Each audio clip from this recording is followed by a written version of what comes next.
Let's do some Animal Crossing for a bit. I've returned. I was kind of messing around and seeing if I could get a red form and image. I kind of got one.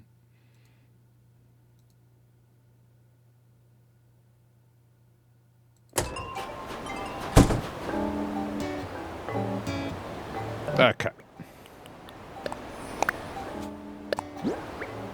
I checked my turnip prices this morning. So that's what that's about. I don't have to water things today. Check the afternoon prices and see where they're going. It's not good.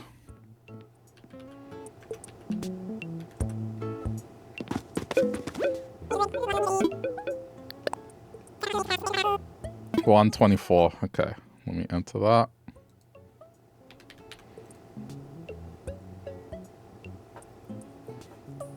Okay, so I'm in the potential maximum tomorrow. It's going to be fluctuating. It's a bad pattern, so it's like, it's not... Yeah, but it could go as low as 60 tomorrow. I don't know if I should gamble it. It's kind of...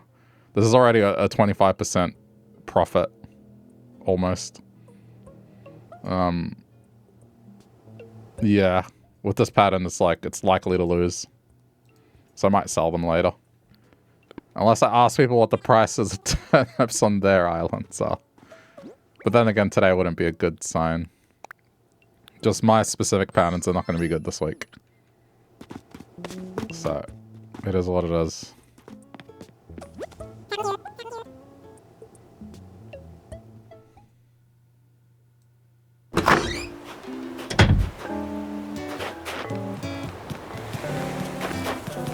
Okay, clothing store's moving today.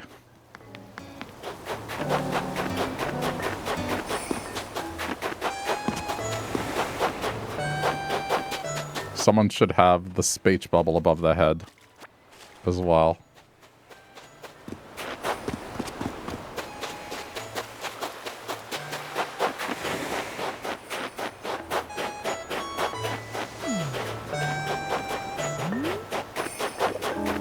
Oh, that, wow.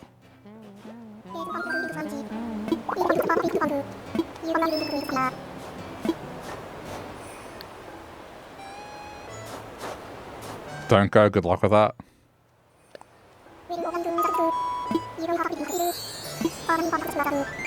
I mean, it sucks, like, I would keep him around if it weren't for what I'm doing.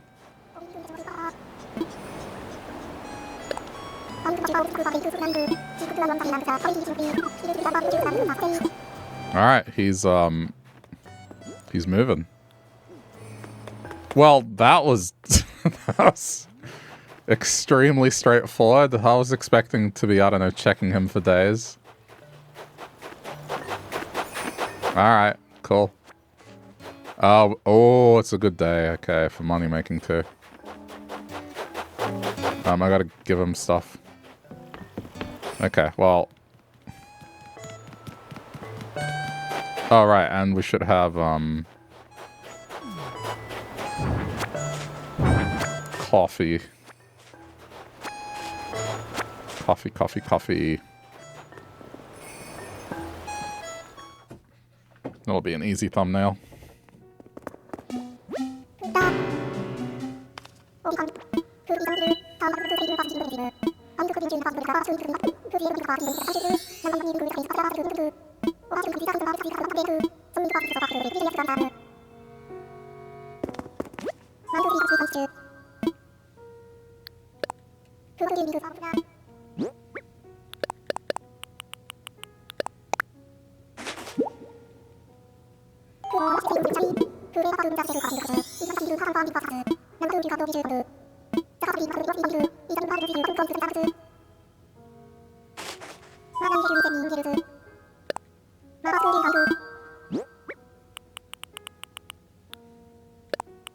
Okay, we've got the mammoth already. I'll hear about the ant.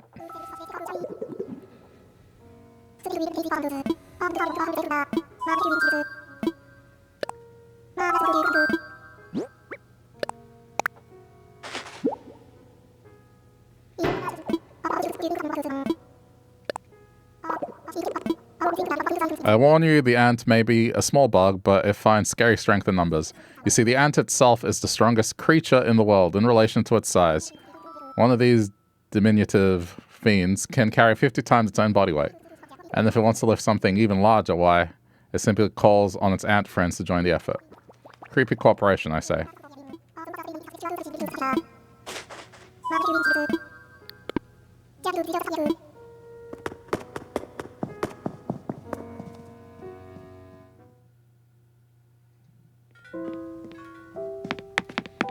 Rossetti? Oh, it's Don. Who the hell is Don? I don't know who Don is.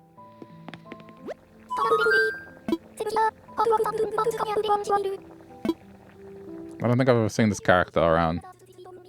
Just because you aren't seeing me and my brother much these days don't mean we ain't working.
Think about it more.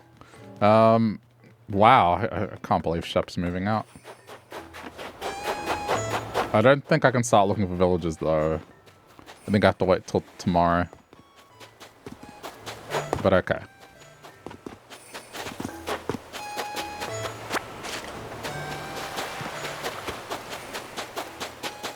I did do a little bit of grinding after stream last night. Just get a bit more money so I don't have to grind today.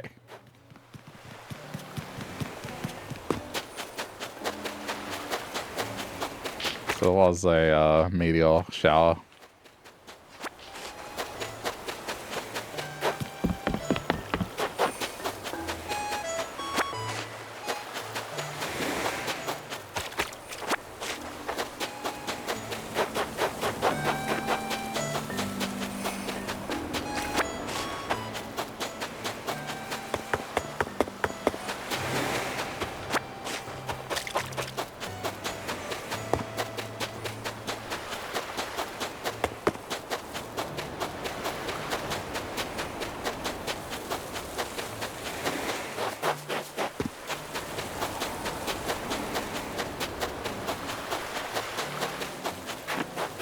Some clothing and I'll head to Halves. Let's see what Leaf has brought.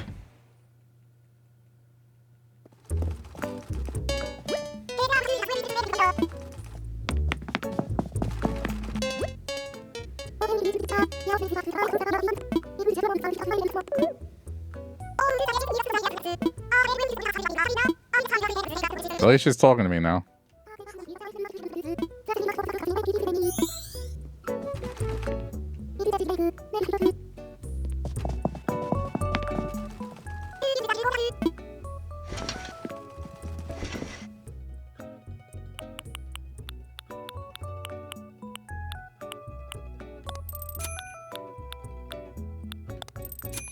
Pick up some various things just to act as presents.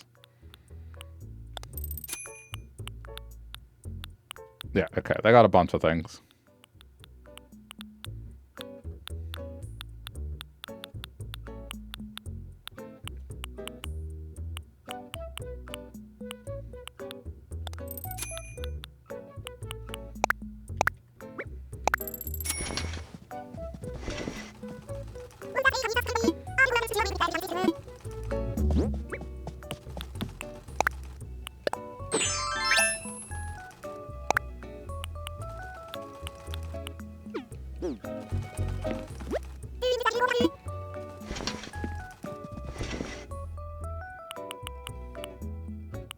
career jacket? Okay, well.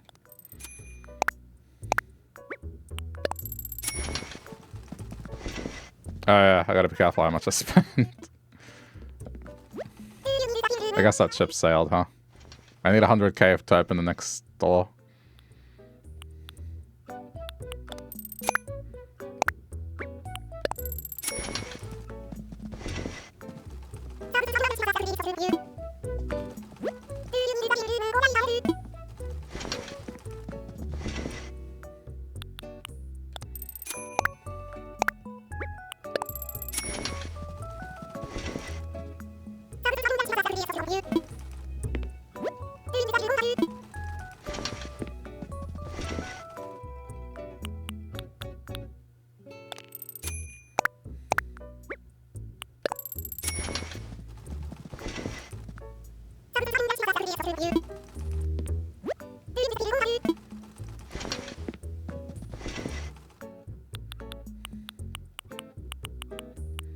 They don't have a blue one.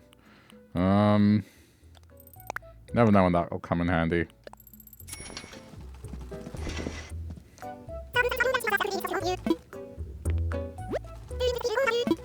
Still waiting on the cowboy hat.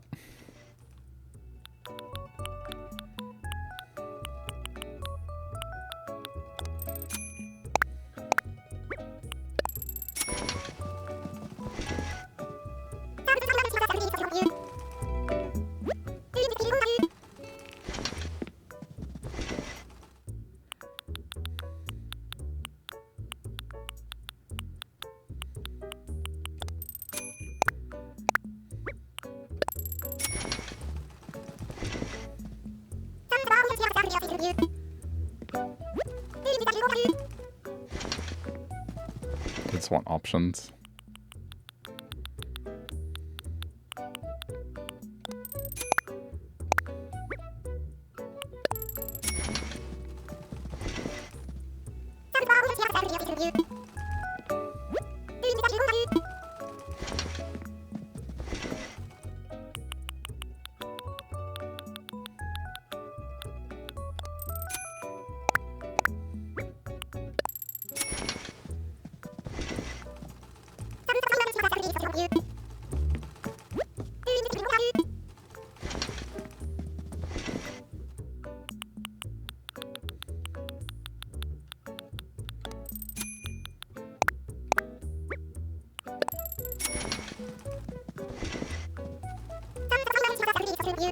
Alright, I mean, that'll do.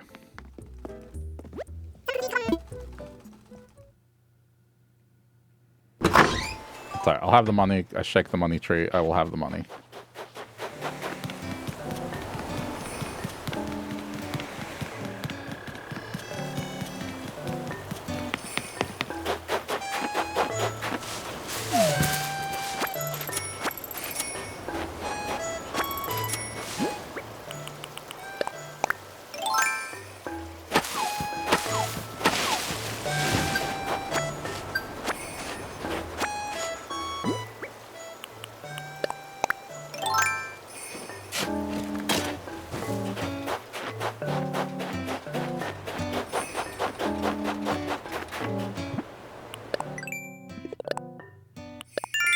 Oh, damn. Okay. I mean, purchase the ticket.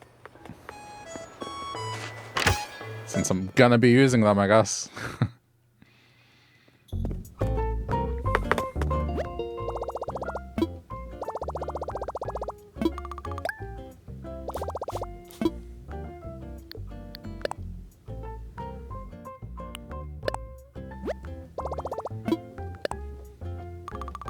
It's a heavily subsidized ticket.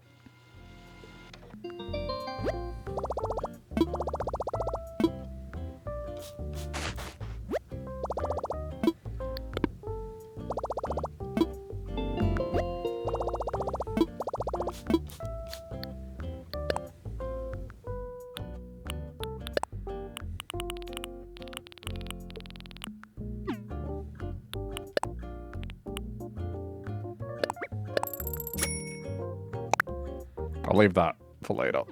Okay. I don't think I've ever heard that song.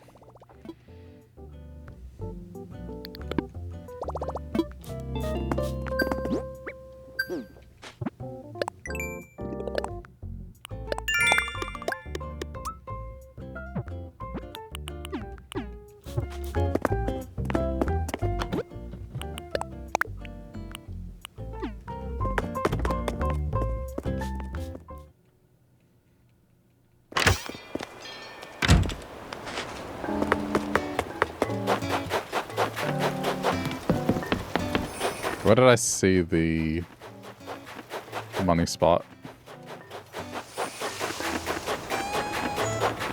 The bridge looks good. I did pay for it overnight. I just did some more swimming to get money.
Oh.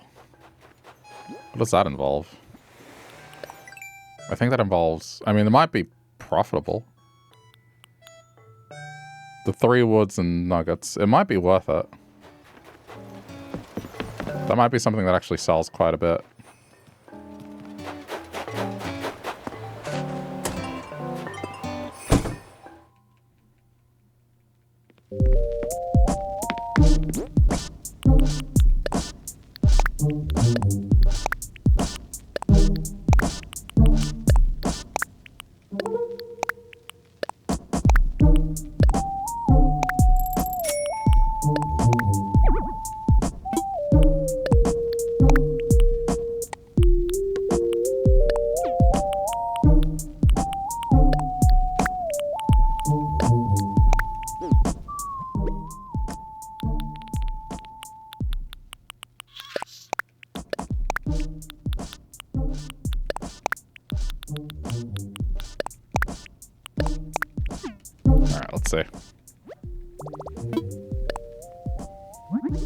I might keep one to replace the stump. It just looks better.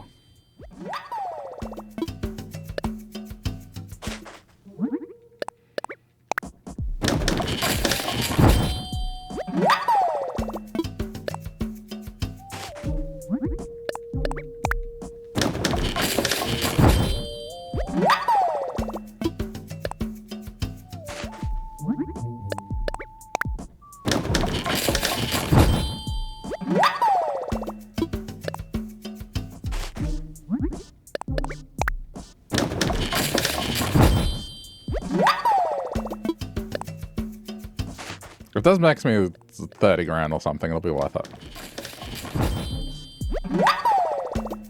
I think given the materials, it probably will. Anything with iron nugget usually is profitable.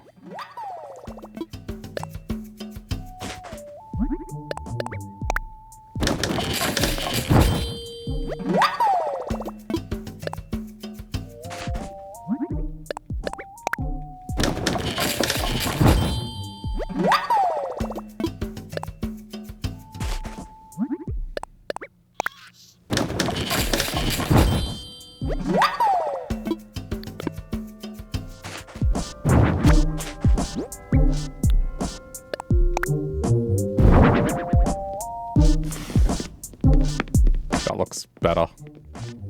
Although...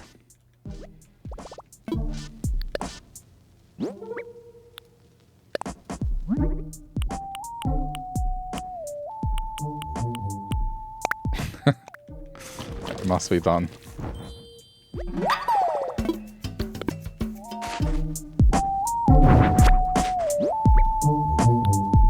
Now, which one is it? Oh, no. Okay, there it is. Okay. I'll still keep the stump. I'll throw it somewhere else.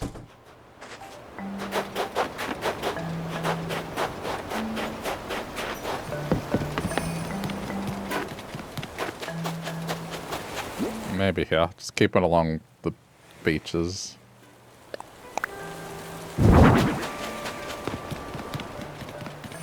Then if I want to make baits, it's pretty easy. Moving this.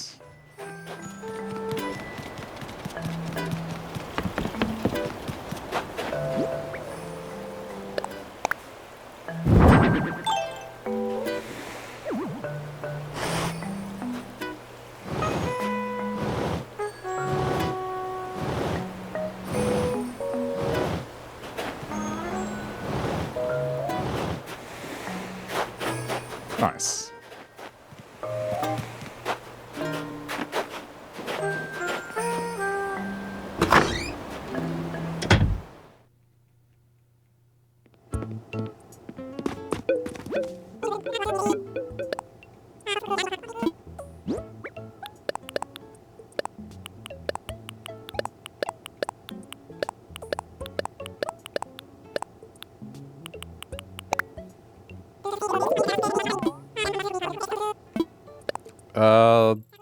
I imagine the dinosaur bones may have inflated that, but still.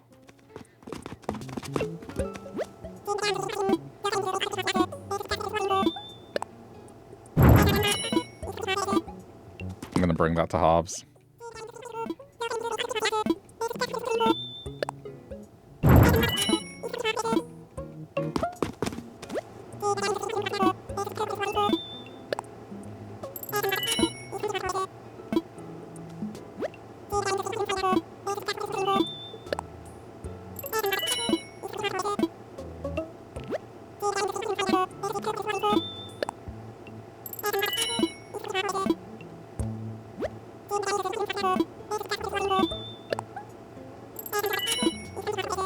Okay, we'll be back.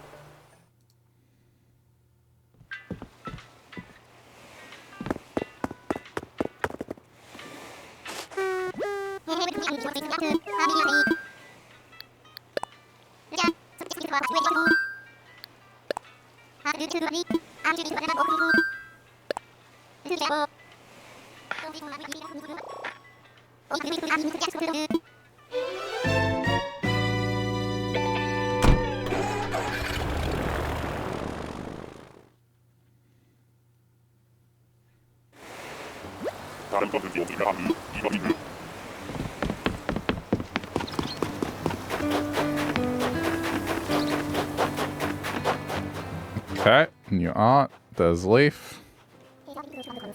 Come on, roses.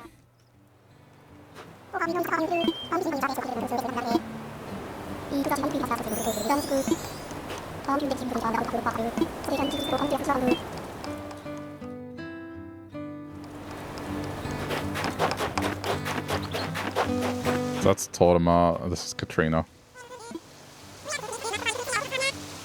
Oh, it's Sahara. Right, I forgot about Sahara.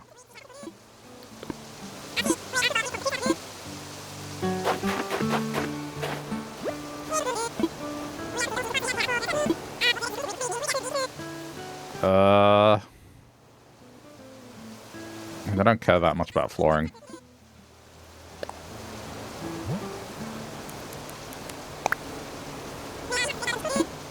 I'd rather get the fortunes that might make tools not break and get money.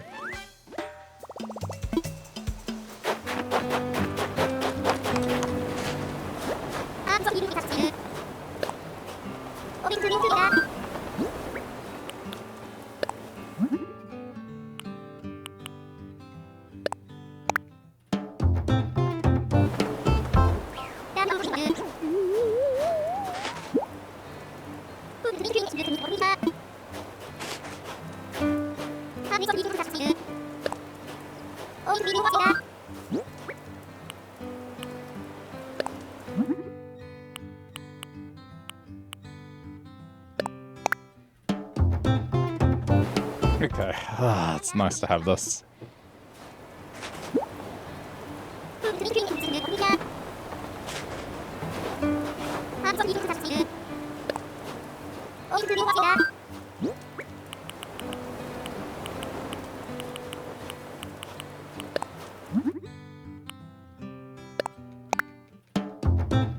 I got a mix of them. As long as it's not the red one.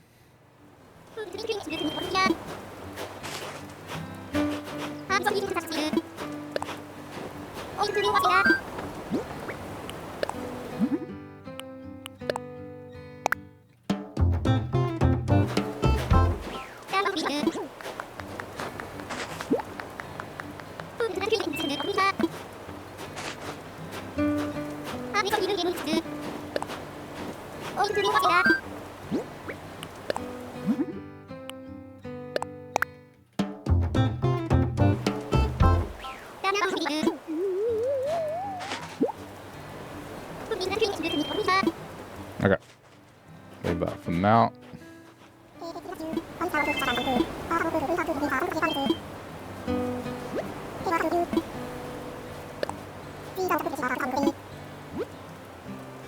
Okay, pumpkins.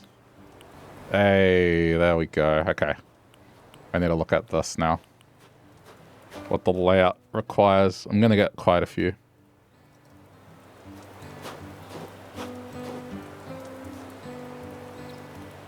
Give me a sec.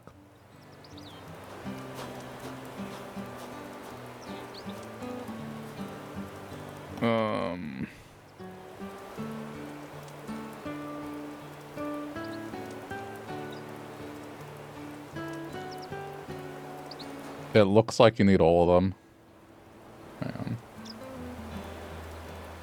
Yeah, you need all of them. Yellow is the one that you need the least of, so it's like a 2-to-1 ratio with everything except yellow.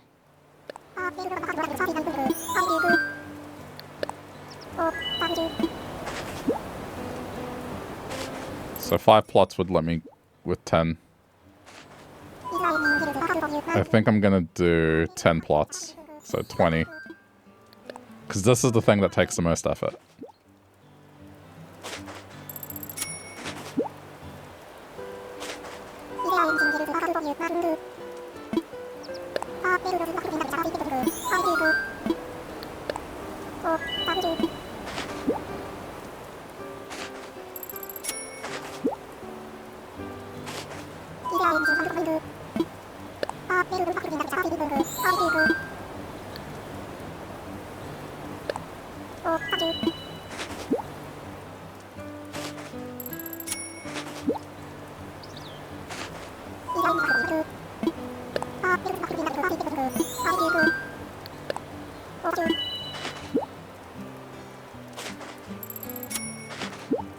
I'm definitely gonna have to clear out land today. I'm gonna create just an area dedicated for roses.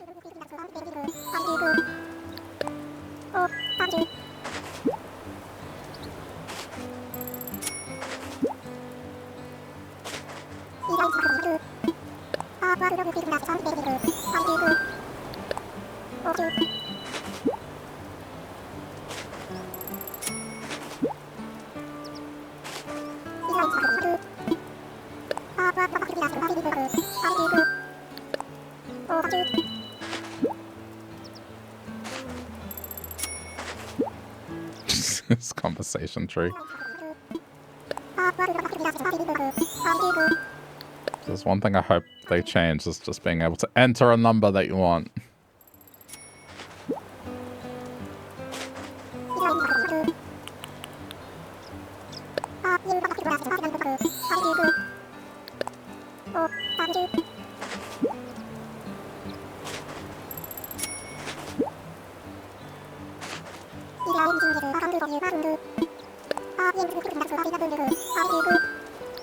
Okay, that should do it. Should be 20, 20, and 10.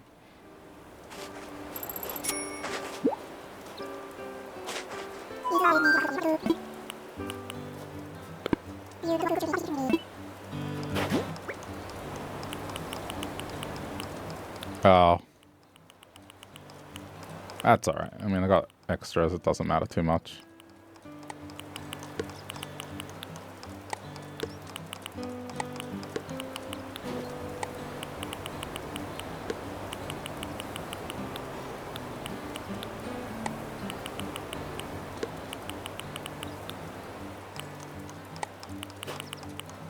Okay. I need to bring up the artwork.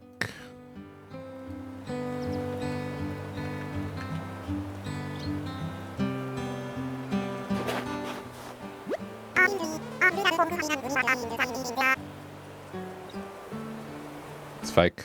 Oh.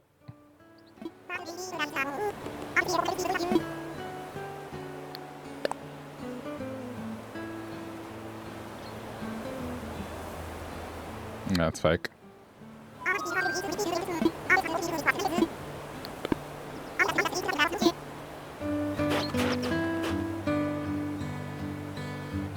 I think this one's always real. No, it's fake. It could be fake. The fake version will be missing the trees in the top right corner, so this is real. Okay.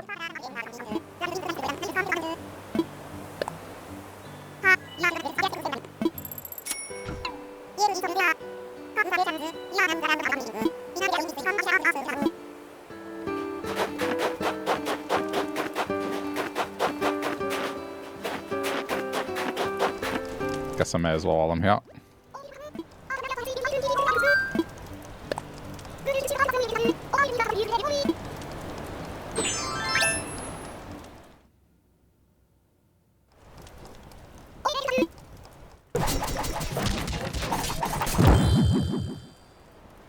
The man bun.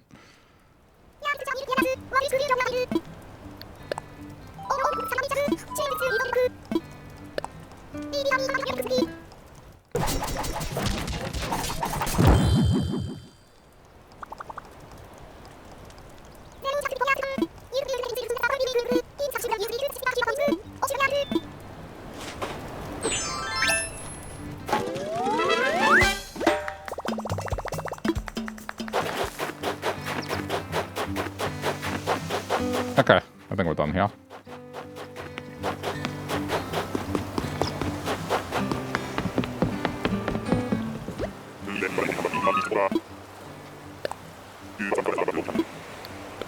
Oops. Trying to make him talk quicker.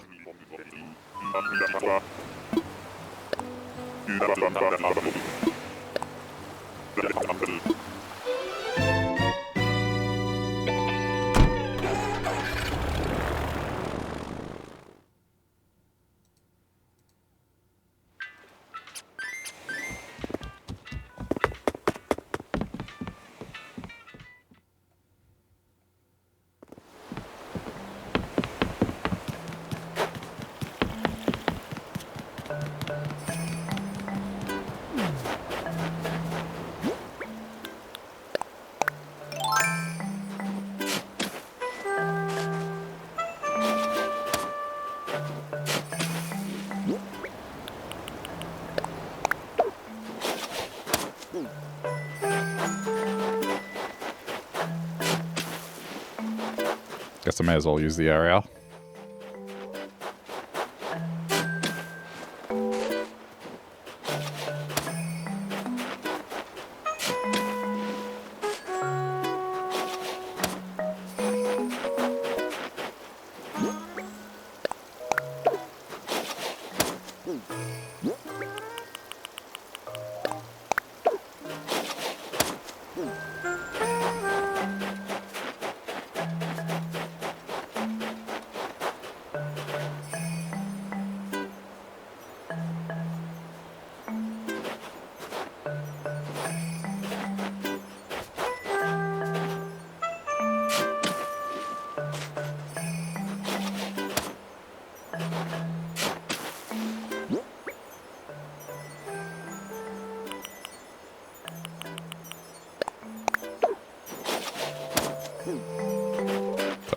Reading. It should be the layout.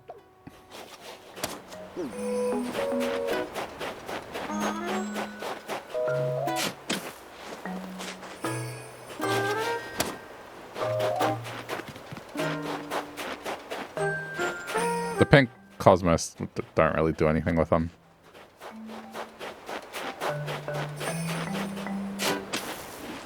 I mean, can just add it to the pile, right?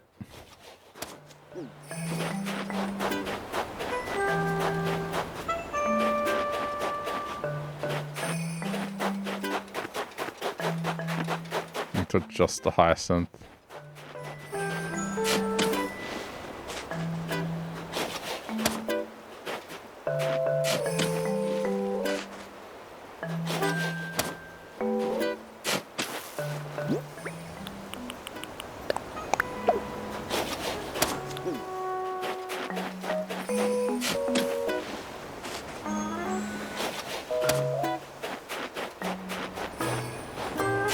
Apparently orange and orange make purple. Just strange, but okay.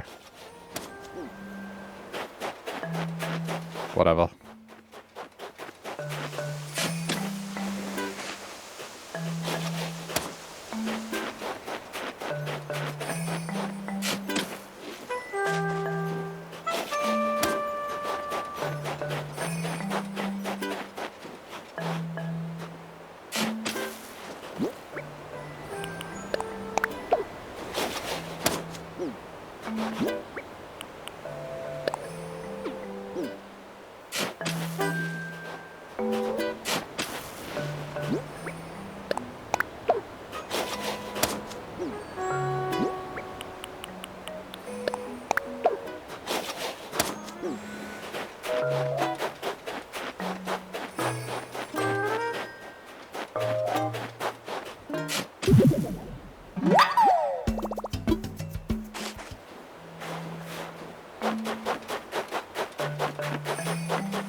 Oh, that's a weird spot to be doing that.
All these trees are going to get moved today. So be prepared. I'm just getting the fossils right now before I forget. Oh yeah, I mean, I don't think these sell for a large amount. But I had this here to catch ants. I did catch one already. I guess it's kind of nice to keep it there. Because when the bug Nookmal thing comes up, it's kind of annoying to get bugs. This is just an easy, reliable way to do it.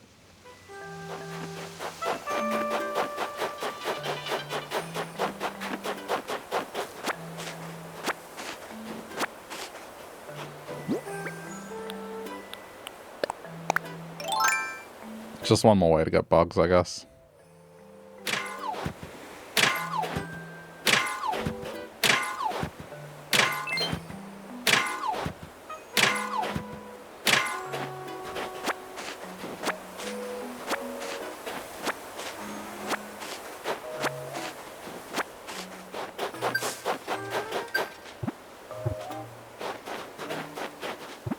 Oh yeah, right, he's here today.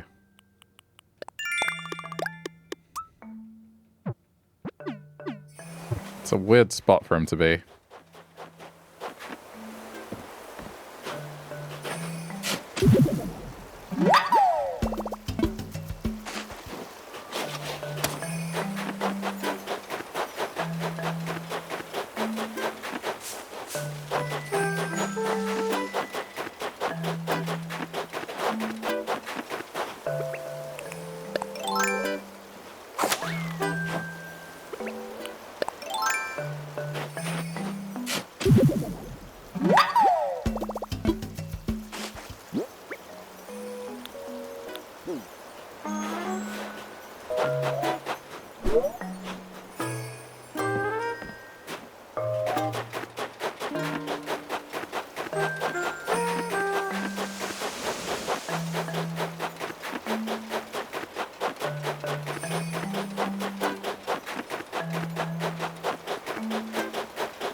Oh, expression.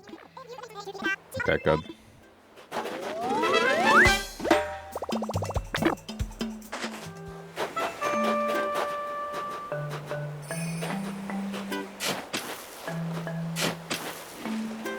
I just want to finish getting the remainder of the daily stuff. Where's the money rock?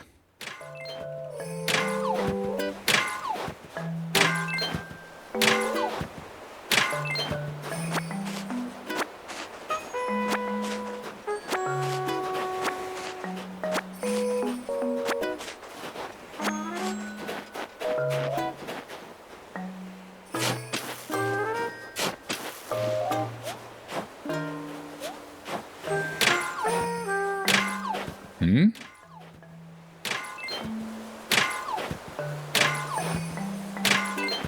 Wait, so... Oh, no, it's the other one in the hill.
What? Wait, it's not this one either.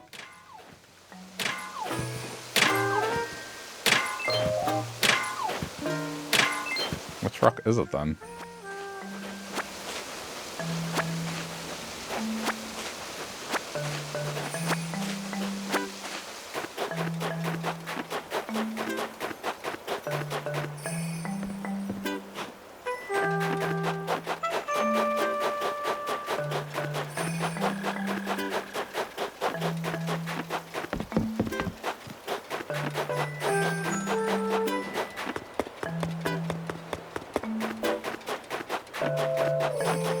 Oh, okay.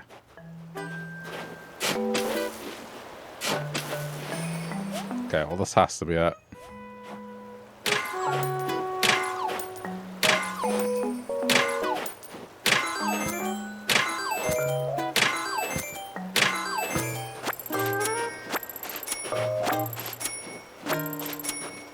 Alright, the only thing that remains is the Daily Island.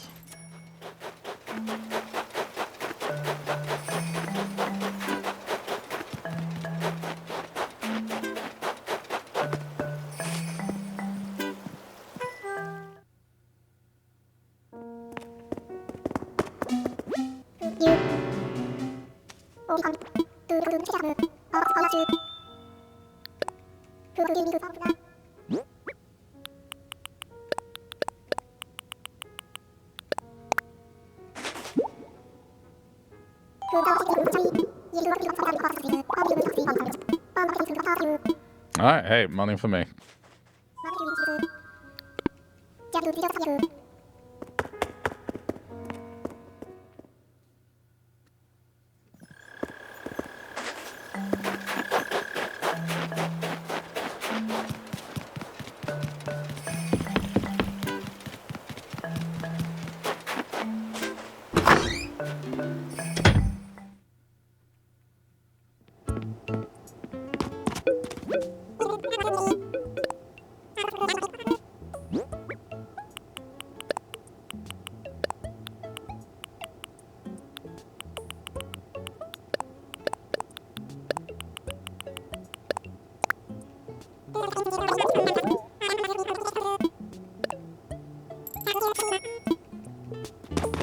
Okay, move the clothing store.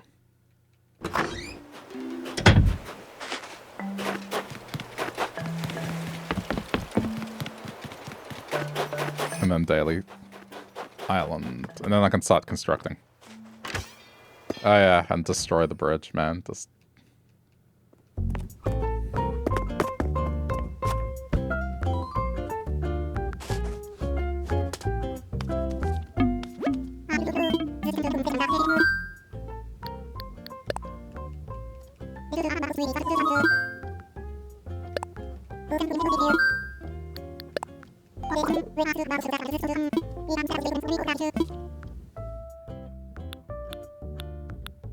that one.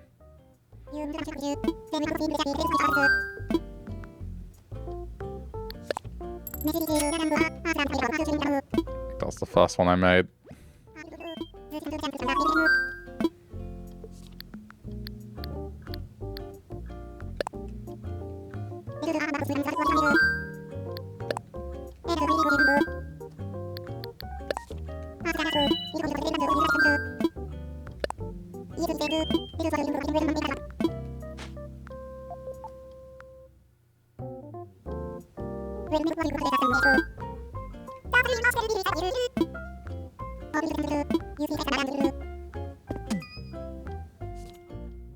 Okay.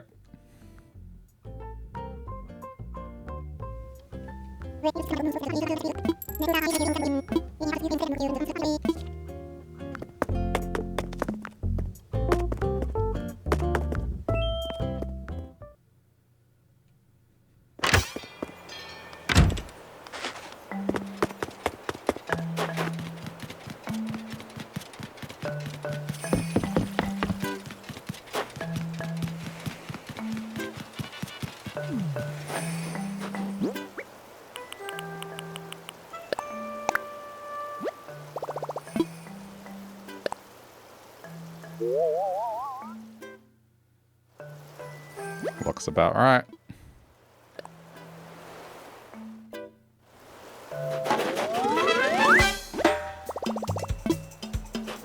Okay.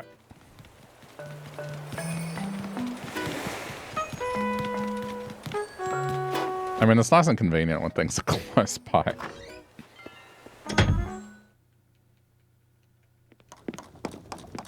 Oh, what you making?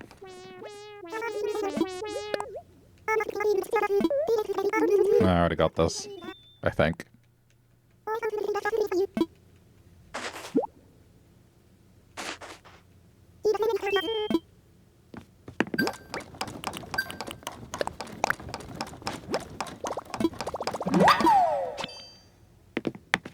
I think I have one of the umbrellas. I can't remember which ones.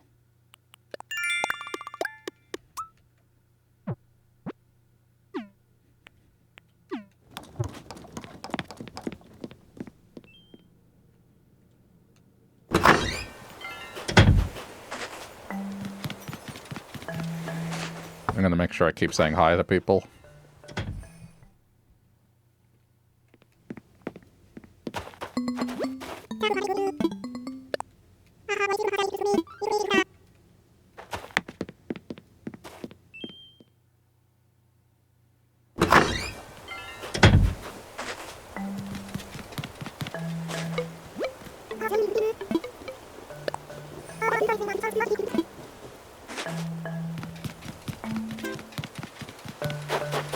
mean, I guess they are just hanging out their house, outside their house. Oh. Pate's here.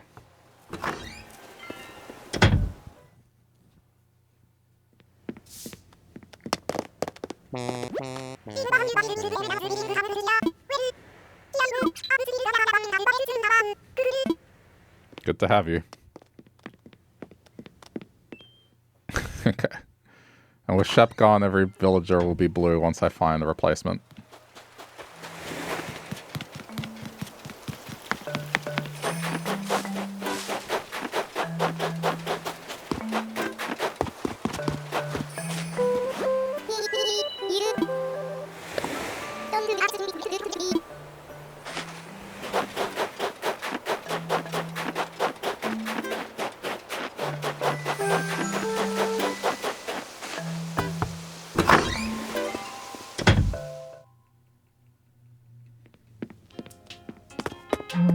Wait, this is what your house looks like? I didn't know that. I don't think I've ever been in here.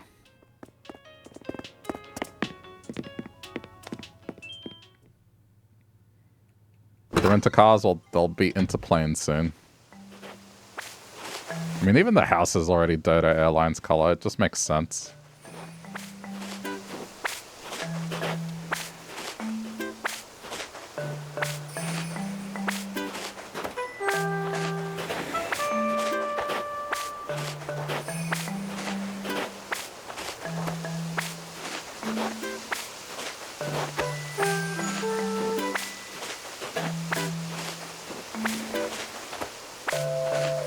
I need to think who I want the other beach villager to be.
That's everyone. I should get them to change their clothing. I swear I swapped it. Hang on. I'll go buy them something new.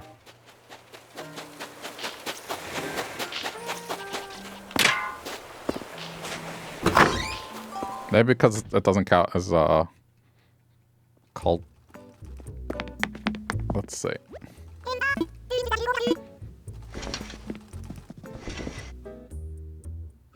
Actually, hold on. I have an idea.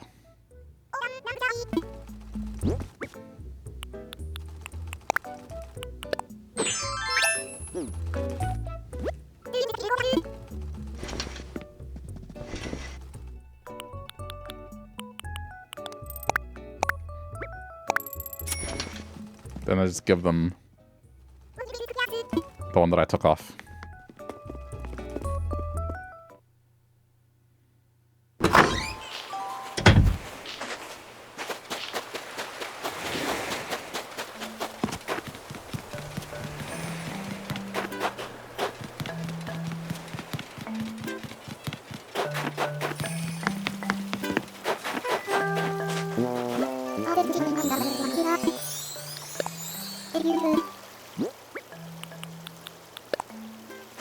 You go. Yep. No, take it. Swap. Good.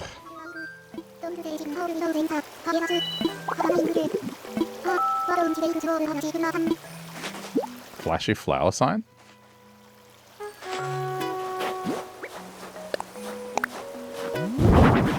Oh. Wow. I mean, that's fitting, I guess. It's blue.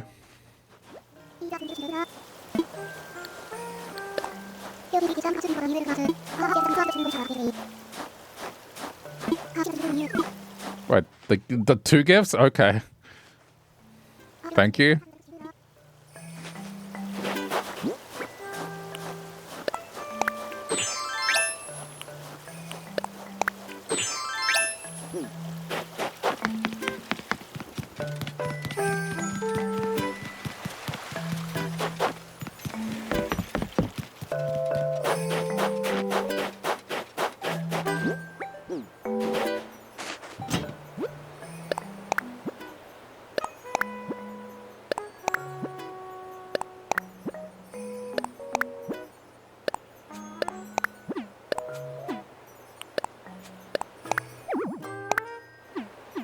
Okay, hold on.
Nope.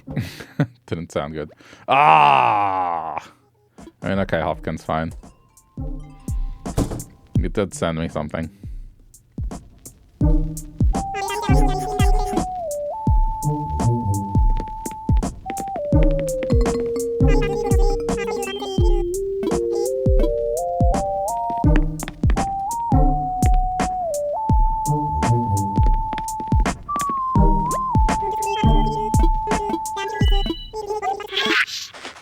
Thanks.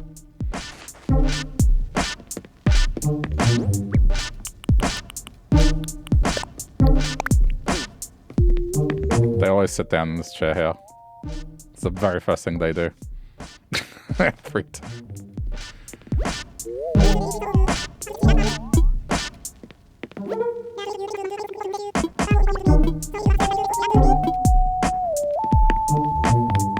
It's just... They bring a book and they read. It's like, alright, I'm here, I'm reading.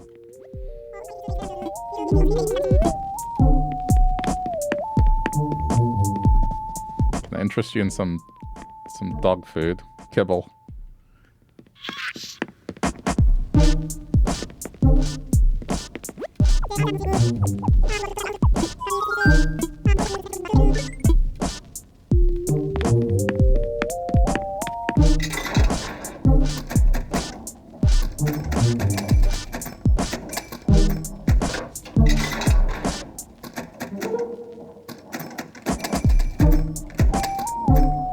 It'd be cool if this thing actually worked. Take it to a pinball minigame like NES pinball. I think that's one thing they're missing is imagine you could just boot up an NES game.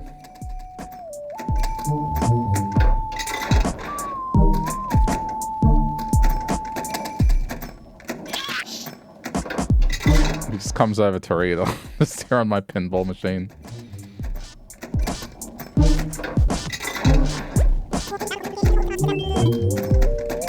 Later. Okay, good.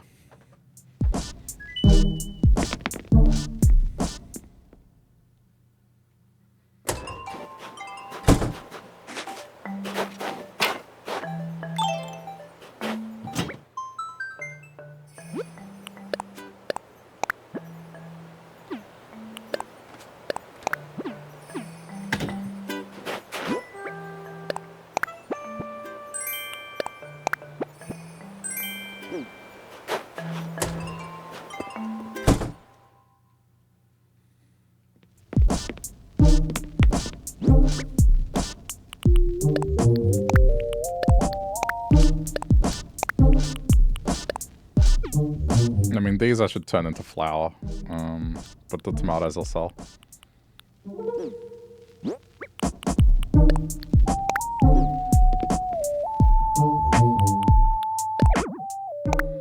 Really? I must have that one already.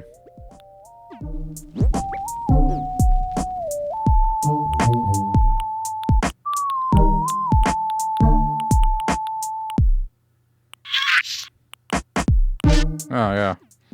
Okay, well.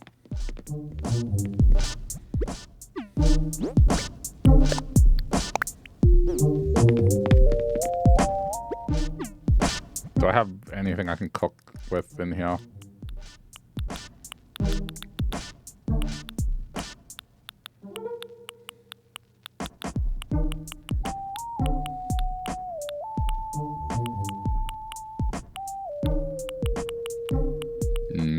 Not really.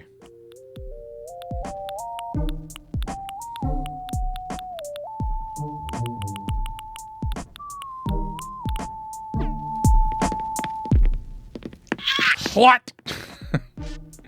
Sorry.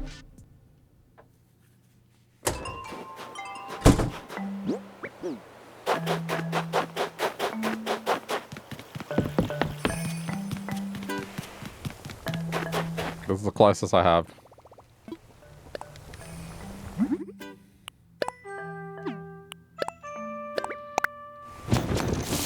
Oh, I didn't buy pumpkins, did I? I forgot to buy pumpkins.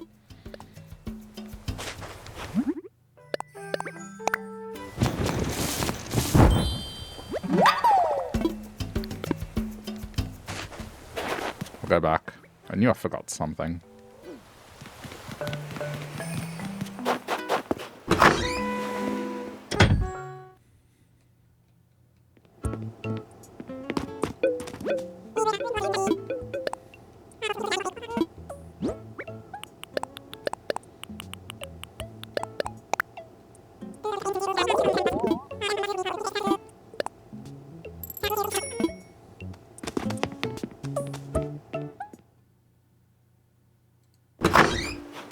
How many do I need?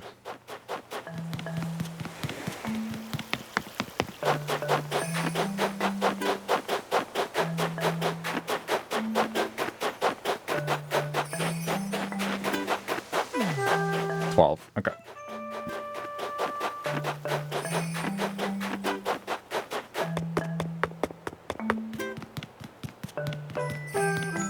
But I mean, I won't know what kind I'm getting.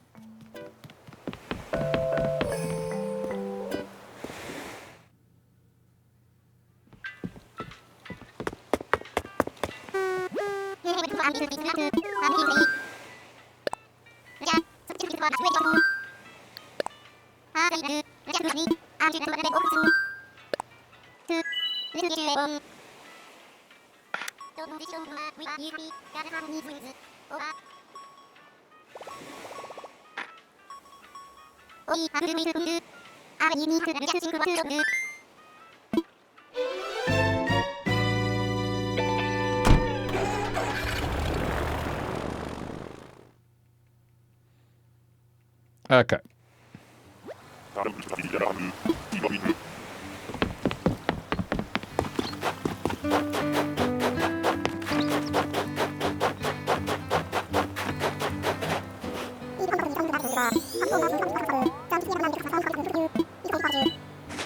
Thank you.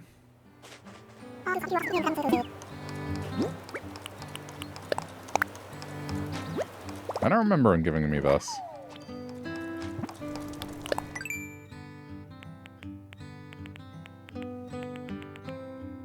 Oh. Well, I mean, that saves money. Alright, anyway.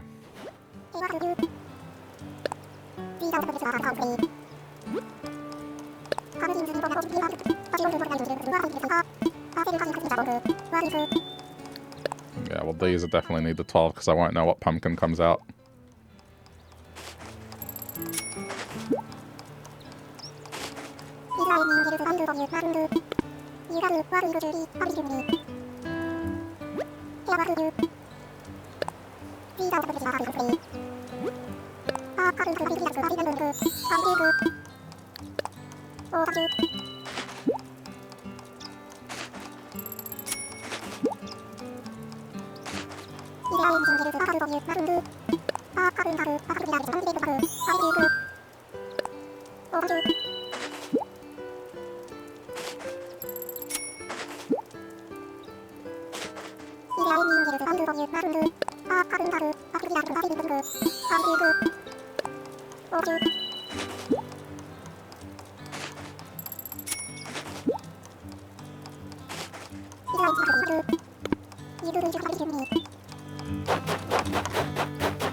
Okay.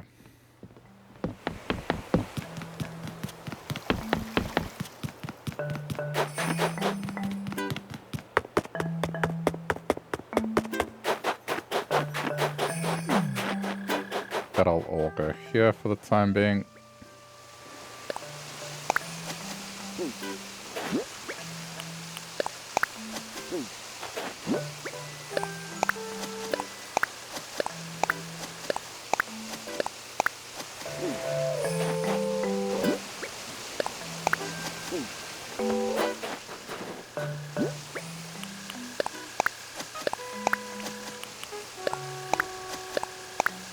And they're watered, so that's nice.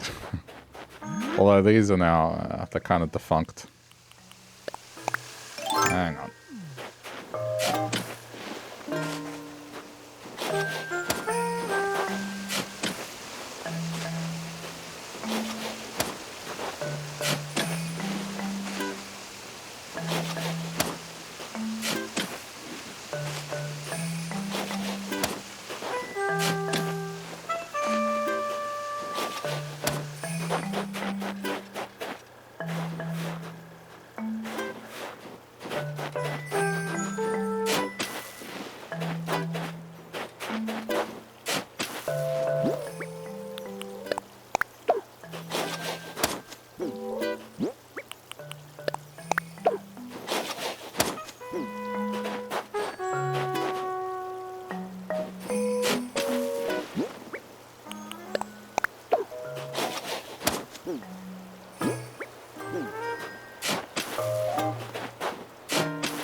Alright.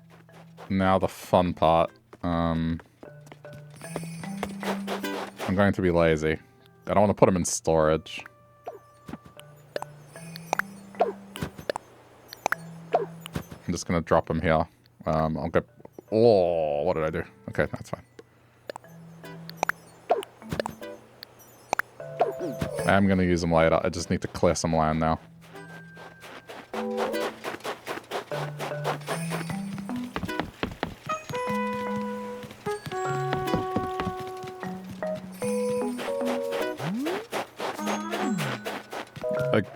I mean, mind you, I could use here. How much space does it need? That's the important thing. Okay, let me lay this out. These are a bit more complex because it needs space behind it as well. Okay, this is about where I can start it.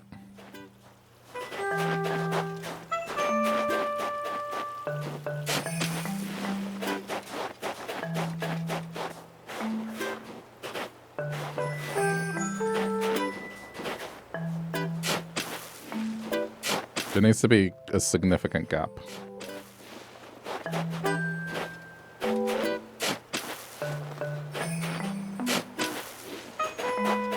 That's all I can do there. Unless I cleared... No, I'm not clearing that. Alright.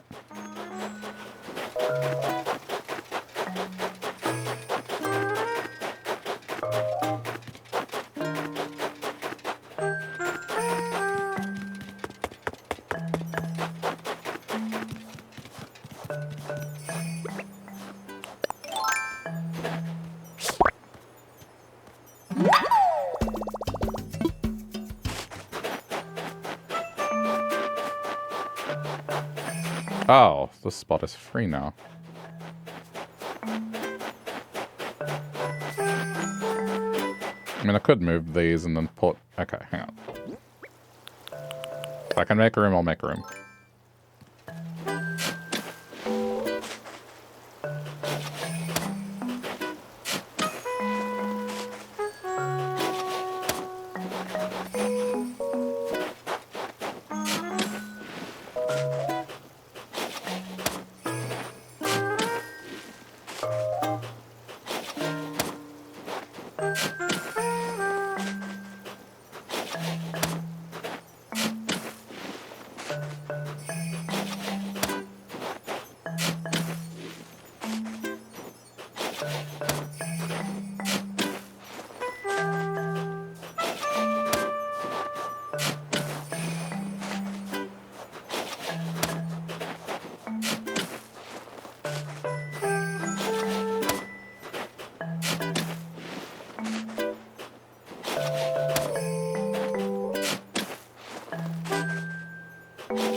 This is allowed. Oh wait, no it's not. Because it won't grow.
Okay. That's a little more room, but I don't know if it's enough to put roses there necessarily. I might adjust these too.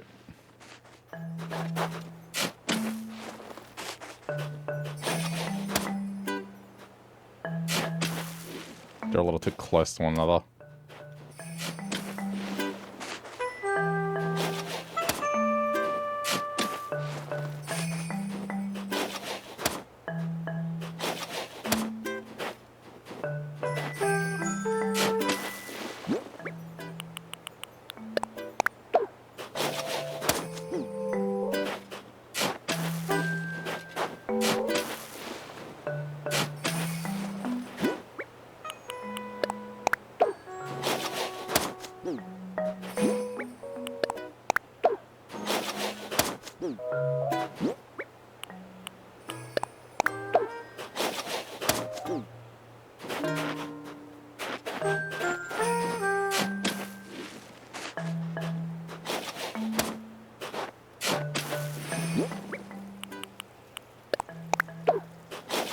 Hey, Colin, how's it going?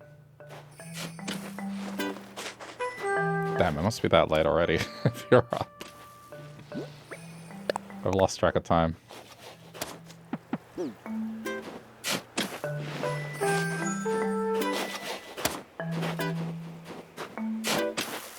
It's Monday, yeah, tell me about it.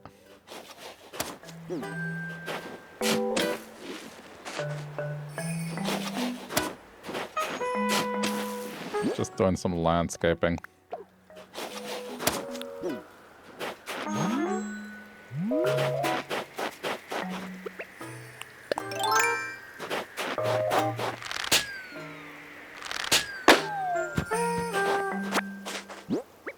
Also finishing up Yakuza.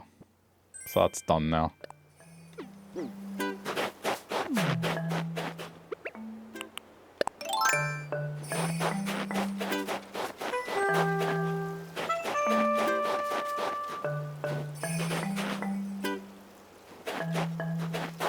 That should not be something I keep.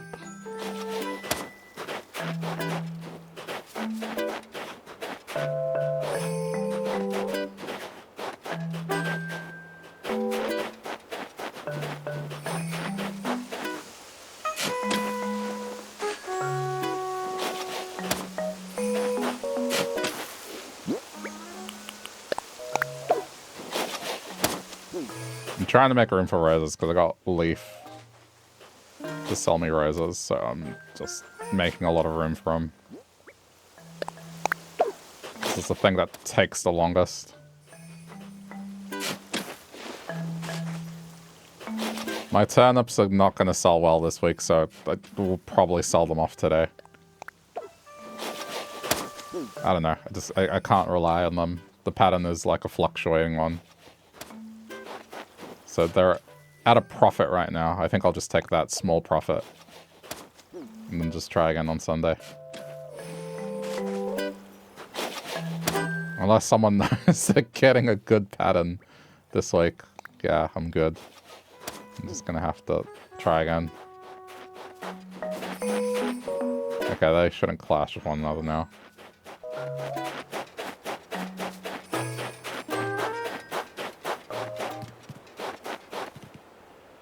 Does it matter how the flowers are arranged? Yes, to get hybrids.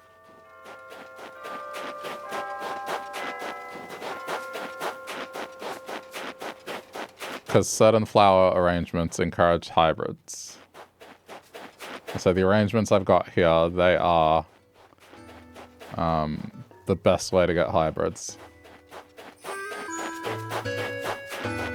Well, your turnip, the thing is your turnip prices now won't be good. If you've been entering them into that chart thing that I linked, I guess, what does your prediction say? Because it'll be like morning for you. I don't know. Mine's a fluctuating one, so the highest potential I could get this week is 200, but then the lowest is like 50, and that's too scary. How do you know what pattern? I'll show you quickly.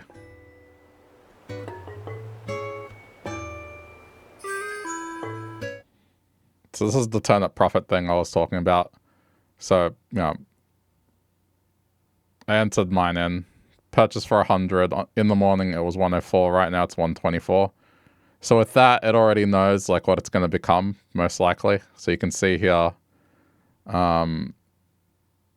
pretty much, it's not going to go above 200 if it does.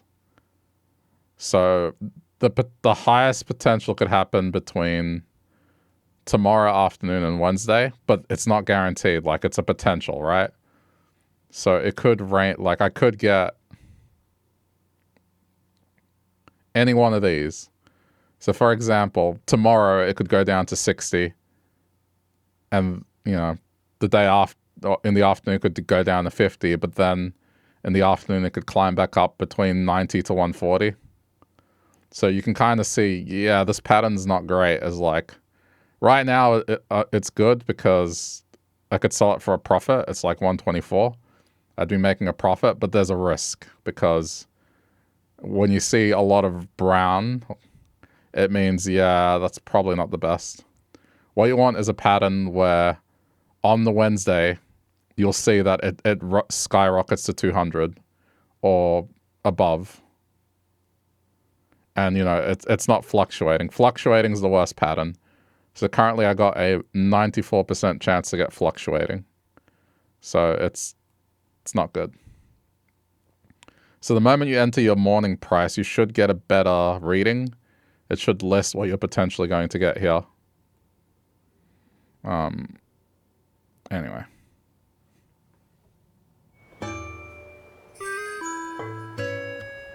So mine are unfortunately bad this week, so I'll probably buy it. I'll probably buy out now. I'll sell my turnips now.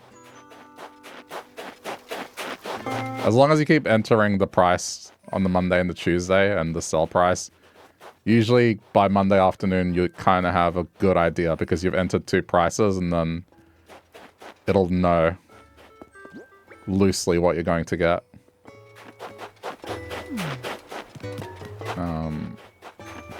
So yeah, mine's not good. I'm probably going to sell them now because I just don't think there's any way I can guarantee that I'm going to be able to sell them for more. It's just too much of a gamble. I'd rather just take a little profit and then try again, buy more this Sunday. So I'll make some money, just not as much as I would have liked. That's okay.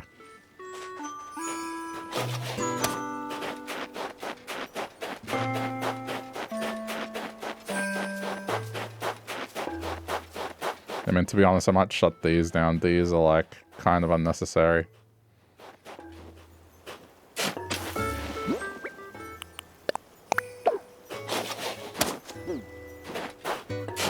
I just want my flowers to be loosely in the same spot.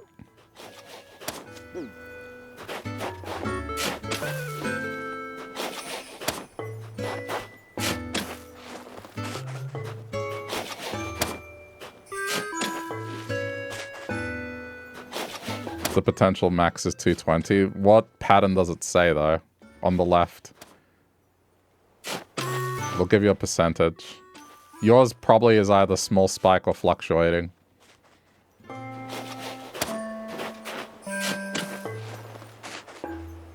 Small spike is good because that one's the one that it'll go up guaranteed, but it won't be a large spike.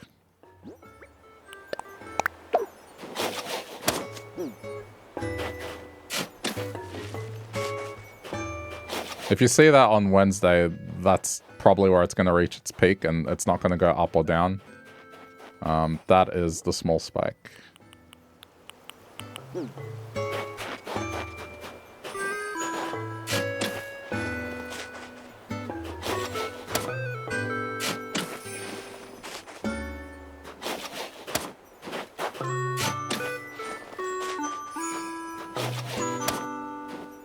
Also, Van, I'm surprised you're up.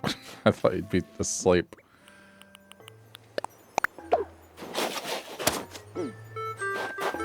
Alright.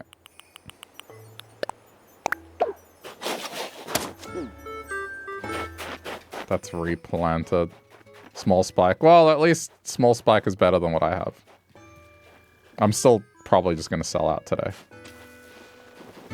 It's just too much of a hassle. Okay, how does this go again? Roses are kind of a hassle.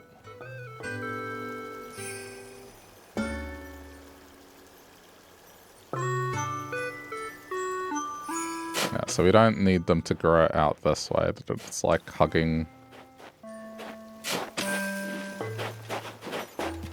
Yeah, there. That's correct. And I can fit another one here.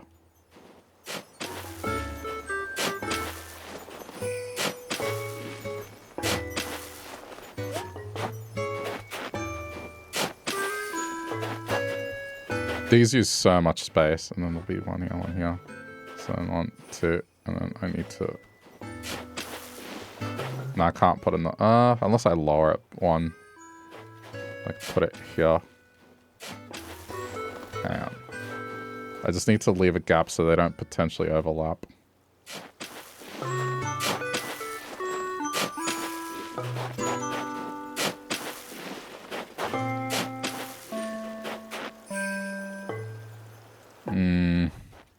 There's no room here. It's okay, it's okay.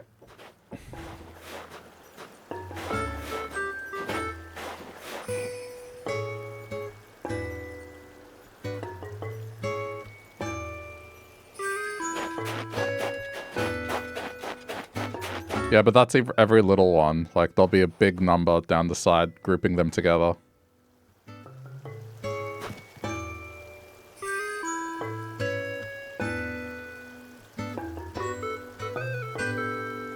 I hear a balloon.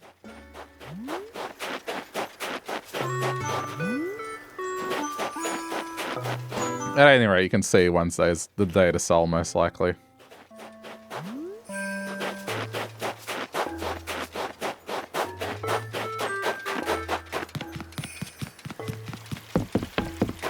I could place them after the bridge. That's probably not a bad idea.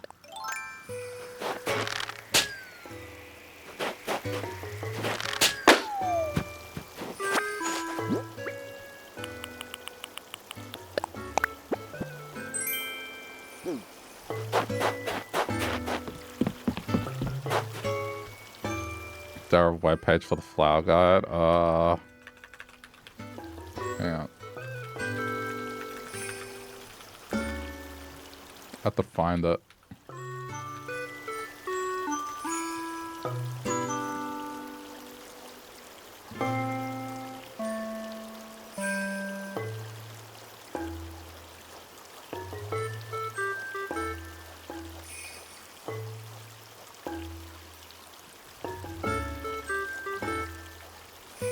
That's what I'm looking at. It's like this Reddit one.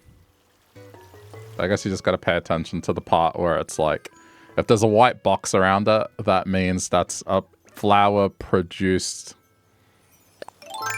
So you just got to be careful with the ones that have a white box around them. So if you see a red with a white box, that means hybrid red. So it's the result of, for example, pansies. It's the result of red and blue. Will give you hybrid red. So it gets tricky with some of them. Particularly roses. Roses, I recommend looking at separate guides specifically for roses because they're the most complicated.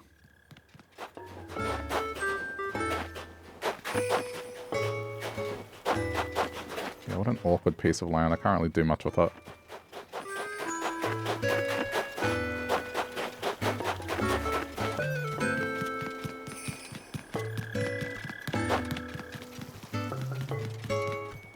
I'm just gonna go throw these on the stockpile.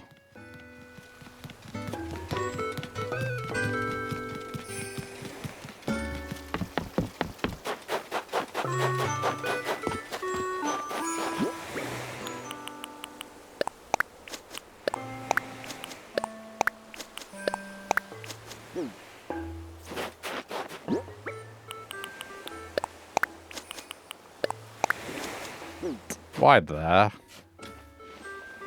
That's not what I wanted.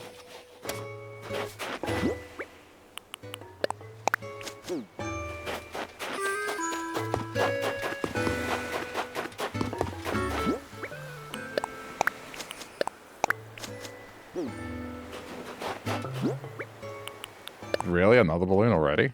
Or is that the same one?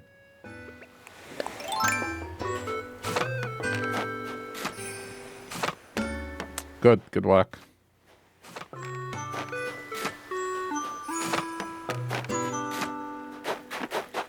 Yeah, the Yakuza stuff was also, it was good. The extra cutscenes, I think half of them I enjoyed, the other half were like unnecessary. One of them was really bad, but at least there was some nice stuff in there.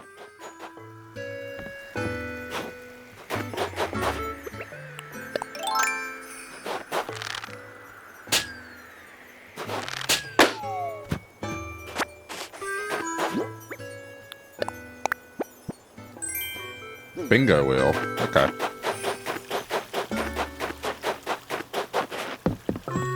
Meh.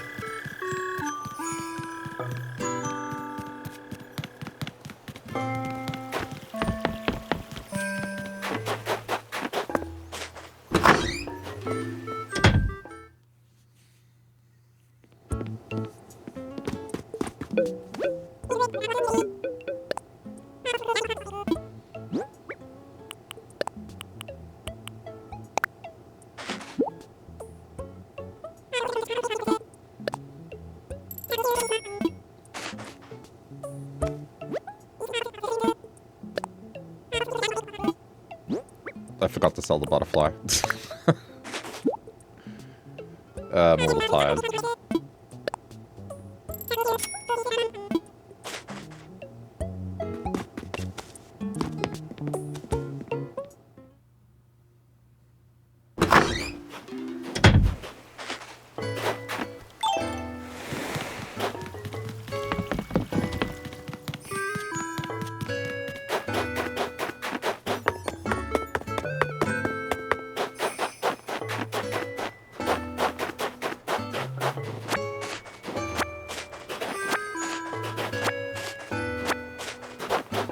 Alright, let's get planting. I mean, I may have to make more holes. I don't know, there's not really much room left down here.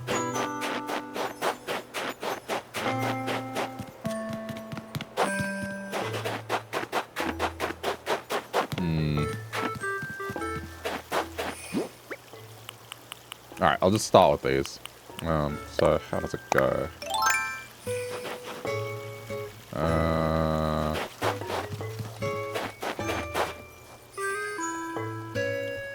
Yeah, I mean, I'm kind of... These are going to be a pain. They require a lot of room.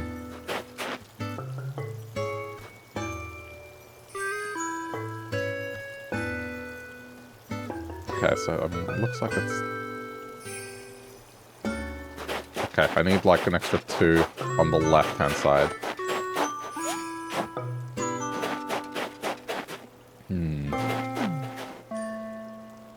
It's a bit awkward. I'm probably going to have to put some over the bridge.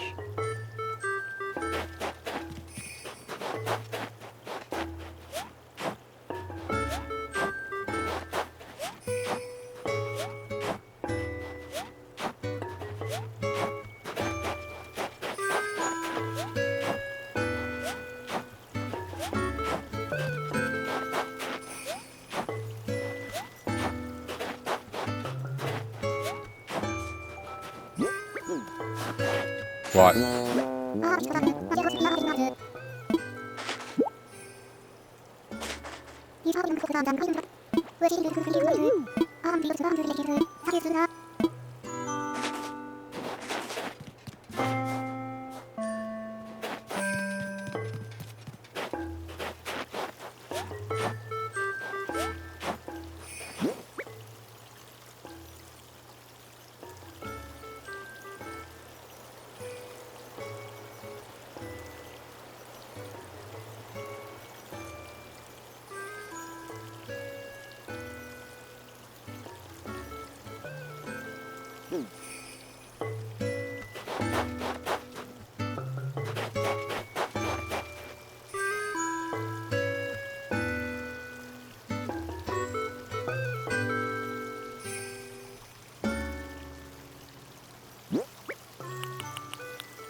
Okay, I mean, this is correct. It's just, I was double checking if there was any intricacy of overlap or how far they need to be away from different plots. Because the red hybrid's the biggest pain about this. I was just making sure I got it correct.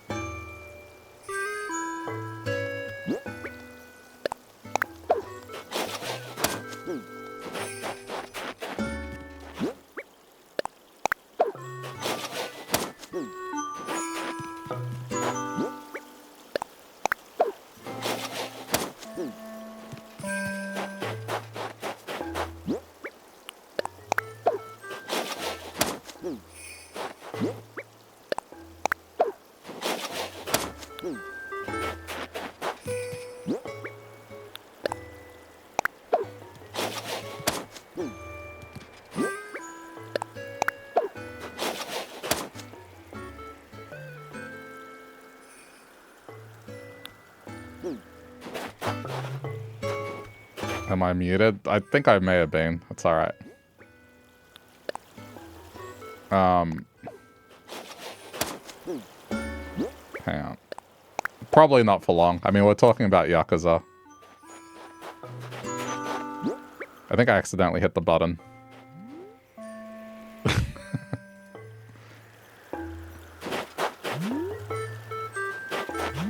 It's alright. It should be okay. I don't think it was 5 minutes. Gonzalo Silva's jazz. Alright, the Yakuza stuff, so... No spoilers. Well... The cutscenes, they weren't that important. There were a couple that I liked. And a couple that were, like, extremely unnecessary. So, you know, two of them are just better conversations. With two main characters, and they're good conversations that, you know... I'm not going to say they add to the story, but they're nice. And what did I just do? These are red. This shouldn't be in. And then two of them were just really, really bad. Like, they should... I don't know why they added them. It's just... whatever. It is what it is. I mean, I guess I can say them. I don't know if many people care. Alright, if you don't want a Yakuza 0 Director's Cut spoiler, like, mute yourself for the video for, like, the next 15, 20 seconds, okay? Alright, 3, 2, 1. So, the guy that was helping Majima protect the girl, Lee, there was that scene where they go to the car, and so Lee runs ahead and the car explodes and kills him. So they added a scene where some guy runs into Majima later and tells him that he survived the explosion. And it's just like, what? And then, you know, there's some guy lurking in the background in a wheelchair and they hint that it's him. And the guy was like, yeah, he's looking over you. I was just, why? Why is that necessary? Like, it just made no sense. It's like a guy surviving a car explosion. It made no sense. It was unnecessary. Alright, that's it. Worst scene of the whole thing.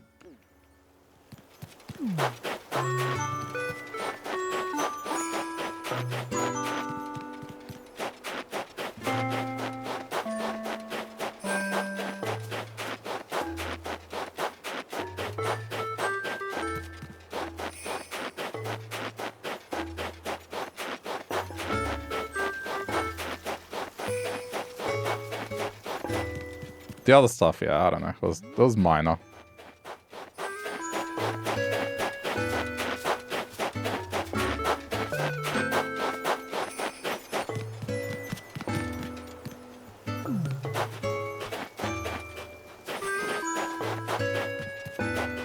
I don't know if I can fit any more in. I'm gonna move these. The problem with the roses is they need space.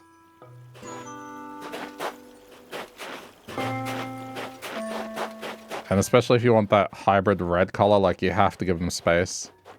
Alright, I might just grow some across the bridge. I think that's what I'm just gonna do.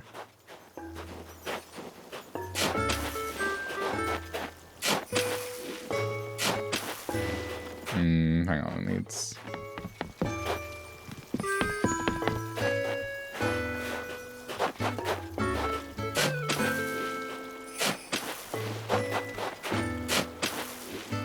Did I do all the Cabaret Club in the real estate? The real estate, yeah, Cabaret Club. I didn't max out the friendships with the girls because, I don't know, it just felt kind of... Not really a whole lot I was going to gain out of that. It's not like it added much to it. It was just grinding money at that point.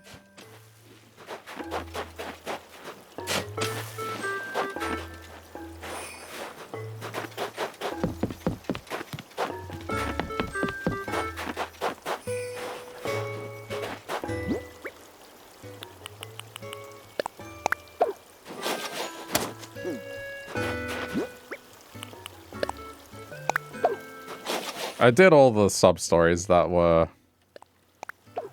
main sub-stories, so ones that had an amusing story or something. The stuff that I kind of didn't do was just, okay. Like, there were some sub-stories that were just losing the telephone game, and it's just, yeah, we know what happens. He gets mauled. Cougar Lady mauls him. It's the same thing. Just with a different looking lady. And Majma's stuff was just, yeah, didn't get to go out on a date with the other girls, which it's fine. Wasn't going to contribute much ultimately. And that's it. Okay, let me just double check this again.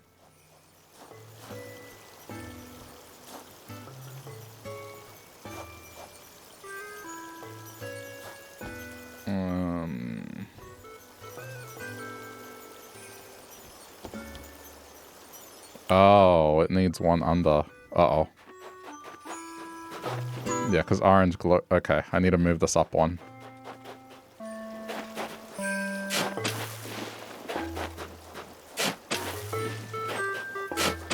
This is why we check.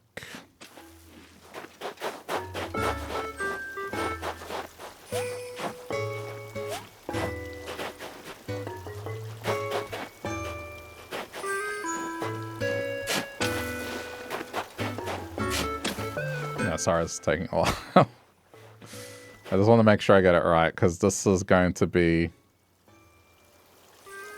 the lengthiest thing I'm going to do in this, by far.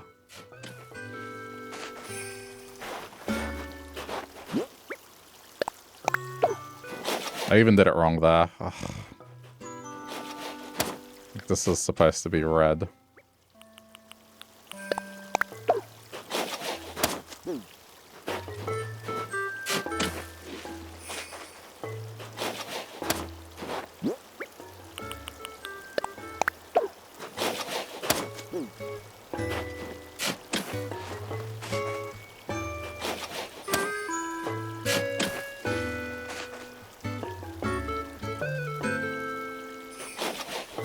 Kind of wish you could tell just at a glance without having to unearth them. Okay, that's correct now. So this one has to go up one. That should be correct, because I gotta leave room for orange and stuff underneath.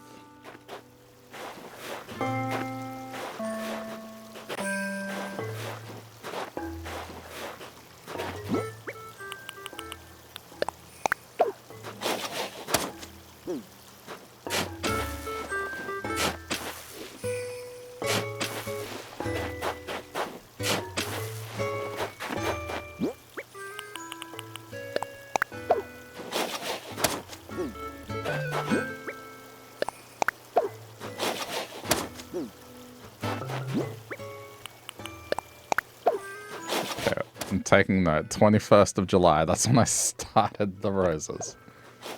21st of July, let's see how long this takes.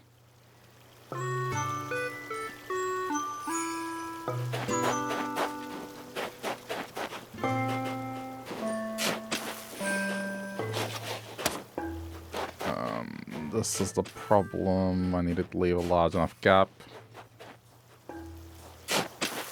Because I can't have these be crossing the streams. Okay.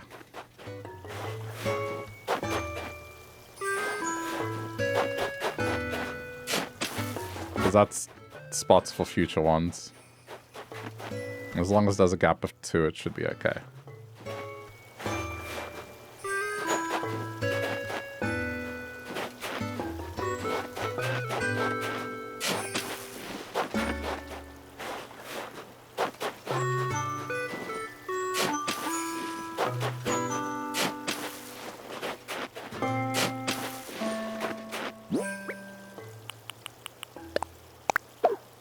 Oh, what about that?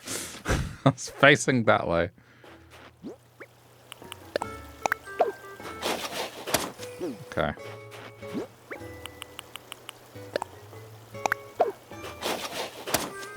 Okay, now I'm worried that, like, there's a segment of this that's muted for like 5 minutes. I hope not. I don't think there would be. I think it would be like a couple minutes at worst.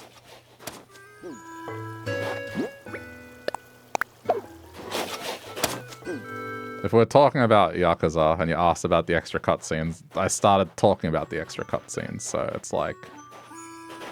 Yeah, it should be okay. Check it later.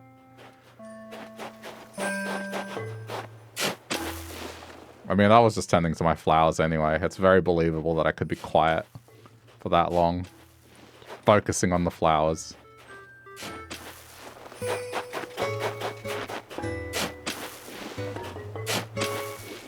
Okay. I mean, that house is probably going to get moved anyway, so we're fine.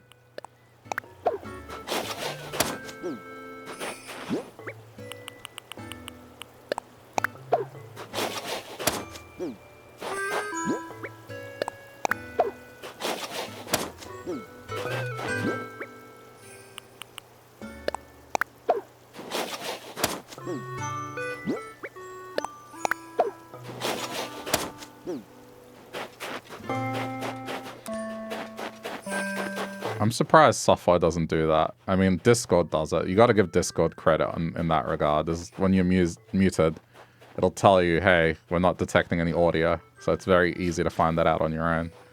I'm surprised the amount of software that doesn't do that.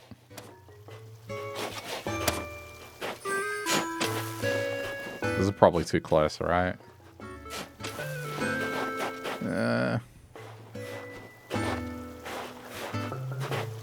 Yeah, I mean, it's alright. Like, I just said it again. It's no biggie.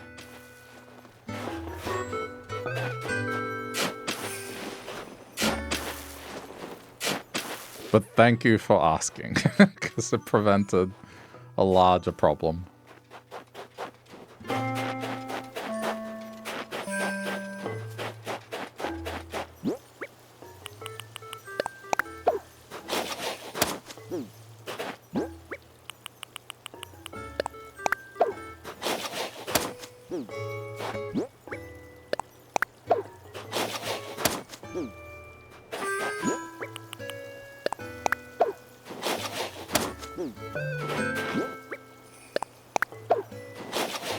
You can see the cutscenes on YouTube if you're curious. I mean, not my videos. I'm saying, like, in general. People have uploaded the extra cutscenes. So if you want to save yourself some money. Like I said, there's only 2 that I personally found like they were good. One in particular, the others is just, I don't know, man. There's a bit of retconning.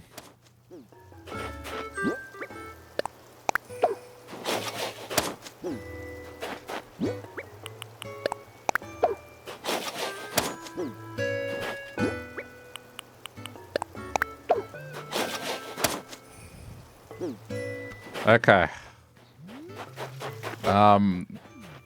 I mean, I might plant more. But this is what? 10 little plots of roses in the pattern to hopefully start the process of trying to get blue roses. I may plant more. I know this is the most insanely tedious thing. But at least I got that started. So we'll see how long it takes. I'm going to probably start condensing because I think these can... I can probably ditch like this type. I got enough of the blue ones. I'll keep the white ones, get rid of the red ones. Unless I need the red ones to make... Do they make black? Hang on. No. So purple. Which I'm surprised there hasn't been a purple one yet. Anyway. Alright. How about as a little mental break, I do a happy home, and then I can go back to landscaping. Just as a little mental break. Let me put stuff away first.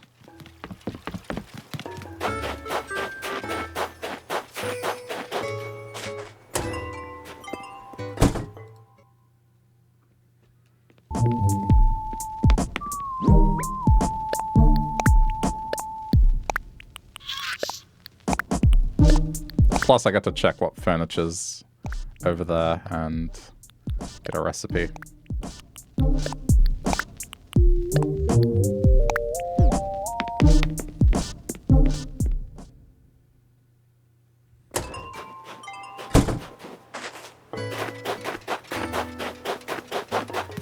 I think once I end up with the hybrids that I want, then it'll be a lot easier. It's just right now it's going to be a bit all over the place.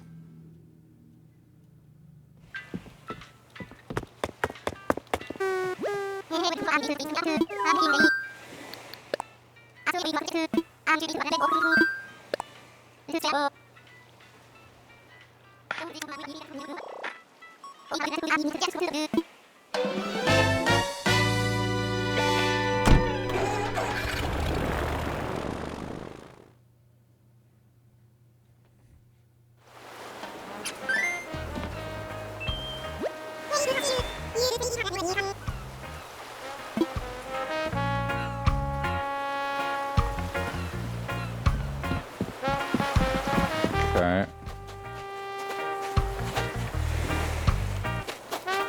I mean, here I kind of got free choice. Who?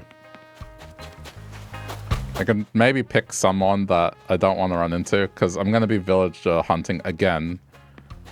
I got Shep to move out miraculously right away. The bubble was on Keaton yesterday. So I was like, okay, as long as I ignore Keaton, every day it's going to move. And today it moved to Shep, so basically no effort to get Shep out.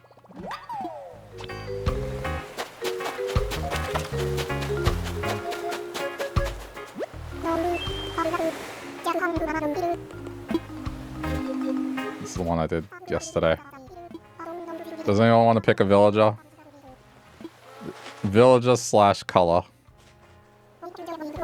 I might see if I can stick to a color, but everything else is like, it's 15-minute timeline. Also I collect. I mean, based on the villagers here, who have we got? You guys will know the villagers more. It's a cool octopus, though.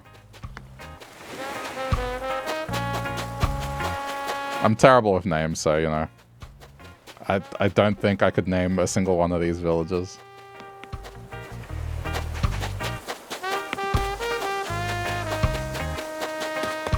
But I'll leave it there whilst I collect stuff, otherwise I'll just pick one at random.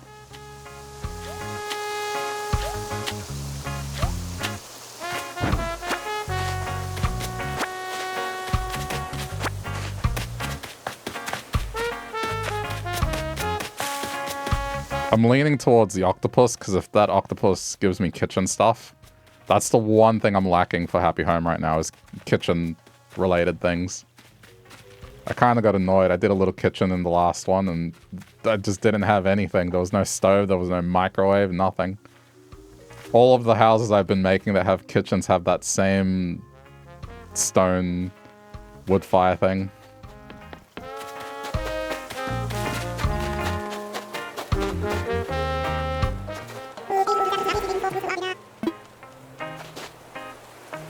Does he say, I guess he's not saying it right. Let's just get to work and see what he says.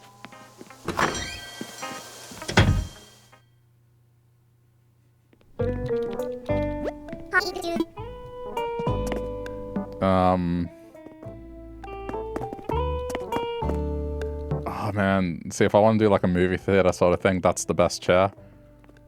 This is good for like an eatery. Damn it, I've been trying to save, but, you know. Yeah, that's fine. I'm trying to pick up the ones that I think are going to be the most useful in builds.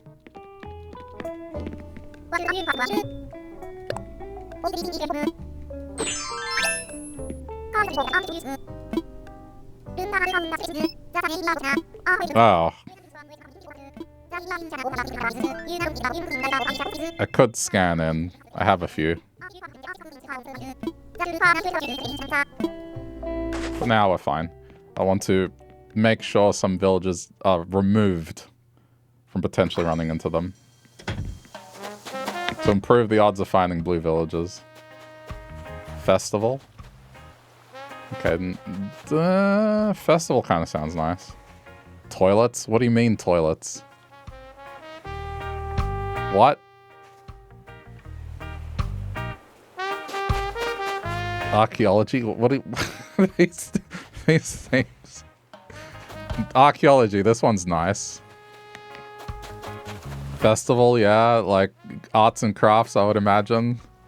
And a gym, cool. This line has a theme of toilets. I'm kind of leaning between these two. I don't think festival is going to be anything that gives a kitchen. So I'm going to do this one, I think. Maybe he has stomach issues. No, but he's talking about having company over and not having enough toilets. Just stomach issues aside, you just need one, maybe two in a house.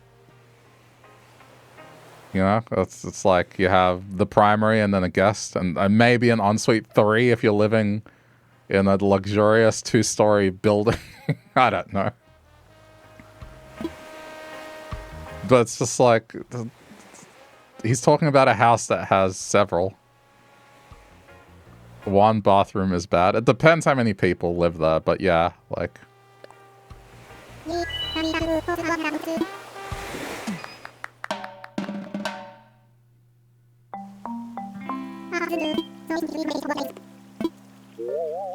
This one could be fun.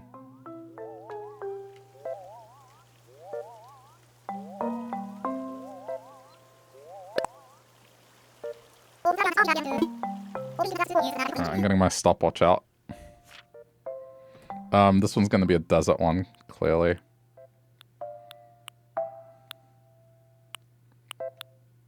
Yeah, that one looks good.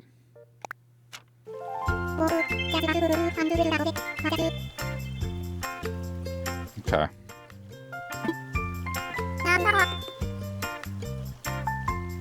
Sorry, I'm just getting it ready. 15 minutes. Okay. Ugh. Stretching. I don't think I've ever had Tucker. I haven't had a lot of villagers, so. I don't know if there's much I can do with the outside, but we'll try.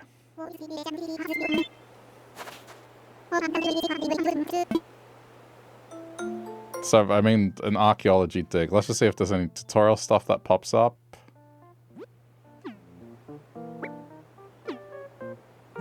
Just making sure.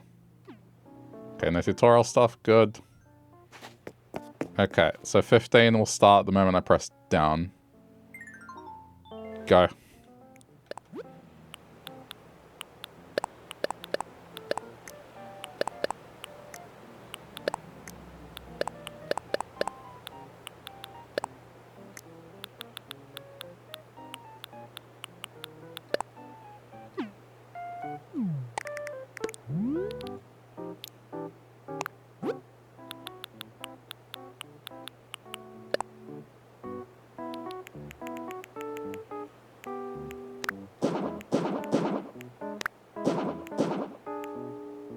I'm kind of counting on this to be, yep, good.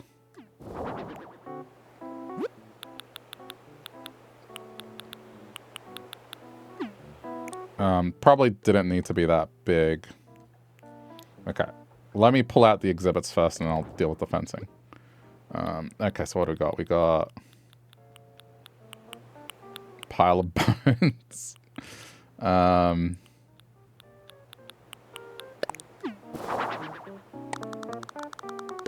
I mean, for some reason, this is just like a miraculous spot that has multiple things going on, you know?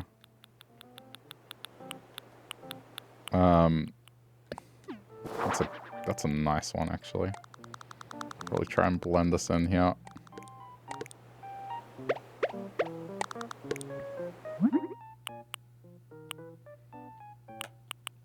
Yeah, brown. Okay. Don't have to commit to this. It's just, this is gigantic. That's the problem. I guess that'll still let me get around. All right, this needs to change. Wait. What are these new... These bridges aren't available. Oh, no, the inclines. They're inclines. Okay, it's fine. I'll just do wood, I think. Alright, so this is going to be less on the garden sort of thing. Let's take a look what else we can drag out here.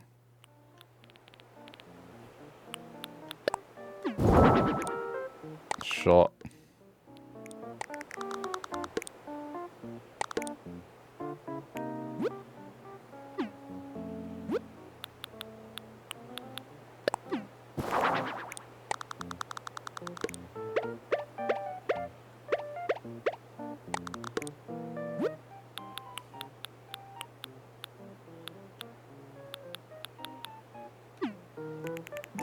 The more I look at this cave, it's kind of just awkward, isn't it?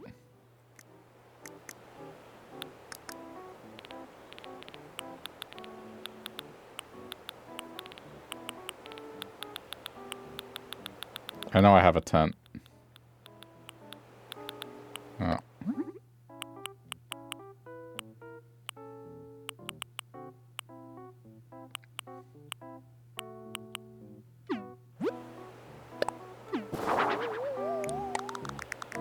Do like a little campsite thing.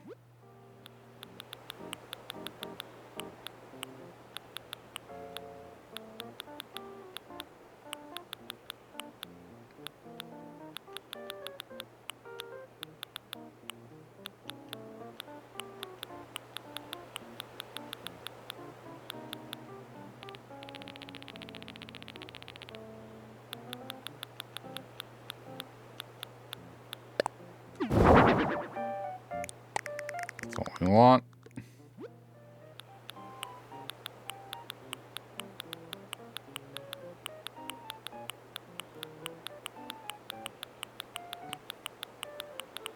Dude, where is it?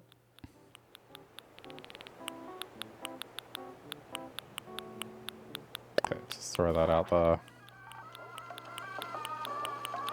Hey, Ash, how's it going? Sorry, I'm like decorating here. Okay, let's just throw out some supplies.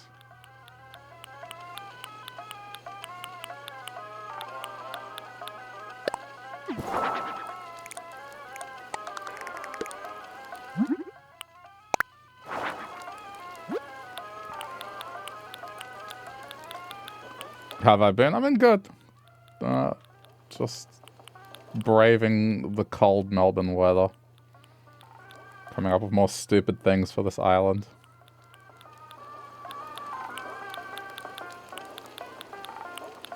How about yourself? I need stools or something. They need to be... I mean, yeah, let's do that. That's like rustic.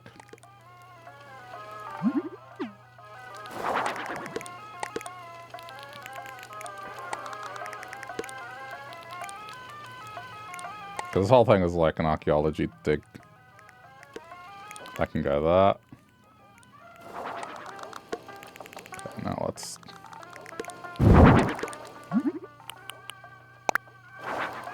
do some variation.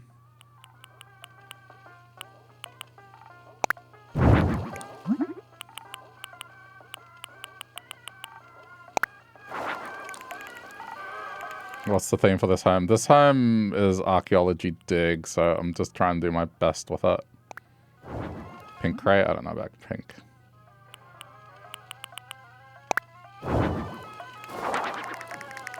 just trying to make it look like, yeah, this is a place that's been temporarily set up.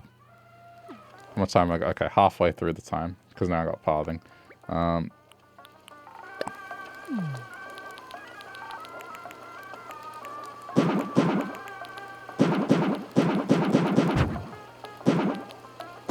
gave myself more time because now we have sand pathing.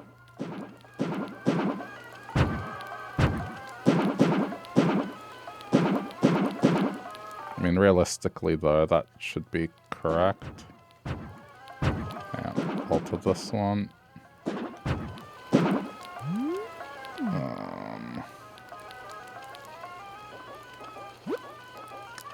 I'll figure it out.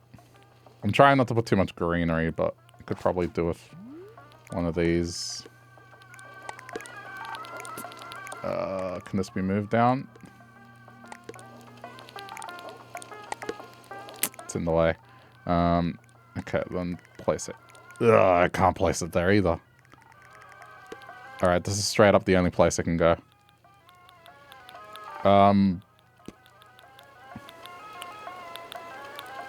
So, hang on. Yes, it works. Okay. This is what I want. This is... I just forget which one's which. Yep, this is what we want. So this lets you get greenery without getting actual flowers in place.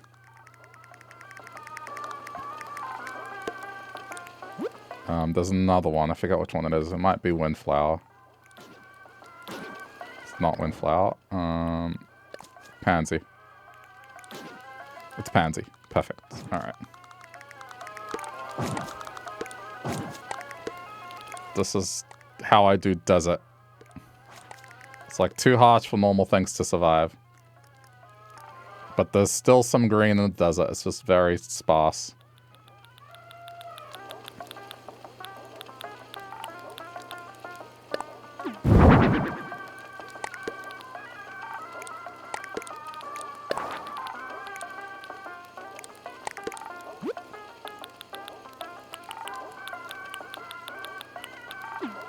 Okay, let me finish this idea I was doing.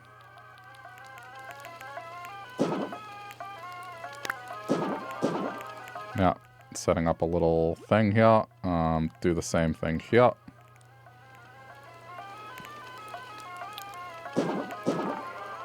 Uh-oh. Okay, yep, rip it off.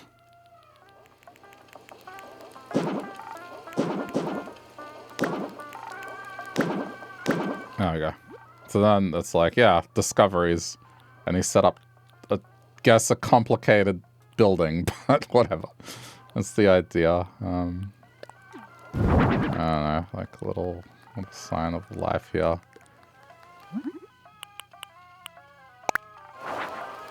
It's just, yeah, decided to build a house here for some reason. I don't know. Just roll with it. Is there like a well or something? I don't think there's a well. Cactus, that is good. Very good. Although, now that I think about it, should probably be one or the other and not both. Yeah. Okay. Let's see, we fix these things as we go along. I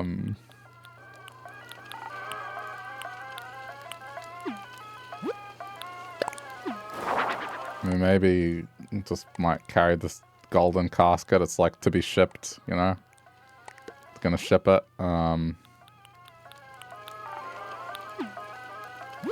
I think we need like a little table for research.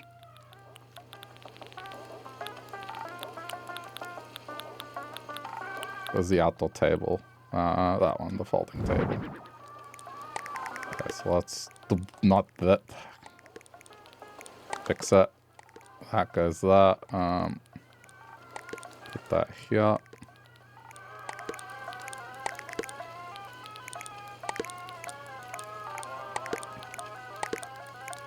I'm kind of blocking the entrance to the tent, aren't I?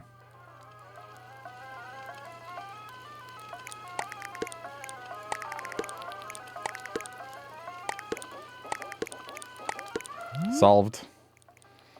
Okay. It's fine. Now it's functional. The menorah. The white celebratory candles. I thought that was like a menorah. Anyway. Okay. We got, yeah, a microscope. Sure. Archaeologists use microscopes, right? I'm sure they do. No, they don't. Ooh, there's a bunch of stuff like this. Let's drag some of these out.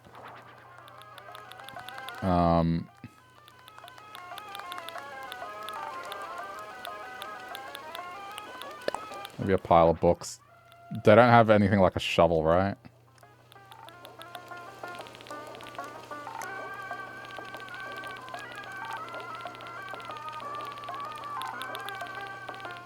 Oh, this list is way too long.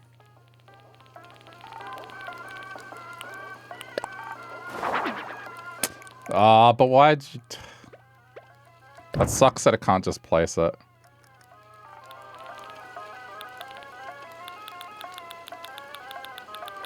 A bucket for the sand. A bucket for the sand. Do archaeologists use buckets for sand? No, this handcart. This is like a bucket, but not a bucket. Handcart. That works. Yeah, that works. Handcart. This is like a bucket.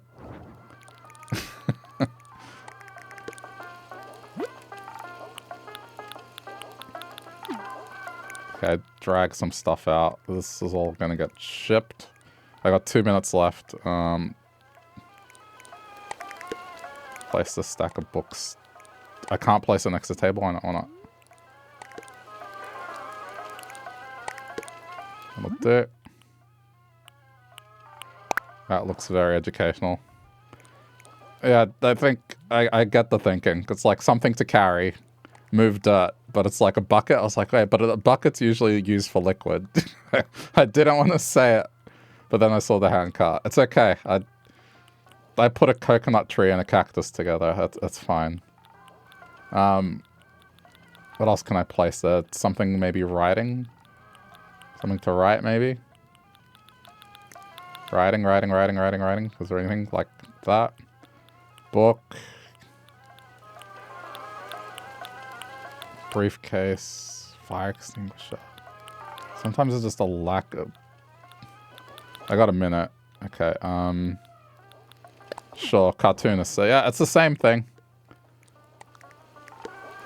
That's the same thing.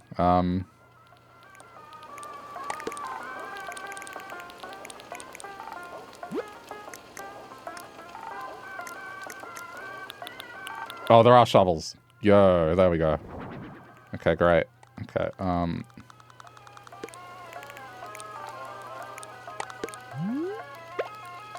need to make it rest against something so it doesn't look stupid. Rest it against a cactus. That's a great idea.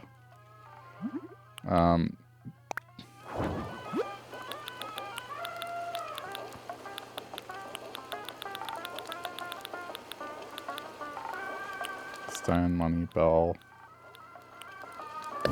Coin could work. Coin could work. I need to move this back one. Oh, but it'll block it.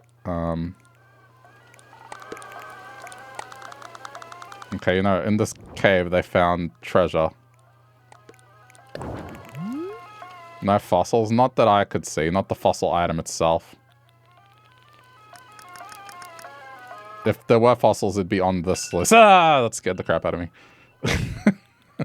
Alright, time's up. Yeah, there's no fossils.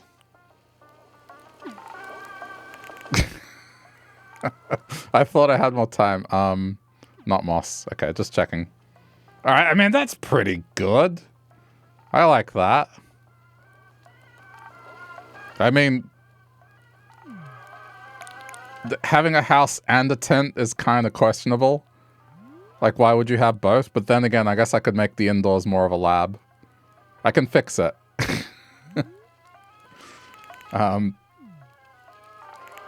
Yeah, I think it's fine. We have exhibits and everything. He's glamping. Yeah, decided to set a clay hut. I mean, maybe there's a lot more to explore and it's like a very permanent thing. I don't know why this is here. Why is this here? Why did I put this here? Okay, if I'm gonna make one change, it's that. It's like, that's fine. Get rid of that. Okay. That's 15 minutes. Not bad. Oh, that's annoying. Okay, here's a problem. I can't have that there. I have to move it.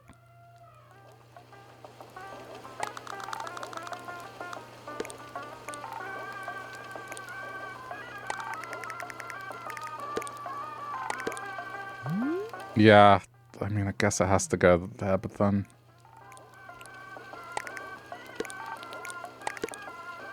Oh, this is bad. I could choose to get rid of it, but then I'd have to use it indoors. Okay. I'll have to get rid of it and put it indoors. This is going to be interesting. It just blocks it otherwise. It's too annoying. No, there's no room. Because I'd have to move this forward to put it behind the house. I'll just use it inside. It'll just be a challenge. Alright, that's fine. I'm happy with outside. Just, that's really unfortunate. Oh. Inside of the house in the back. Oh, right. Yeah, I see what you mean. I thought you meant behind the house. Okay. Alright. What's that? Okay. Oh, we get partitions now. Ooh, okay.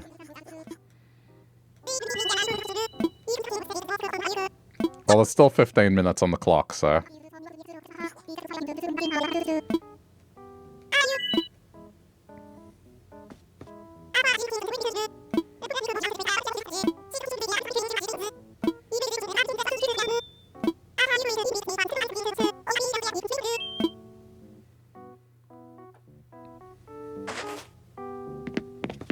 Okay, just making sure no tutorial appears.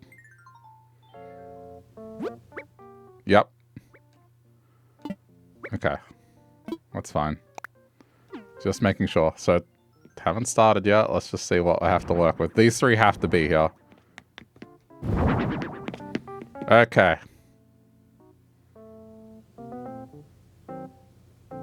Yeah, but see...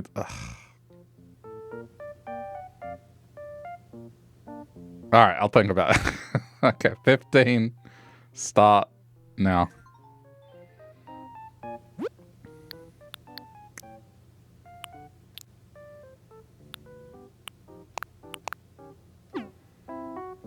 This is going to be interesting.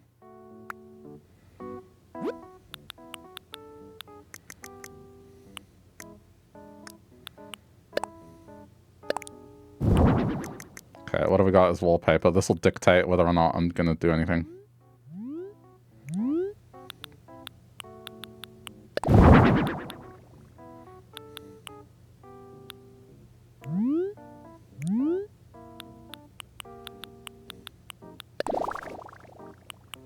Okay, hang on.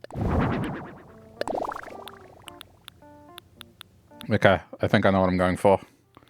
I don't know if I'll partition it. Be rather greedy of me to do this, but then again, I could make it work. Oh, there's two partitions. All right.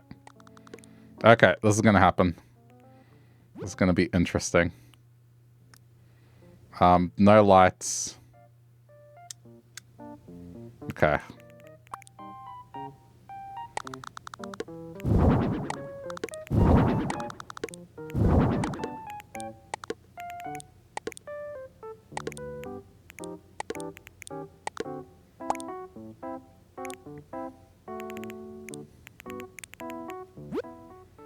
Okay, the floor needs to be... But then I've built a hut. Whatever, just ignore it.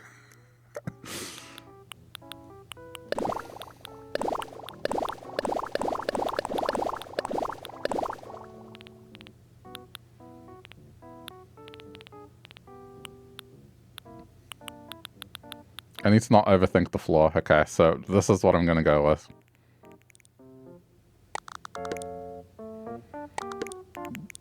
Yeah, I guess inside this ancient clay house is just... This is so stupid. But trust me on this one.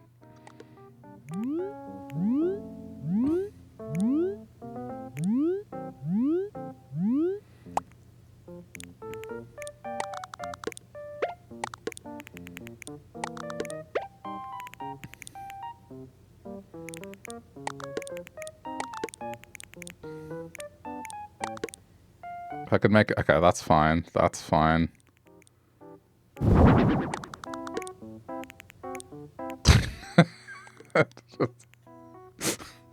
What am I doing? Okay. Now, bear with me.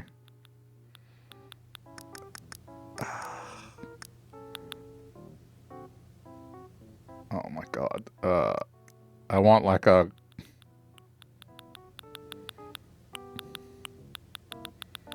it leading to something, you know? Oh yeah, no. This is perfect. This is perfect. This is perfect. Where's the thing? Okay, let me turn on the lights so I can see what I'm doing. I'll turn them off at the end.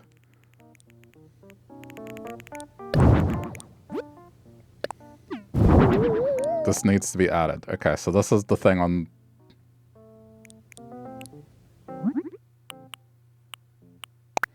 Yeah. Okay, I got this. I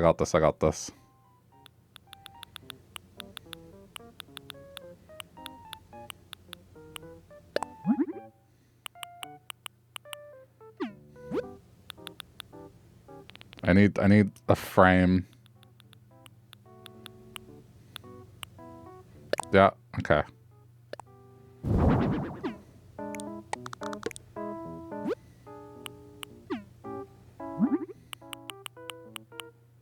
Yellow's close enough to gold. I think we all know where this is going.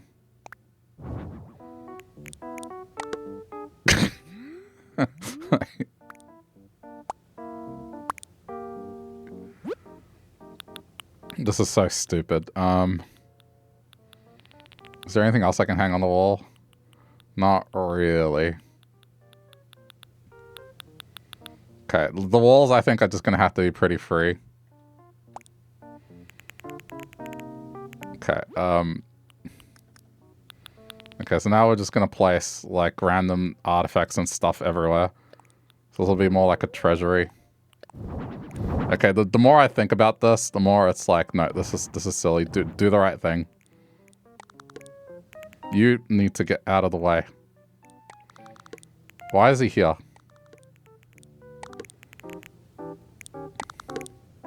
I'll make it work. Okay, and then lower it. Is that straight up the middle? That looks like it's straight up the middle. Move it down one, move it down one, move it down one. Okay, now load these in the back. This is gonna work. It's gonna be so stupid. I hate it when they get in the way. Okay, that, cool. Alright, that looks good. Now, unfortunately we don't get piles of gold or anything, but now we go crazy with this sort of thing. We'll add, like, three stones of wisdom. Right? And in front will be the urn.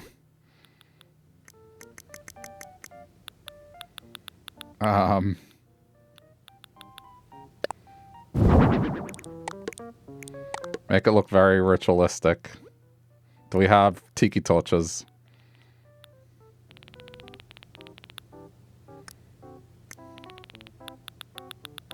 Tiki torches, just come on. What would they be under? Floor lamps, mushrooms, cactus. There's no tiki torches. Alright, get more of this stuff out.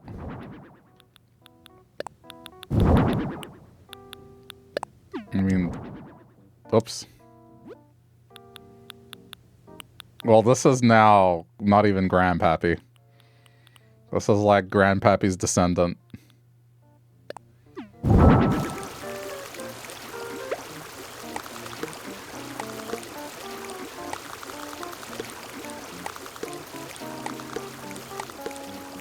This is so silly. Oh, no, wait. Not descendant. Ancestor, jeez. Descendant is the opposite of what I was trying to say. Okay, and you know what? He's camping in here too.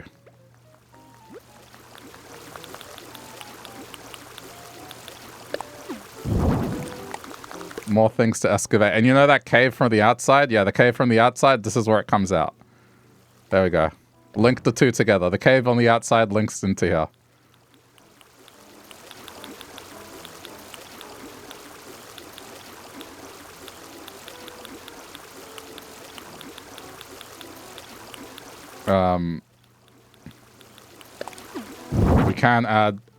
We can add spotlights here. So the spotlights will be our ambient lighting.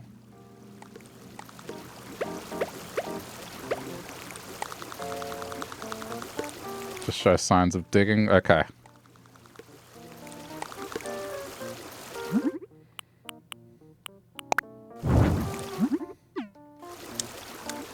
Now I can see how this looks.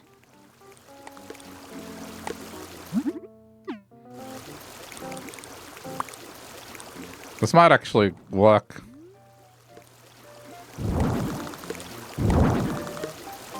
A little bit of a shaky vision initially, but I think I can get this to work.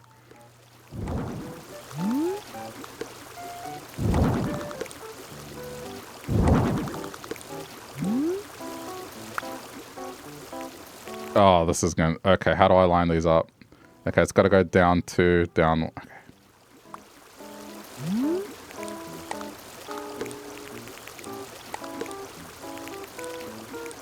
What fun this is. Is that aligned?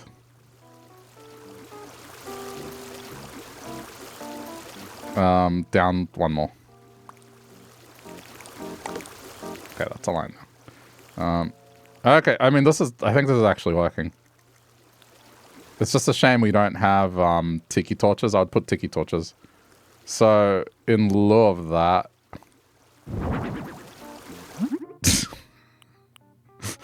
So dumb. Mushroom torches.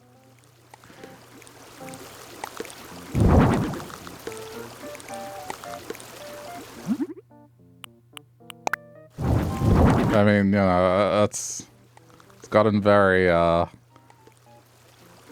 I don't want to light up the room too much. Okay, hang on. Let's adjust again.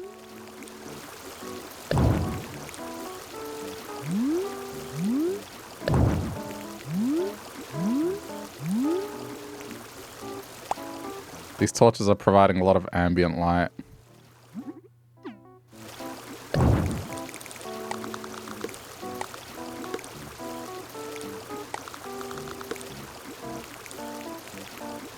Yeah, let's put another...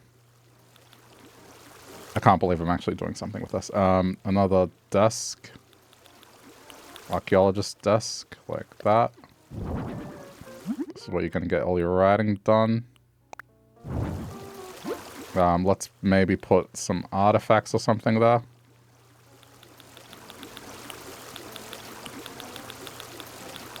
Oh yeah, we need... Yeah, just go with this.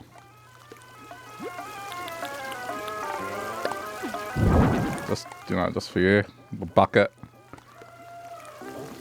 Let's say it's the Fountain of Youth. There's the bucket to collect the water from the Fountain of Youth.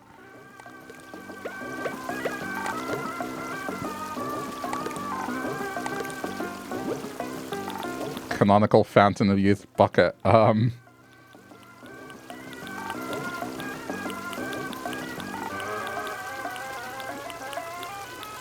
Yeah. No, I already got that already. You can put another one of these. That looks good.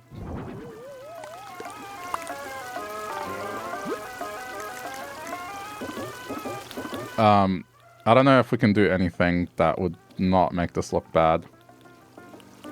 I think just sticking to natural floor is the way to go.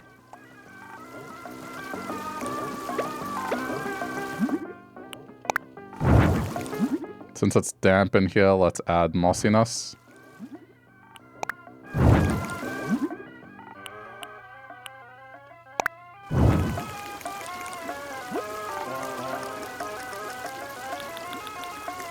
We need shovel.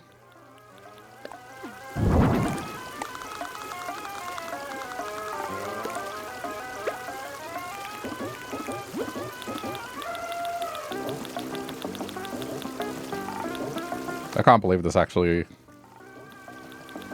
became something. Yeah, I don't know about floor light. This was too modern. Where are the crates? Crates.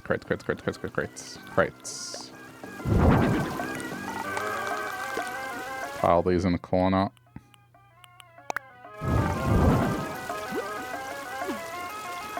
I got a minute left. I mean, all things considered, not bad. It's a little bit of a fumble at the start, but I think we got there. I just wish I had more options, you know?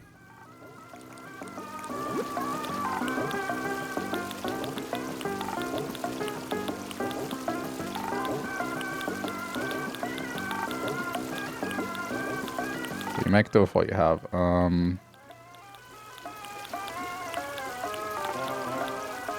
I don't think there's anything else, really. And I guess if he wants to count... Well, you already have the 10. I guess there's no point to that, right?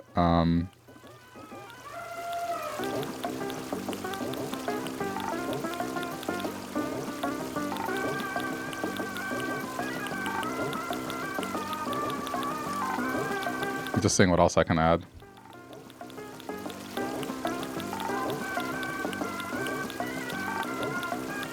I always have to incorporate that somewhere. No, that's stupid. The mystical squatting toilet. No indoor cactus. I mean, maybe. I don't know, just to kind of fill this in, it's like...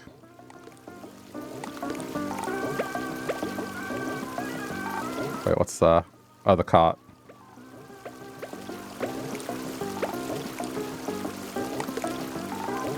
I think connecting the inside and the outside, smart idea.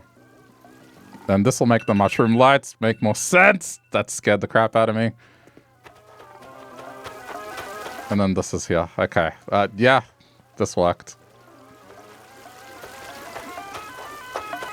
Double tent scenario. A tiny tent in an even larger house. Any fine adjustments? I think the only thing I want to make is a fine adjustment. This is like an alignment thing. I think everything else is fine. Let me just check alignments.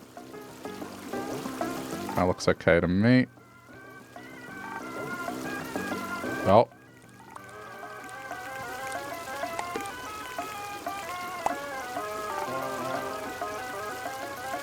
See, I can see it better this way.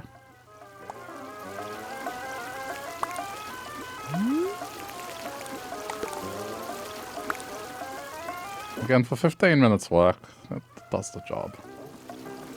Is that right? It's still wrong, isn't it? That one's right. The one behind it is wrong.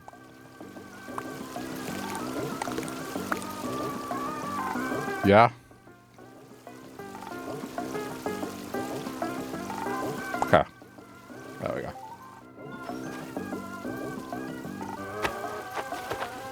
How do you take a photo of the... I mean, how... I guess, hang on, maybe... The light on the right needs to go down one relative to what?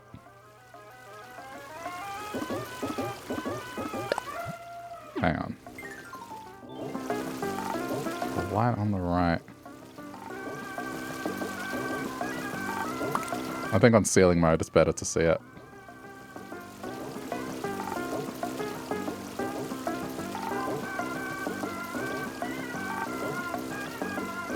Does it? I don't know, that looks aligned to me. Oh, hang on, maybe not.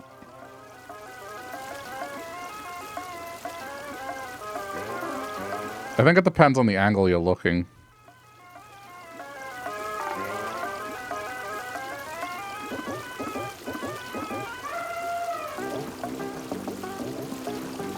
I feel like that's aligned. So if you look at the distance from the wall,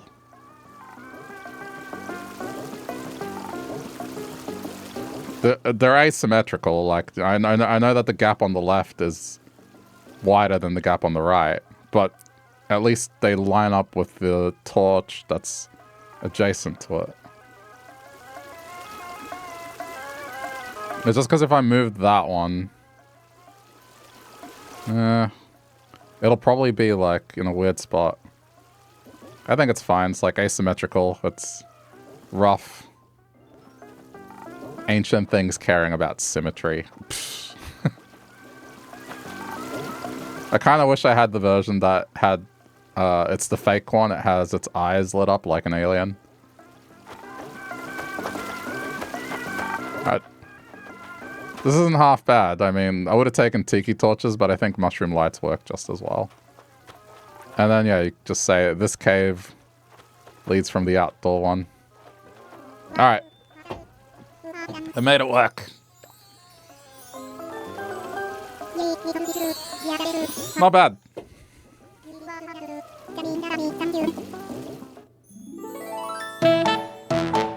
I don't think I took a photo of it. Radioactive mushroom? No, but there's such a thing as bioluminescence. You can have things glow in the dark without it being radioactive. It's bioluminescent. Oh my god, these angles.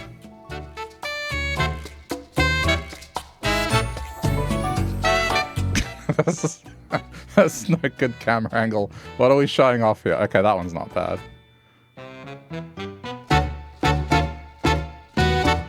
Yes, it's rocks in a room with dirt. Thank you so much. That'll be $300,000, please.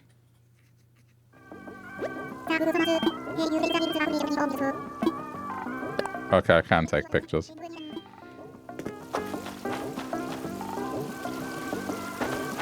I mean, I think from this angle was the way that...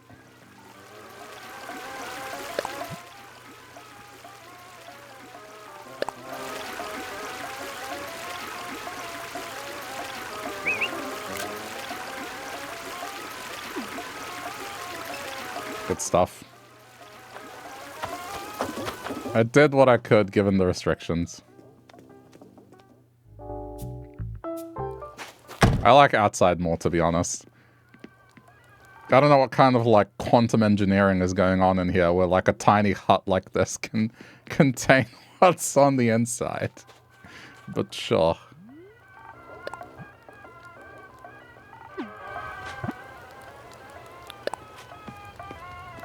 I guess.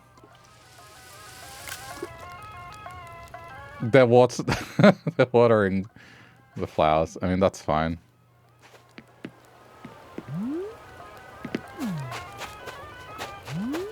Alright, I'm heading back. I can make the house bigger. Slightly bigger, but it wouldn't look that way. It would look more like a normal house. The original intent was, I guess, to make this a house where they had all their research stuff, but then because I didn't use the main things they wanted in their design, I had to kind of pivot.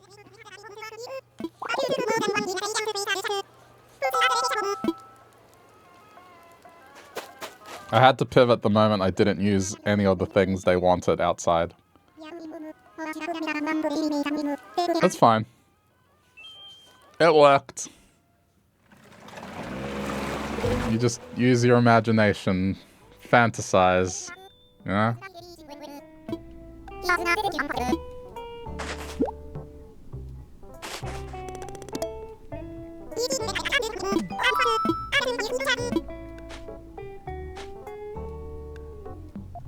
Alright, that was a nice little break from moving stuff. I'm in the process of planting roses and I was gonna terraform a bit, but I needed a break.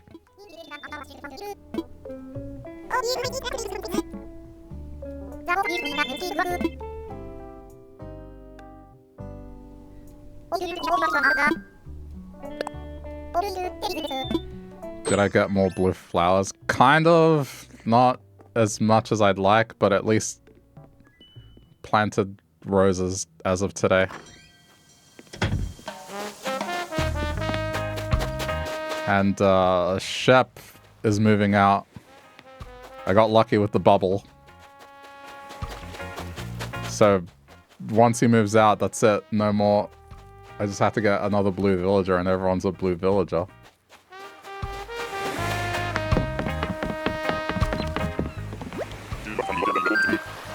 I'm still moving buildings and stuff, and I don't know what I'm going to do about these turnips. I bought $500,000 worth of turnips, but my pattern is the fluctuating one.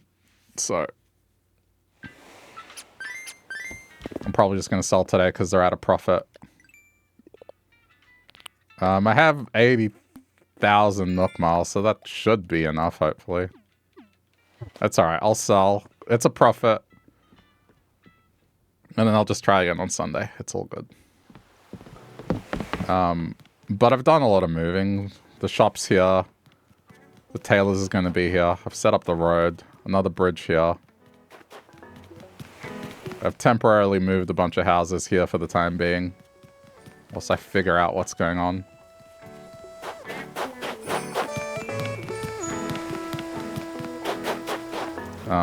And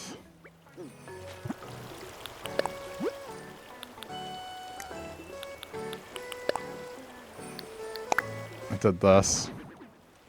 I'm not going to say how long it took me, but I did this.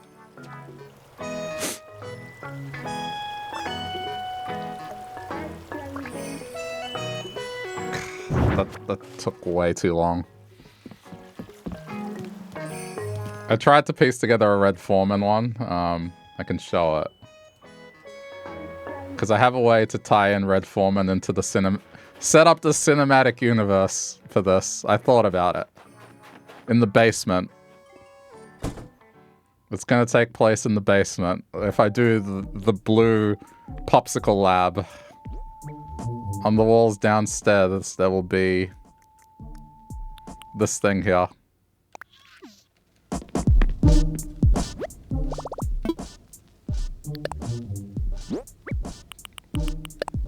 So the reason this thing here is because you can put a custom pattern on it.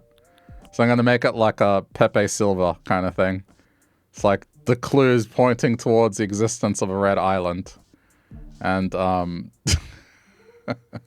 mean, if you want to see, I'd only just started it. I need to make it red, but like...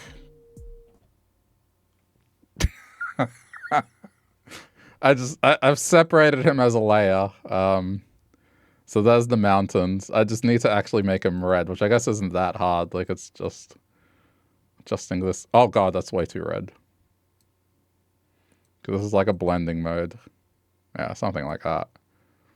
I need to work on it separately. Once I get the image in, then I'll throw it in.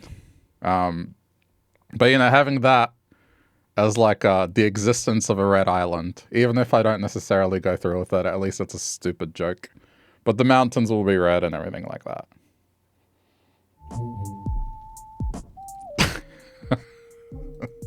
It's such a stupid joke, but...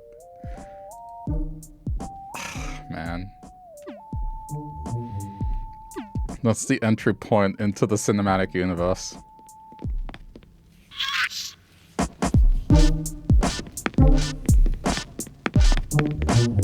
That's if I want to be just entirely insane with this and just do the idea I said, where just grab my original Switch, erase the 2020 island that I don't really care about, and then do an island where the map is mirrored to this one. So whatever layout I do, it's mirrored with the house placements. It's just take the map, flip it, and then try to get matching villages. So like a red mouse, red bird, red squirrel, red duck. I know there's a red duck. Just, yeah. And then with its own set of stupid things, but that is if I want to do this for an extended amount of time. Which we'll see. I remain unconvinced that I'm going to resort to that, but... Okay, I'm going to move some trees now. You think I should? I'll be playing this game for a year if I do that. That's what I mean. It would be, the layout would be mirrored. As in, the map itself, I would terraform it to be a mirror image of this map. That's what I'm saying. It would have the same gravesite. But just obviously in a mirror image. So the dock would be on the, instead of the right, the dock would be the map with the left. But with the red picture, yeah, exactly. Now, the businesses and the individual houses might be different, but the villages and the layouts will be the same, you know? Like, where I have a certain kind of terrain, that terrain will be there.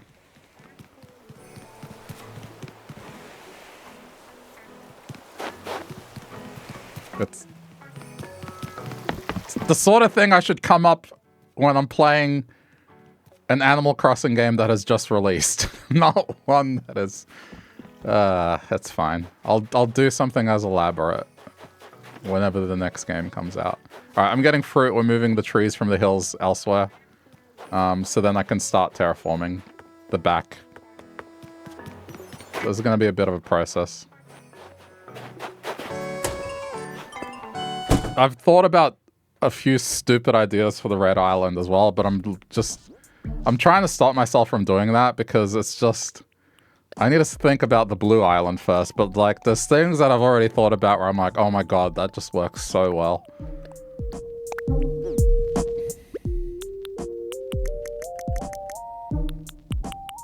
Anyway, let's get some fruit and let's get moving.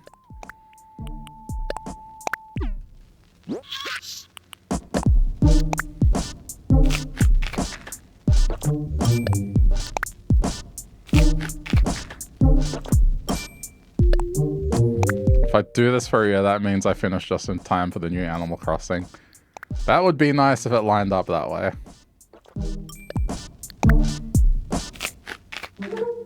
I just know that people are... I always get comments when people are sad that Animal Crossing ends.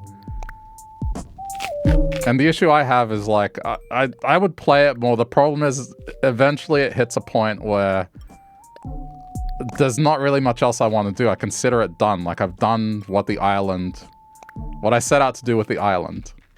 And so it's very hard for me to continue playing it in that way. So at least with it, it's kind of like, well, it means that it's effectively 2 playthroughs.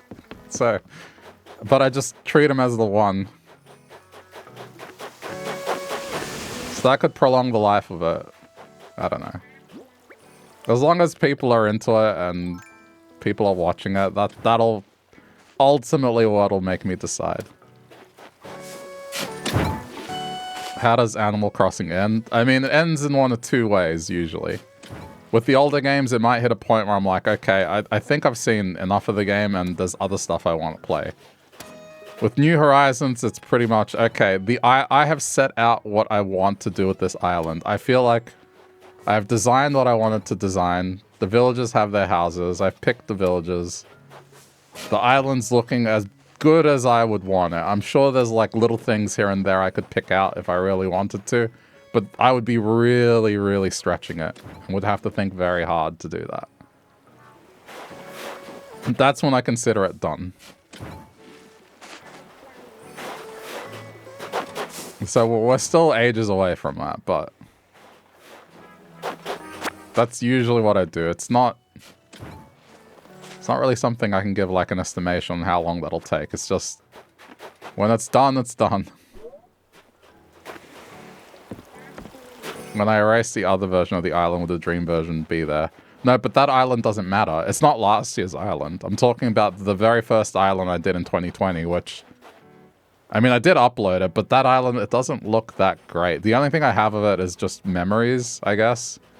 I don't really have the VODs for that time, because I just wasn't storing them back then, because storage was just not something I had. I couldn't upload them reliably.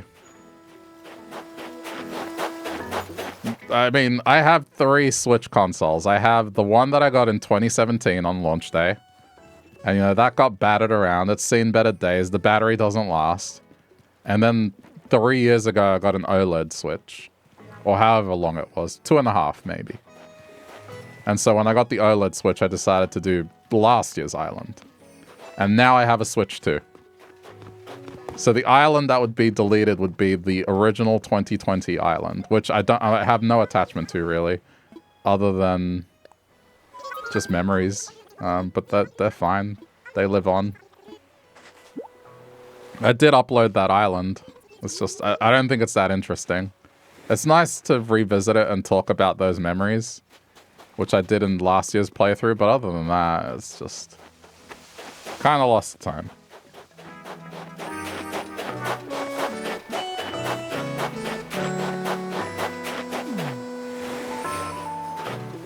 So, alright, let me throw this away. What is it? What is what? This is gonna look hot. Oh, sprinkle! You're in the way. Oh, what did they gift me? Oh, what's the code for the original island? Hold on.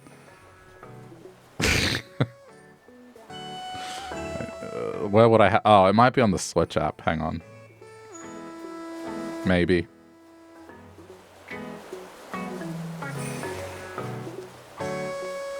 I mean, otherwise, on the Animal Crossing playthrough of last year, the thumbnail is the one where there's two of me. Then you'll know. Do a dream visit? I mean, I guess I could. It's a boring island. But I guess you can kind of see how far I've come. Hang on, let me... Oh my god. Animal Crossing, how do you do this? Because I need to switch user.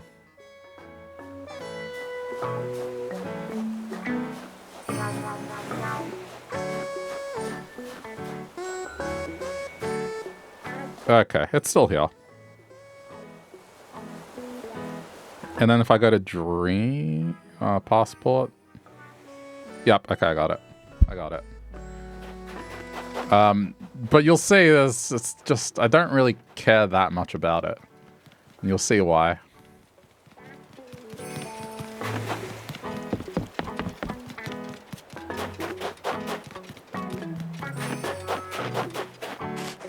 It's just memories. They were fun memories. This is the way I describe it. The 2020 playthrough, it was more of me coming up with random lore as I played the game, but I didn't really decorate it. It was just, we're coming up with random stuff as I was playing it. Last year's island was more about decorating. And I guess now with this one, it's like both. Where did I put the bed? Here.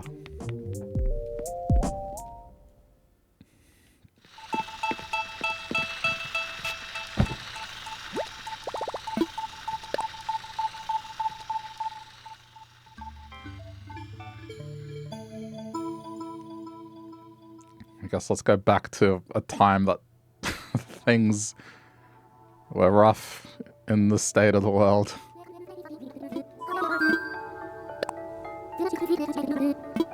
I mean, you can visit it yourself if you want.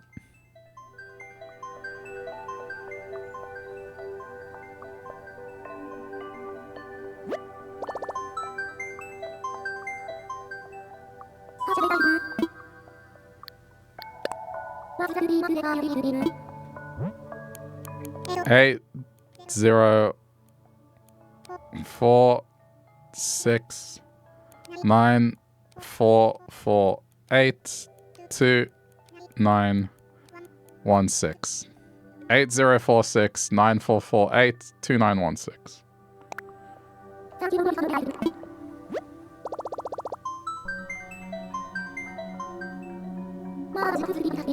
Wait, what?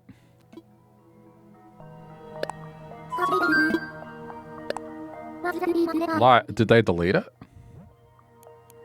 8, 0, 4, 6, 9, 4, 4, 8, 2, 9. I may have made a mistake. I'm tired. 8046 9448 2914. I think I may have said 2916. I think that's where I messed up. I did 2916. There it is. Okay. My bad. 2914. 8046 9448 2914. What time is it? 11:40 p.m. We approach the moment that I say the midnight brain. The midnight brain causes problems.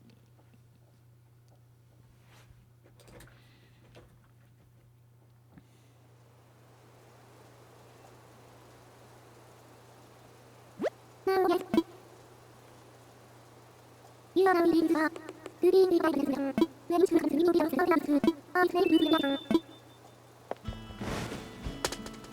there we go. So, I mean... that is part of the island law. Bamboozle.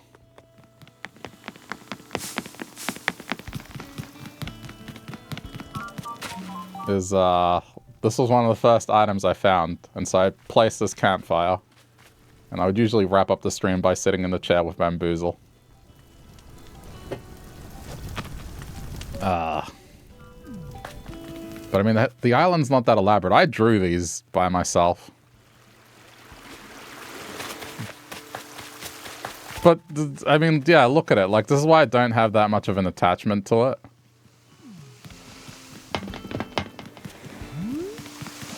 It's okay. It's just not...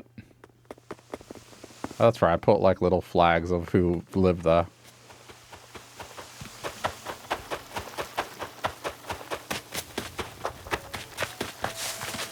Like, it's an okay island. It's just not... It still looks really good. Oh, yeah? What about up here? Like, I don't know what I was doing up here. Look at how many bridges I have up here, and then just this field of flowers. I think I was trying to go for like a cliff. I put a little terraforming in, but not much. Like, what is going on up here?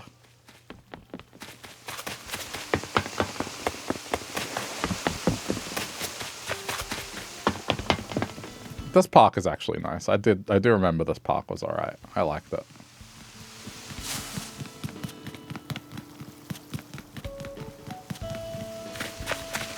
Henry.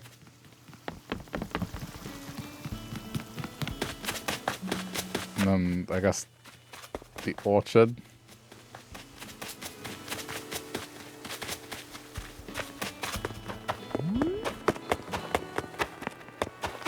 Oh yeah, that's right, I had you.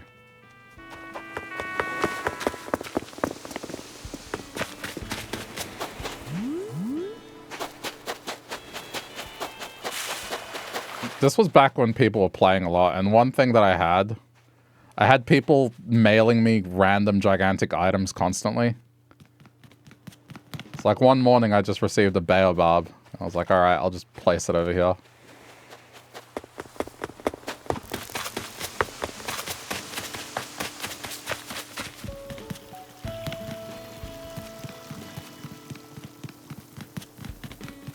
But see, you can see how there's like dig spots everywhere. I just was not taking care of this island.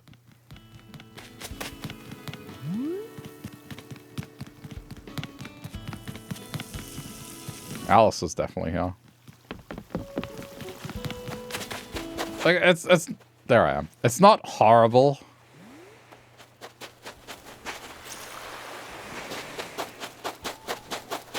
Did I fill the museum? No. Because I didn't play till winter. And I definitely didn't fill the art up. But I mean, the paths, I drew the paths myself. I didn't resort to downloaded textures. So that's the only thing, is like, I did everything myself. But this was in-game drawing. It wasn't like a graphic editor. I was just doing the paths with the in-game. Oh my god, that's right. Oh my god, I forgot this was a pattern. I need to get this pattern. Dude, this is when I started playing. This is so appropriate. I finished Yakuza 0 today. The director's cut. And this thing I did with, I did an emoji when I was playing Yakuza 0. Because that's my favorite sub-story in that game.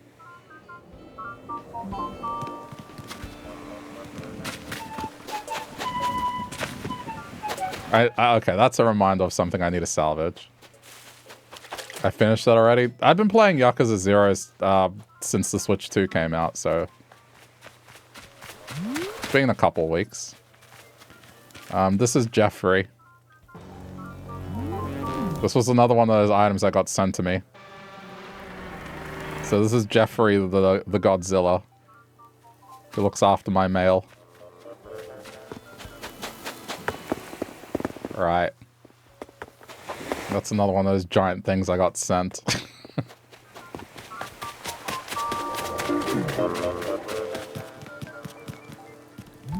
I mean, like, a lot of this is just memories of just the stream. And there's another stupid thing someone sent me in the mail. Just memories. More than anything else. But it's not that great an island. Like, you can kind of see that it's kind of... There's another giant thing someone sent me. Some of these I don't remember the story behind it, but I just know, yeah, that's another giant thing someone sent me. Where does this go? Oh, okay. So, well, it was different things. Like with this, I was mainly more about just chilling, fishing, filling the museum wherever I could. And just stupid stories. That's it. What is the house? I don't remember what my house looked like. This is a completely empty memory here. Oh. Yeah, okay. Oh, wait, no, okay, no, I remember I remember the detail just now. Oh, so that's what I did with gyroids. Huh.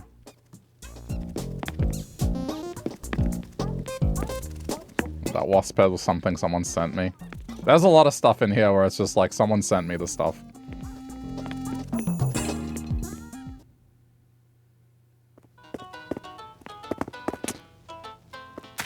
Okay. Do you want to hear this one? This one was actually funny. Someone sent me soup one day. And then it became the mission of a few chat members to make sure that I got every single soup variety there was. This was before they added Halves Island thing. This was before they added Halves Island. So the mission was to get me the soup kitchen with every single variety of soup. And they did it. This was before, yeah, Halve and being able to customize stuff at Halves Island. I mean, I did add this fish after cooking got added, but the whole soup kitchen thing was like, we're turning your kitchen into a soup kitchen. And sometimes there would be excitement because a new soup had arrived in my mail.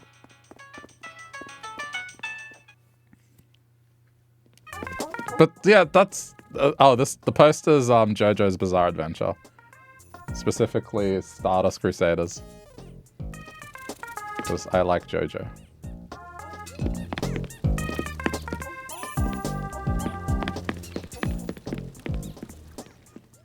A lot of this island is just that. It's just stupid... Stupid memes. You watched like 3 episodes of JoJo. JoJo is difficult to get into because the first arc is not representative of the rest of the series. It kind of starts off like a horror anime, but then later it becomes this completely different thing. It is highly worthwhile if you stick with it. It's just... The first arc is a bit of a doozy. Is the first arc skippable? No, but it's only like 12 episodes. It's not very long. Pretty much think of it as something that is setting up lore that is going to follow the rest of it.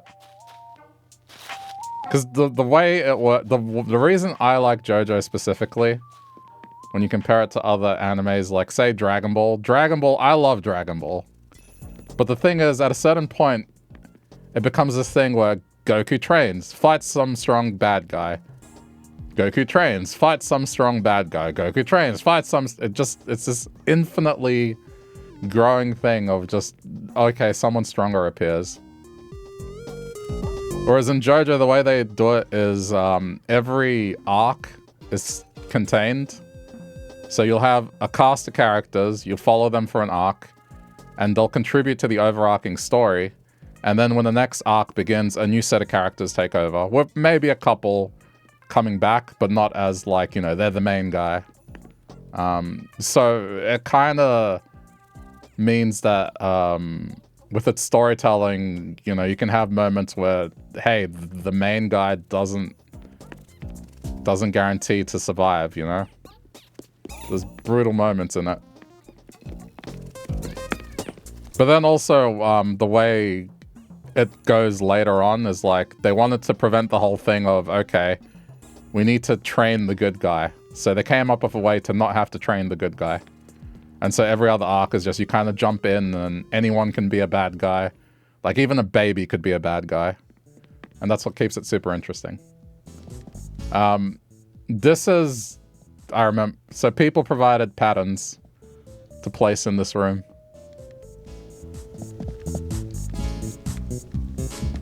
People who were watching at the time. This was the streamer room.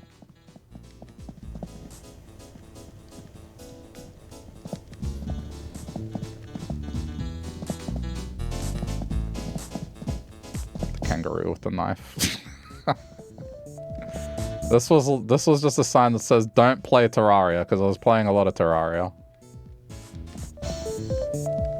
I don't know why there's a Kool-Aid. Why the Kool-Aid guy? I don't remember the Kool-Aid guy. I was also playing Diablo 3 on and off, so it was another one. Alright, anyway.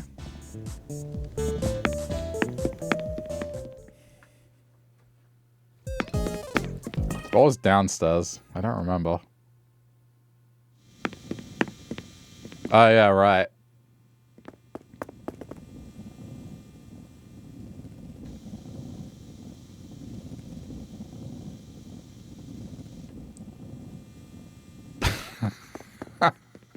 I forgot. Oh, I have a stupid sense of humor. Alright, anyway.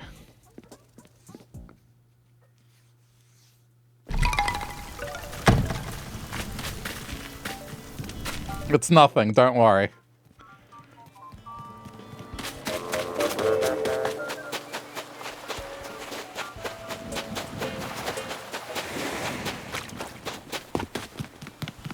Alright, I think that's it. Yeah, that you can see.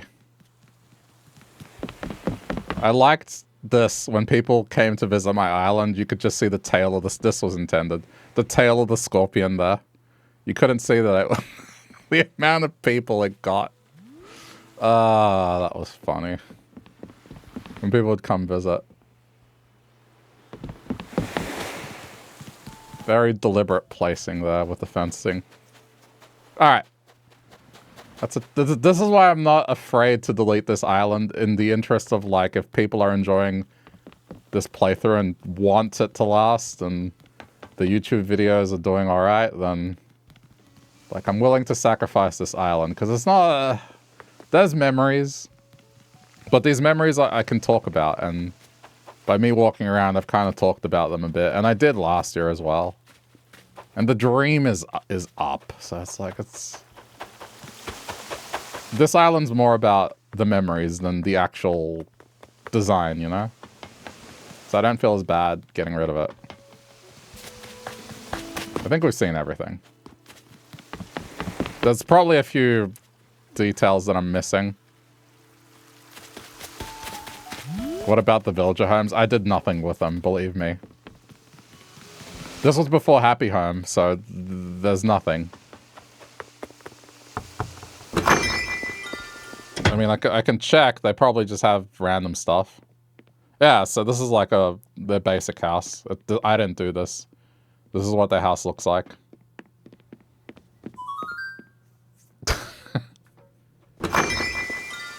I mean, the fact that the pathing is still basic. This was before they had stuff to do. I had to like manually stamp one by one. Step, stamp, step, stamp. And I drew all these patterns, so. There's not many. This tiger, another thing. I think we called it Titty Tiger. I forgot who named it. I think it was Confirmy. Oh my god, it's Grandpappy's horse! Kidding. We wake up.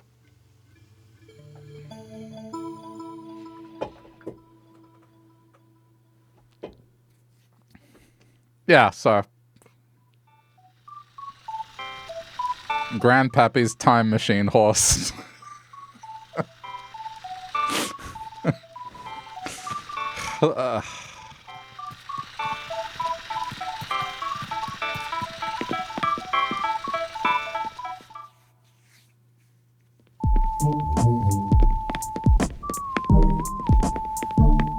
It was fun.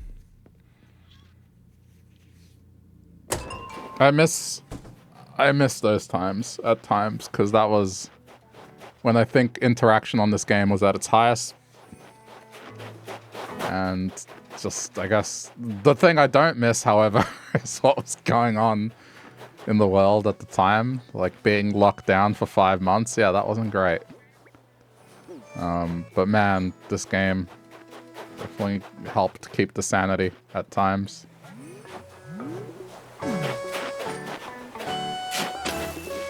Anyway, back to moving trees.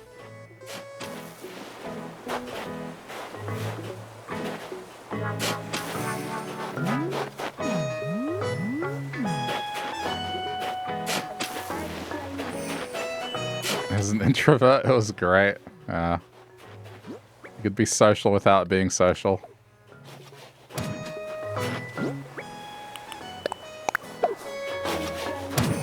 I'm rather selective. It's like, there are times where I can be extroverted, but then there are times where it's like, nah, I'd rather be to myself.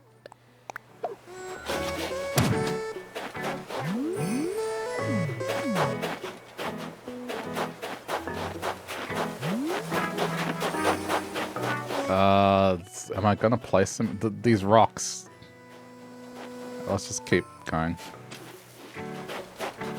Am I more of an ambivert? Sure. If that means, I guess, a bit of both. I treat it as more of like there's a quota per day. And sometimes that quota is filled quickly.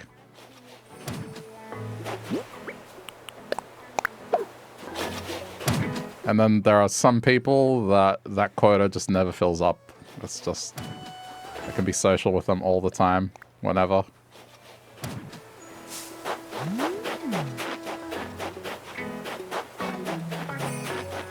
It just depends.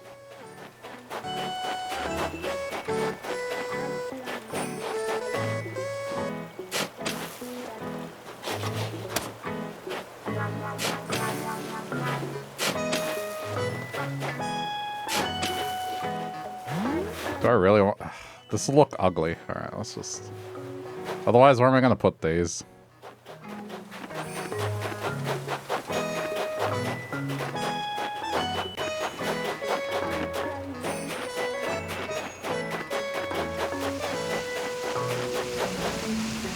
It'll always hang out with them, but the next day it'd be offline. Yeah, and there's nothing wrong with that. The other thing that I think is something that some people... they can't do is, and this is not introverts, this is like more extroverted people. Some people can't deal with just hanging out with someone and not really saying much. It's like, if there's dead air, it's considered awkward or boring, and it's just like, nah, man, it's just sometimes if you're hanging out with someone and you're not talking and there's dead air, it just means that you're comfortable with one another. It doesn't have to be this thing where, you have to fill every single moment with something. Yeah. So I like a lot of that sort of thing. That's just, don't have to fill every moment with some form of action or whatever. Just existing sometimes is enough, and it's underrated. Doing nothing is underrated.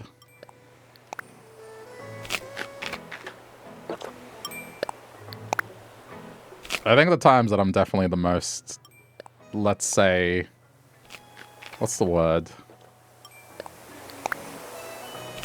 But I guess seeming more extroverted I mean, cracking jokes, making stupid noises. It's definitely on here. But I wouldn't say that's like 100% representative of how I am all the time.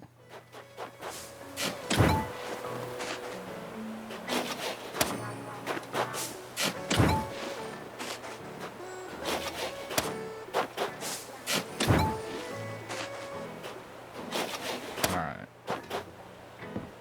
I'm gonna chip away at the land and on the left and just put them over there.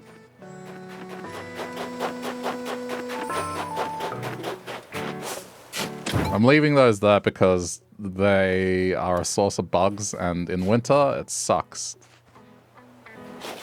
So this is a reliable way for me to constantly be able to catch bugs for the Nook Mile thing.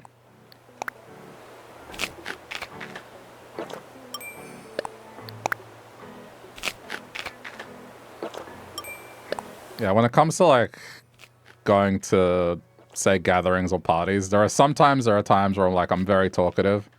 And sometimes there are times where I'm just kind of chilling. Just hanging out, not really doing a whole lot. You know, conversing, but not as much.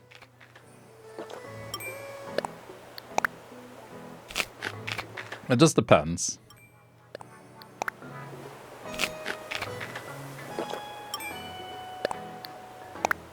Introverts have their energetic moods. It's just that you need to recharge by being alone more than being with others.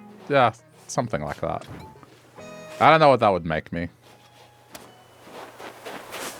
But...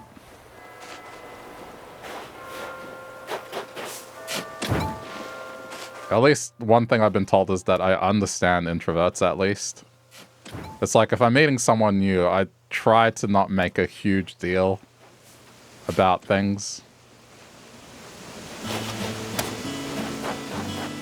But I've had people tell me that, you know, that they're usually not talkative, but then when they're like hanging out with me, they'll talk heaps or just be more extroverted than usual. And it's because I don't really make a big deal out of things.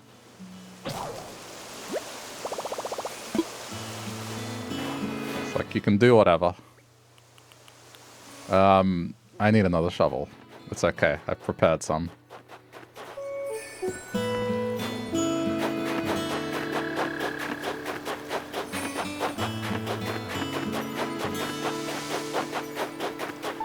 Keep getting lost in my own town because there's no landmarks now. It's like kind of moved everything.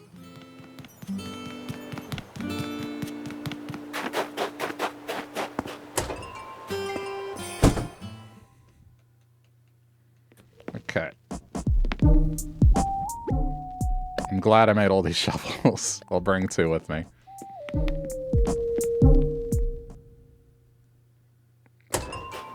You'll love talkative people because that way you can just listen and answer from time to time. Oh, I feel that way as well at times.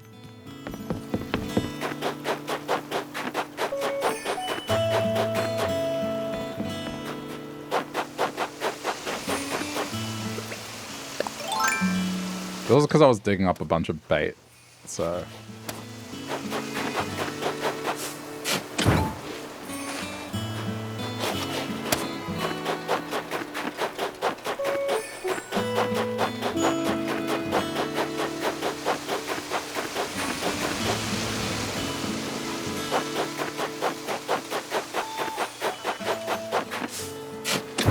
I guess I have to keep the cliff fishing to some degree. I still need to get that string fish. Oh. Oh. Okay, I need to get more fruit.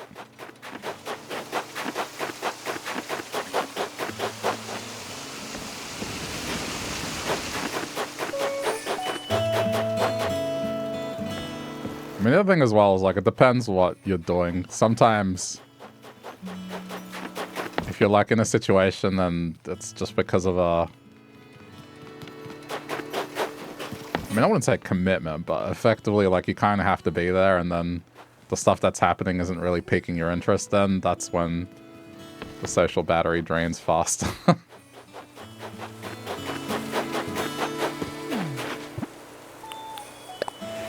Okay, we gotta...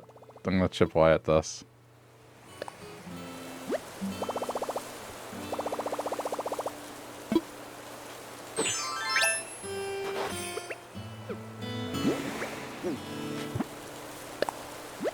No, no, no, no, no, no.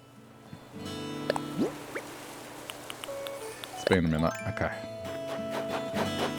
I got purple mums already. Yeah, but they've been like that for about a week. I don't think I've gotten more. Alright, let's just start. Oh, I need to erase this river. Alright, erasing this river.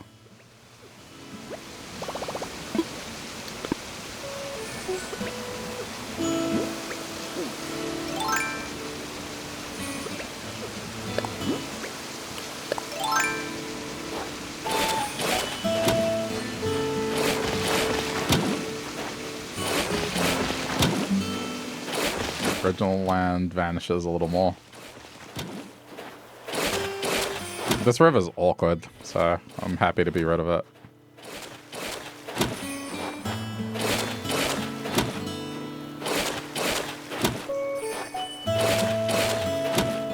I think I'm like the best when... Well, I'm at my best when people are talking about nerdy shit. Even if I don't necessarily understand it, or I'm into it, it's just... They're more likely to understand me.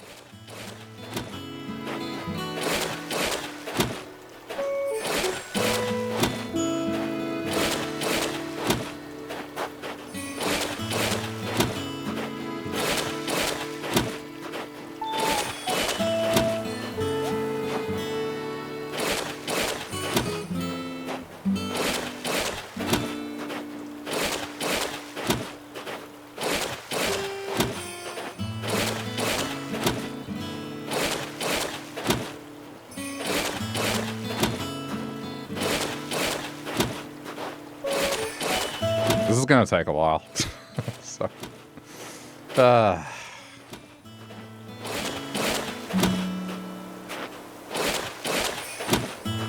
alright, it's not like this river was any use.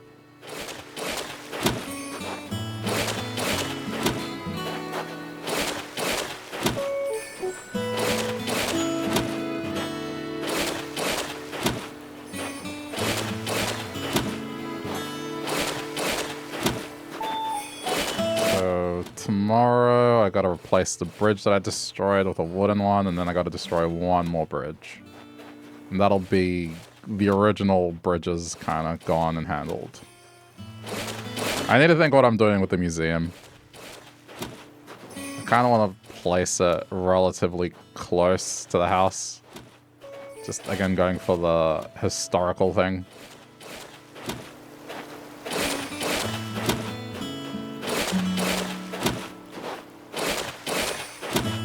Yeah, I hope it looks good in the end. There's no guarantee. I tell people trust the process, but it's just... Sometimes it doesn't 100% get there. I've been told many times, I don't like your ideas when you start them. I get that.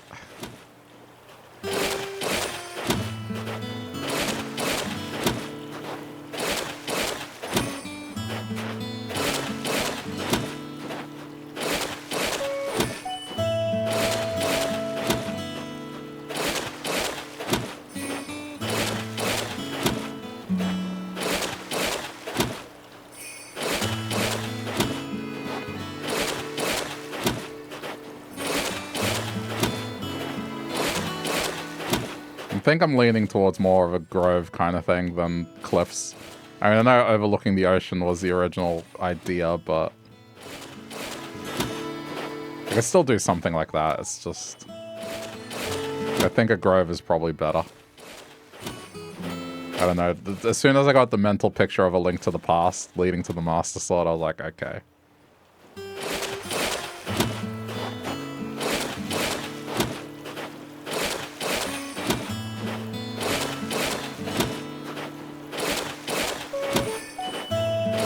I have an idea how to do it.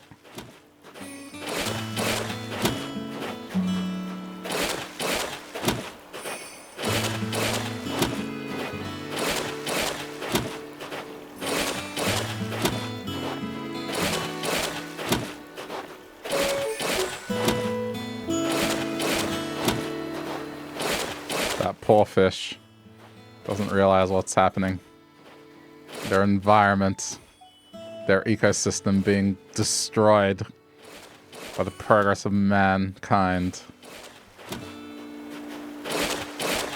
That was a cartoon that used to air here when I was growing up. That was really fucking dark when it came to that. It was called The Animals of Farthingwood. I think it aired in Europe as well, but it followed the story of animals that humans destroyed their homes, and so it was kind of like a drama. But a lot of the main characters in that show just died. At the very start when the humans are bulldozing the forest.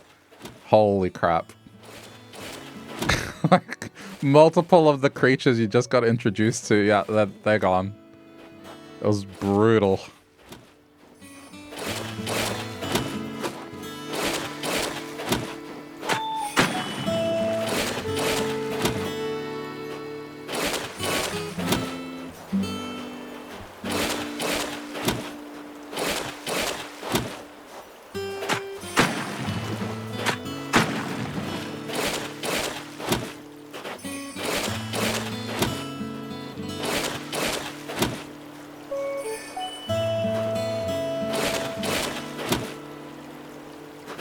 Actually really liked that show when you would see it on TV.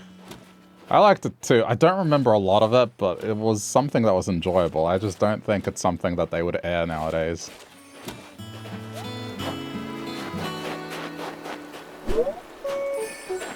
Yeah, that's right. The fox had kids. Didn't one of them get separated or something? I remember that. And then there was the moles as well.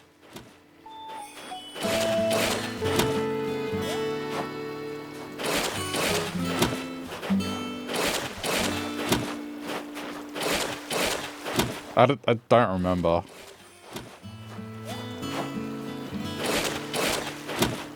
Probably find the show.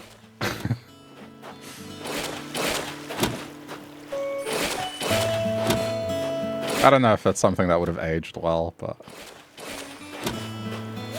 yeah, it's been a long time.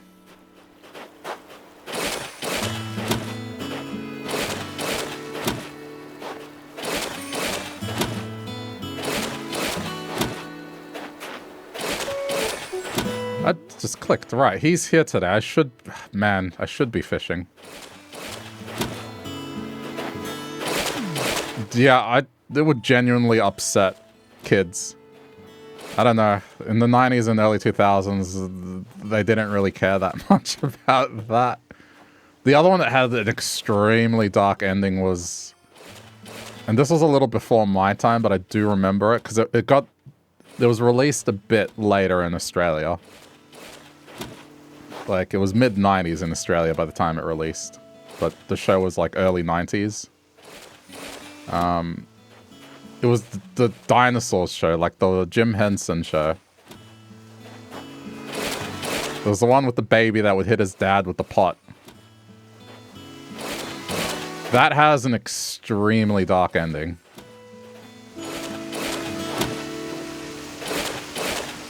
Like, that would genuinely upset a child.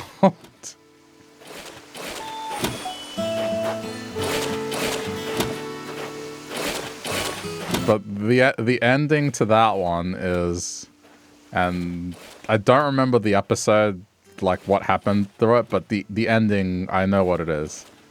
But to paraphrase the episode, it's kind of the main character, the father, I think, does something to bring about the end of the world, like the Ice Age, effectively. It's like, it's making a comment on what they're doing at where he works. Effectively causing the Ice Age. And so the entire episode, they're kind of dealing with that.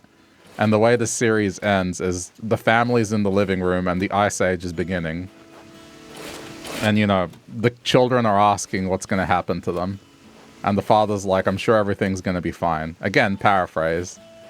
They have a conversation. The episode ends, and as the credits are rolling, the snow buries their house. So it's kind of like, yeah, it's dark. It's really, really, really dark. Hey Adam, how's it going?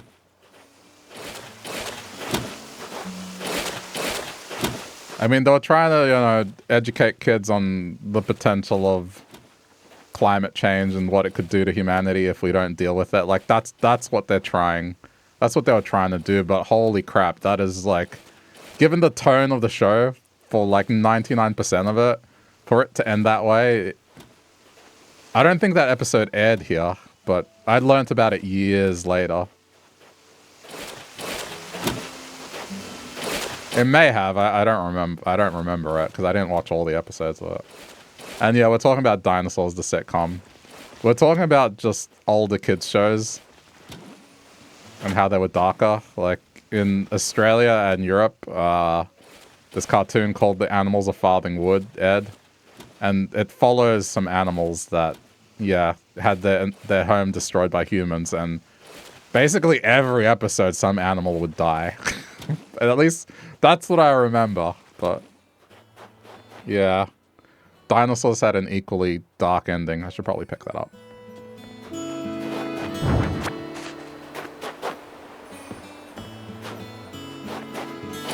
Yeah.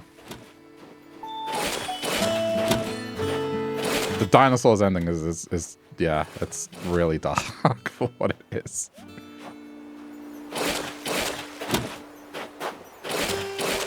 The show was good, though. I mean, it was basically like a Simpsons show, but with puppets. I liked it. It's just, that ending was a tad controversial. As far as a kids' show goes.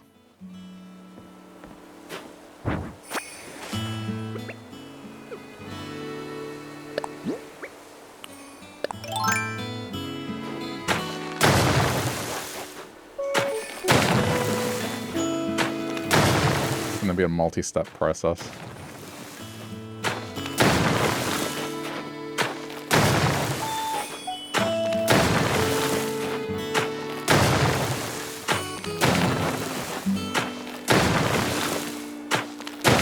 Never really liked 3D shows unless it had humans in it.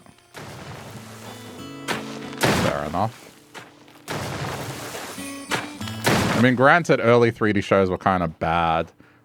But Dinosaurs was more of a puppet show. It wasn't 3D. It was like on the same level as what Sesame Street and the Muppets were.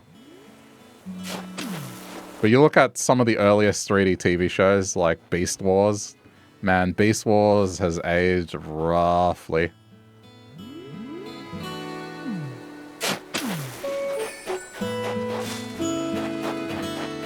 There was a lot of early 3D animation shows that did not look good.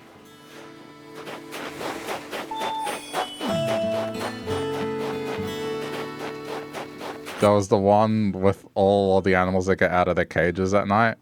Wait, animals or toys? Are you talking about Johnson and Friends?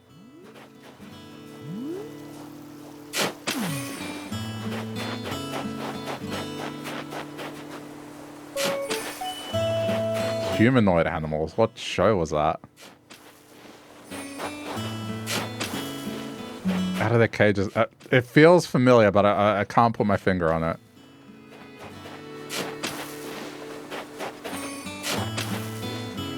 I mean, there was a kids show called Johnson and Friends when I was growing up.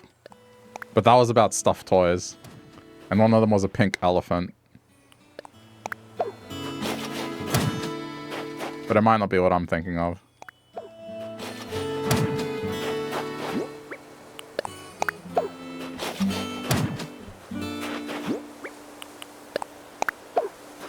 Yeah, just if you Google it, don't do it with AI search. I'm kidding.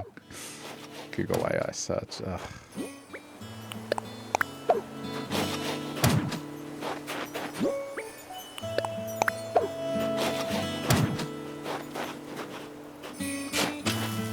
Yeah, I'm just gonna keep stacking trees here.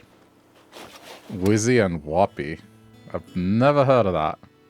Let me look. Maybe it was called something else. Because sometimes these shows get named differently. Oh. What the hell? No, I've never seen this before.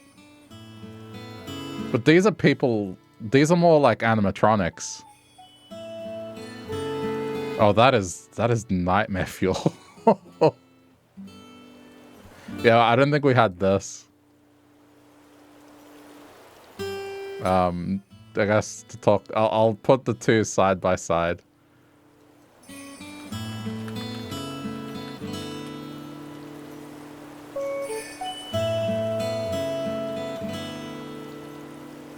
Yeah, okay. No, what I was talking about.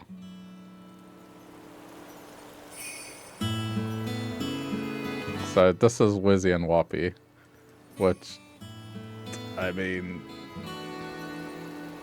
this is what I was talking about, Johnson and Friends. Johnson the elephant, Diesel the truck, Albert the water bottle. I forgot her name, the harmonica. I forgot the robot's name. She was a newer character. But it was the same premise. It was like, at nighttime, these things would come to life. That may have been an Australian one, though. I'm not sure. But the premise was at nighttime they came to life. And had little adventures.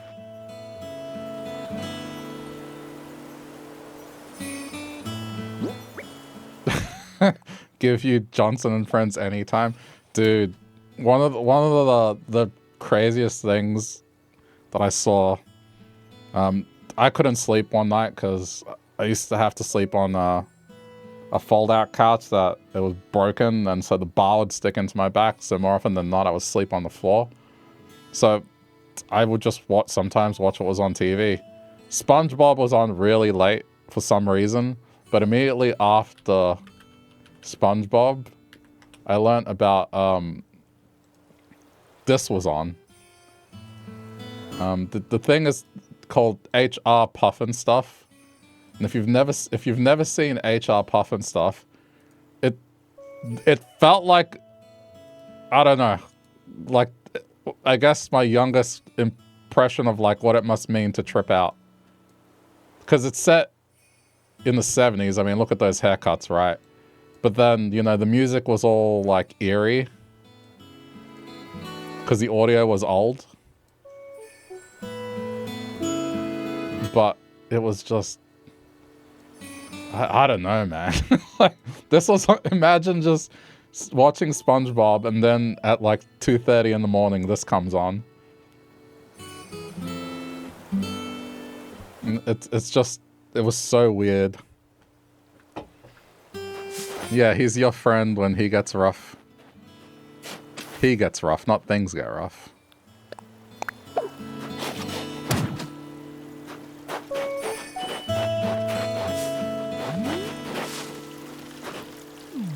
Had cartoons on that late. It was on cable. Because my uncle had cable.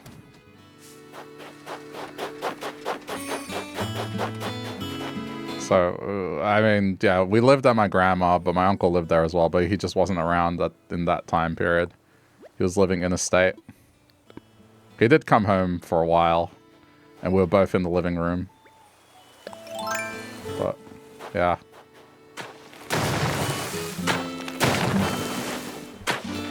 It's not standard for cartoons to be on. It's just that channel specifically. Late night TV in Australia, they just re-air American stuff. I don't know if it's still the case here, but when I was growing up, the stuff that would show would be like Saturday Night Live, old episodes of Saturday Night Live, the David Letterman show, that Chuck Norris show, I forget the name. I think it was like Walker.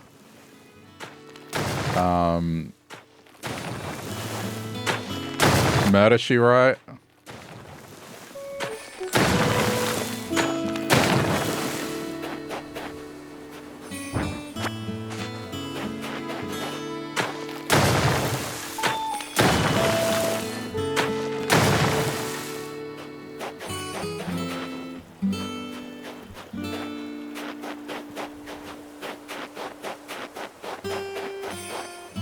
You're gonna have to start saying that when people ask, how you doing? Brother, you're living in a state.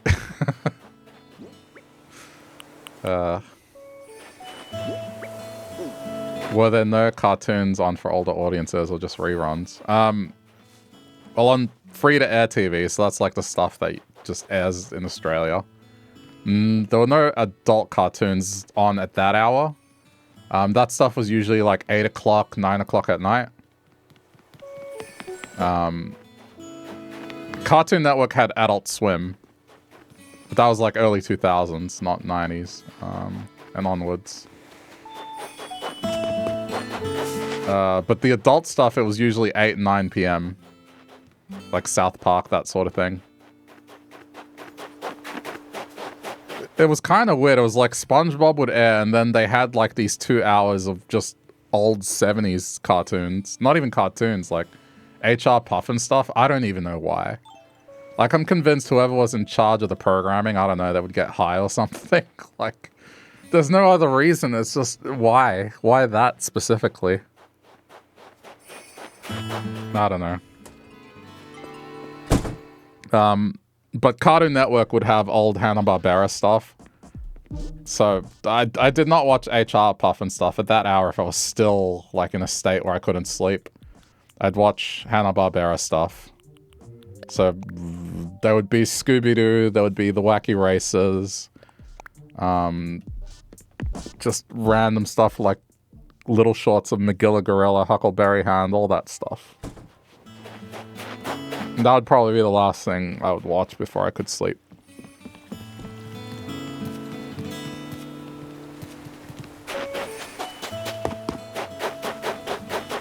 I think if you stayed up until like right before the TV stations closed in Australia, they would have stuff like the Three Stooges, really old stuff.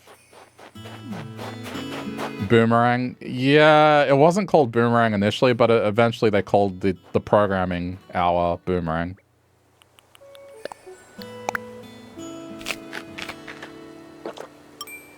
Yeah, I mean, 2 memories I have of staying up late at those hours. Seeing HR Puff and stuff for the first time, and then learning of oh man, what year was this in? Hang on.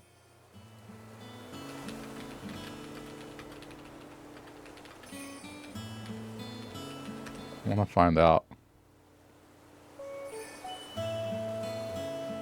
Yeah.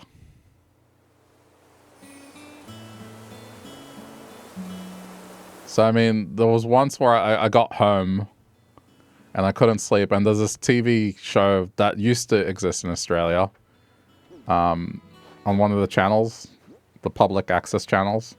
They would just have local DJs come in and they would do a playlist of music videos to close off the TV station for a few hours. It was pretty good. And it was just non-pop stuff generally played, so it was like... Sometimes it'd be hip-hop, sometimes it'd be electronic music, sometimes they would do, like, heavy metal. It was really varied. There was no, like, mainstream stuff generally during that hour. But there was a music video by a Norwegian group called Røyksopp. And man, that memory sticks with me. It's like, the music video is of this woman who she's kind of, like, just in a dream sequence, kind of. It's hard to describe, but it's so trippy. I wish I could show the video, but it would definitely trigger a DMCA. But there's parts of the music video that's just so... I don't know what to make of it. All it is just... Yeah, it's like what dreams feel like. That's how I can describe it. At one point, she's floating in the air, and I'll see if I can show a still shot of it. But it's, no. No. Twitch has a policy. Twitch doesn't like people when you show feet. I think there's like a policy against feet. But she's floating in the air and she's singing. And, you know, when she finishes her verse, she kind of starts twitching her feet, and then this like white liquid starts, it's like, it's bubbly and soapy looking, and it just starts going down the side of her feet, and it's just there's just a lot of stuff like that where it's just, I don't know what it is. I can link the music video, people are curious, but the song is What Else Is There by Røyksopp. if that's how you pronounce it. I'm sure the resident Norwegian here will be like, that's not how you pronounce it. But as a Fate hater, no thanks. It's like 5 seconds. The whole music video isn't about Fate. Their music videos are really well produced. Trust me. But just imagine being sleep deprived and then you see this. It also doesn't help that the singer, I mean, she's got a look to her, and the aesthetic they went with her. Yeah, it's like crazy.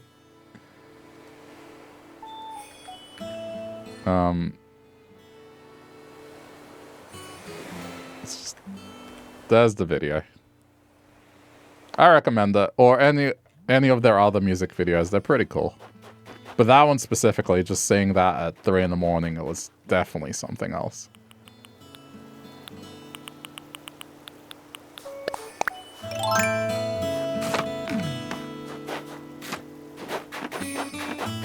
Again, the best way I can describe it is that is how sometimes dreams feel. As sometimes you have dreams where you're kind of floating. You're not flying, you're I guess levitating and still moving around. At least I've had a dream like that. I know not everyone has dreams.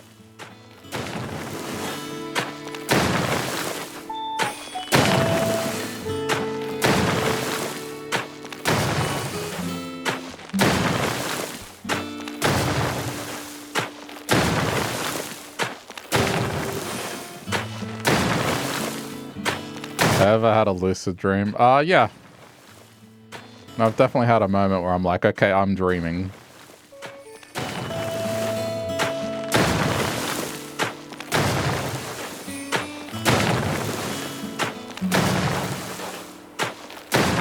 It's not very common. It's only happened like maybe 4 or 5 times in my entire life.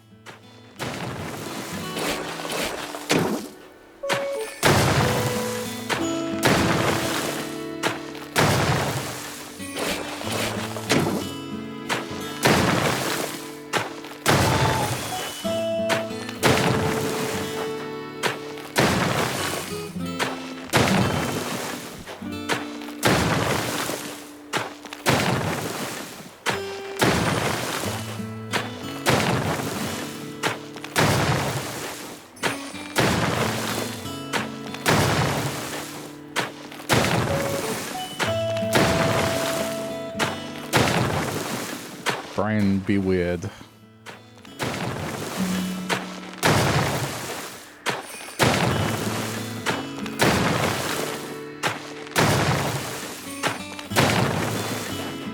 think the first one I had was just before starting high school. I went on I guess it was kind of like a tour to get people ready for the school. And I guess I kind of had a dream where like I walked around the school, but it was kind of at nighttime and it was just very weird. It's just ran across like 1 or 2 people. It was just, I don't know. It was odd.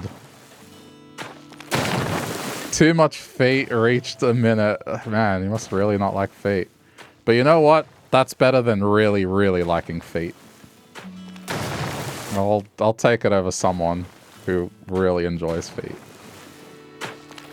I'll take the other side of that equation. I don't understand why people like Fate, but you know, I guess it's harmless. This is something I would never understand.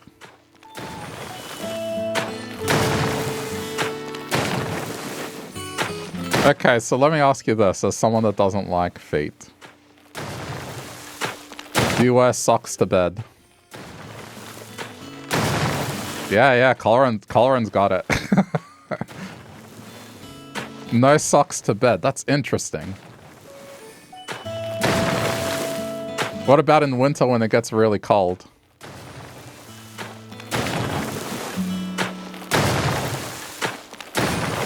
See, what do you mean, see? There's nothing wrong with wearing socks to sleep. Not the same socks you wear. I'm not talking about wearing the socks that you've used all day. You get a fresh pair of thicker socks, so then your feet are warm when it's cold at night. What's wrong with that? They are a fresh pair of socks. It just makes no sense to be against that.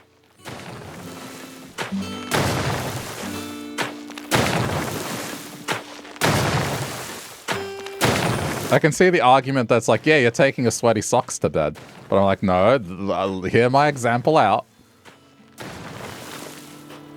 You do not keep your sweaty socks on. You take out a fresh pair of socks that you have specifically because they're thicker for sleeping at night in winter.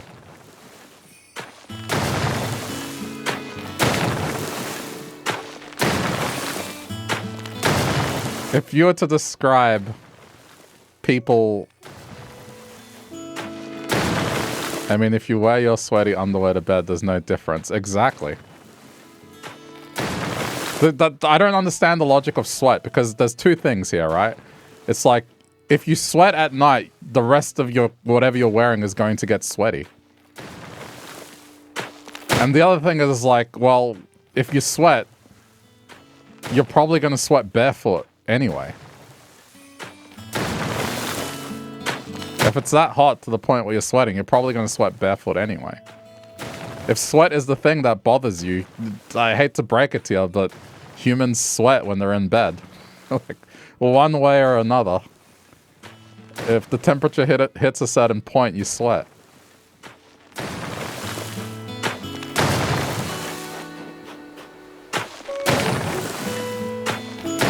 So the sweat ship has sailed. It's cold in your room. That doesn't matter. The moment you put a blanket on top, like you're warming your body up, there's gonna on the pillow. There's always some trace of sweat.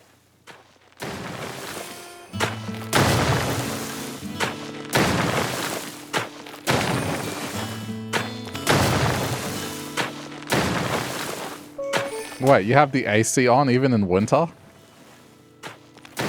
I'm talking about winter specifically.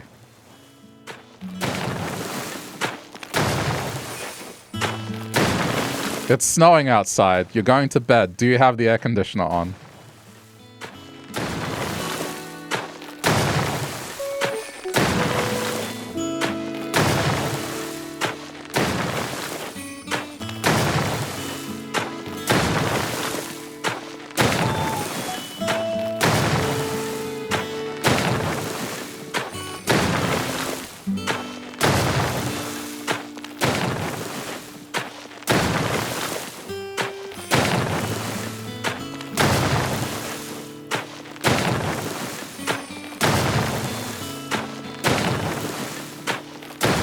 Not for winter. Okay, so that's what I'm talking about. Winter.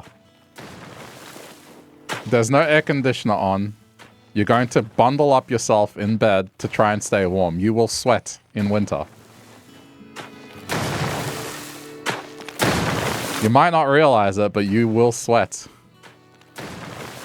Just due to the nature of you trying to stay warm. There will be somewhere on your body where that temperature will reach a high enough point that you will sweat. Maybe not a large amount, but still, humans sweat when they're in bed. I'm just saying that fear of sweat is like unfounded. The ship has sailed. You will sweat.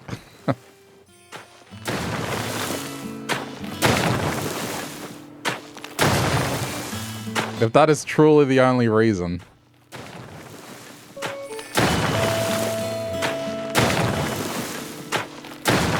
You have long sleeves and long pants on in winter. Heater is on. And it'll be like -7 outside. You just live on a whole other planet compared to me. I've never experienced -7. I can't even imagine how that would feel.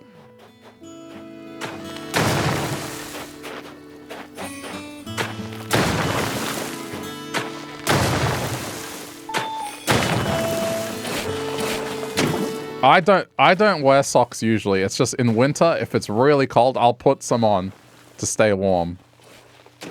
To keep my feet warm. I think the thing that I just didn't understand was like when I talked about this, the reaction was ew. And I'm like, what do you mean ew? What are you talking about, ew? That is not a word I would use to describe someone who's put socks on when they go to bed. Like, you make it sound like it's the most disgusting thing in the world.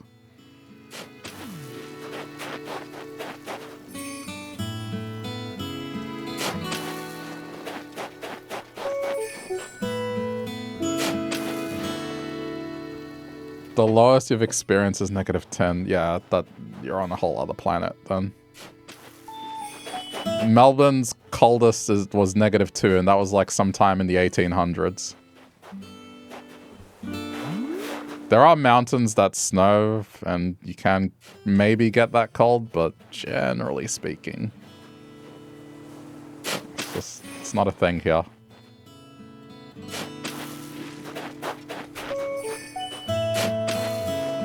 I didn't want to destroy everything. This was just to make room for these trees.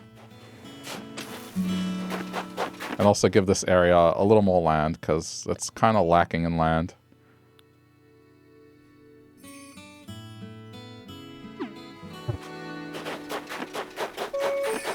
Yeah, I don't know. I just didn't want to sound like I was a deviant for wearing socks to bed.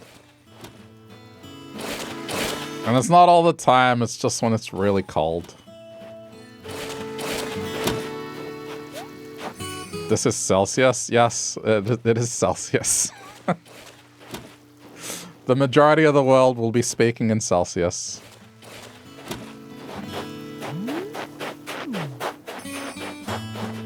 I'm not converting it today. Oh, this is not in freedom units. Okay, got it.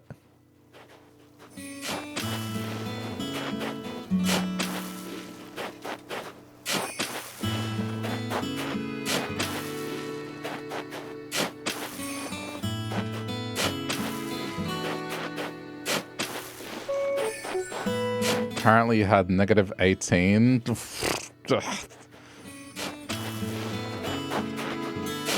Yeah, okay, I can't fathom that. I mean, don't get me wrong, I would like to experience the idea of like a winter Christmas one day. That would be nice, just to see what it's like. But I don't want to do things like slip on ice.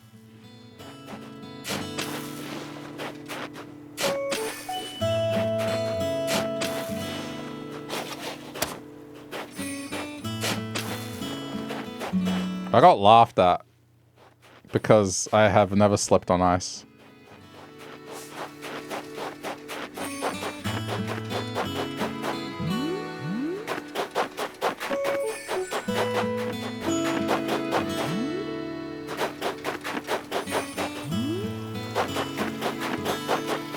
It is not fun. Oh, I bet. The shattered pelvis doesn't sound like fun.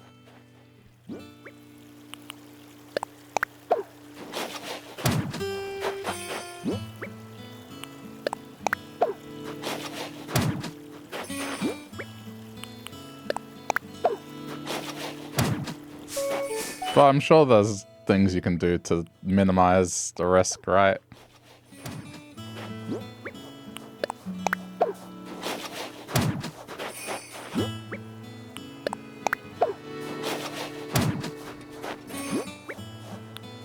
We're Timberlands and Buffaloes with anti-slip in winter. I don't think we have anything that helps here in summer. I mean, here it's just, you're just relying on air conditioning. That's pretty much it. People still bike to school when it's snowing and slippery. Well, that I believe.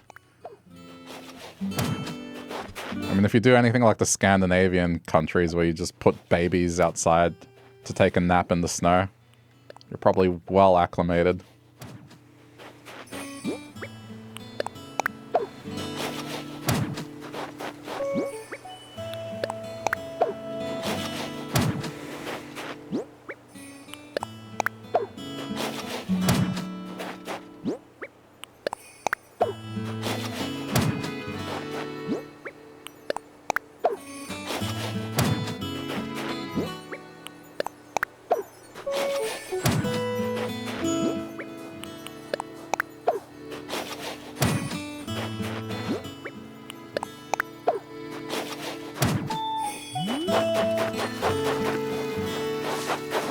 tree. I should move that one tree, but I'm too lazy. This has become a forest.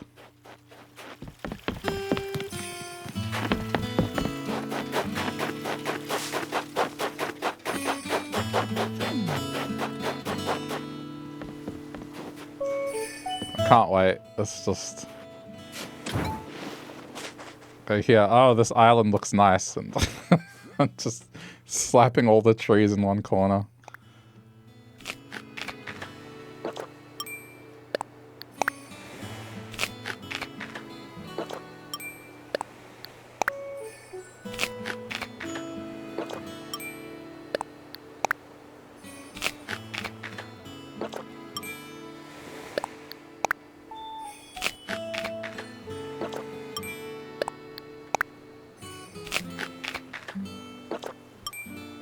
It's alright. We might not slip on ice, but we burn ourselves accidentally on seat belts or anything metallic. I think one of my favorite videos that I've seen, and it's probably staged, but it's still funny. It's just this dude doing a short video explaining how, yeah, in Australia it gets really hot outside, so metallic surfaces get extremely dangerous, and he goes to make his next point, and he just leans on an outdoor grill that has a metallic surface and just burns his hand.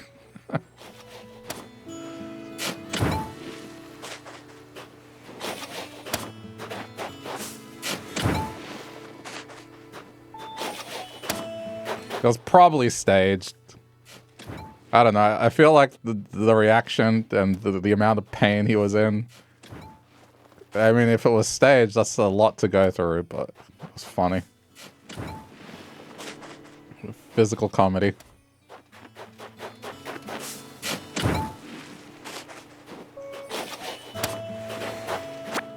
Got the seatbelt thing too, but not to that extent. Yeah, here, I mean, if it's 47 outside, yeah, you gotta really be careful. I mean, even stepping barefoot outside on concrete gets extremely hot.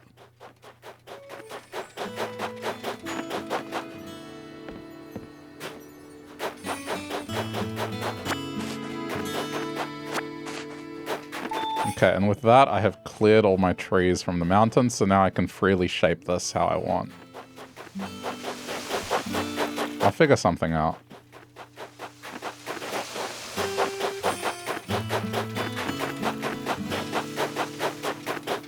You thought I walked around barefoot? No, I used to as a kid. Not as an adult.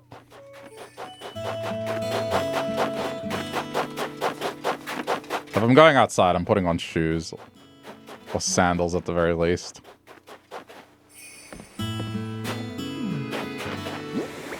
As a kid, different story.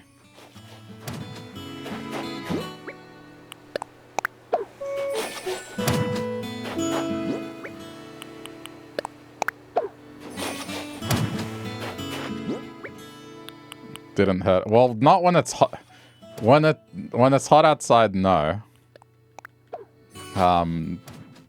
When it's not out, I wasn't walking barefoot when it was extremely hot outside.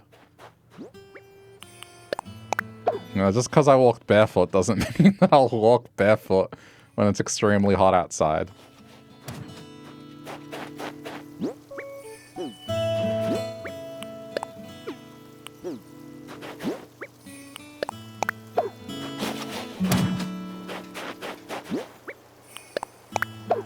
I don't remember it hurting. Like, just on concrete, it was fine.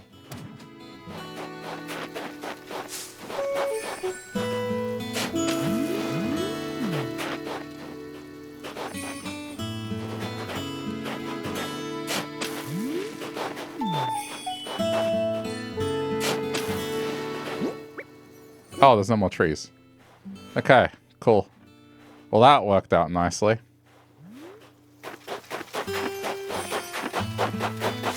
Okay, I'm sorry. I'm moving this tree. Do I have...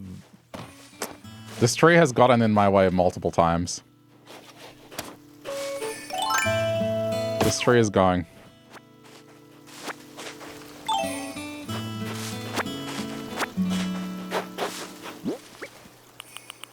You know what? It's actually going. When I say going, I mean, yeah, it's going. This is the second time you've seen me struggle to walk around it. Oh yeah, no, like if you watch the videos of, I'd say the last, I don't know, 7 or so streams, I have struggled to walk around that tree multiple times. For some reason, not this one. Why can I walk past that one fine? But then that one, I don't know why that one specifically. Okay, whatever.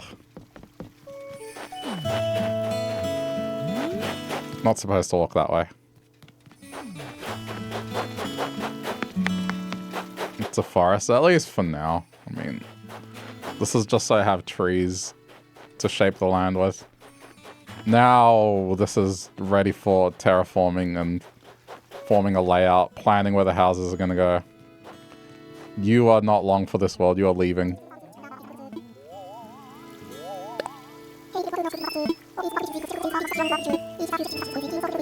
I mean, ordinarily I would probably keep him around, but it's just...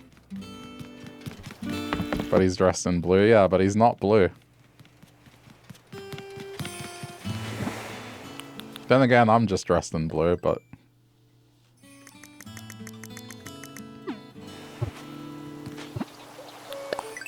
Too late. Ship's already sailed.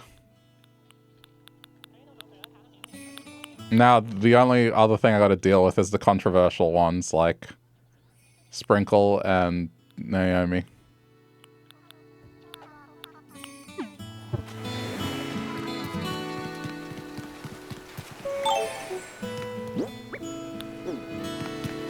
Yeah, I should put that ladder kit back.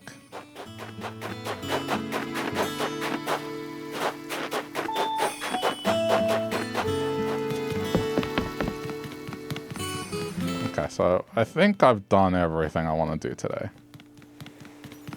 Just some minor terraforming, just to set up. And some happy home, and the usual moving something today. This is also a little more accessible because now this is connected to here. So it's like a logical landmass that I can go around easily.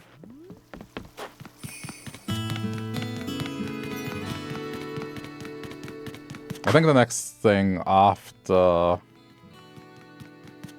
probably be the house. I'm thinking the house will be right next door to the town hall, and I'll make it like one normal thing. I just need to wait for these things to... This was a mistake. I don't know why I did this. It was a dumb move. Knowing that's the land that I wanted to use. So the grove, it's gonna be from the main road up. So like go up. You follow it. And then I guess it'll start somewhere here. So using the back part of it.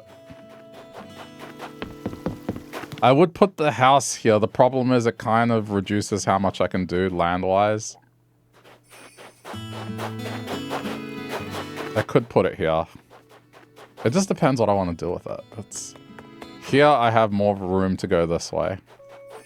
And I could dedicate the whole plot of land and even have like...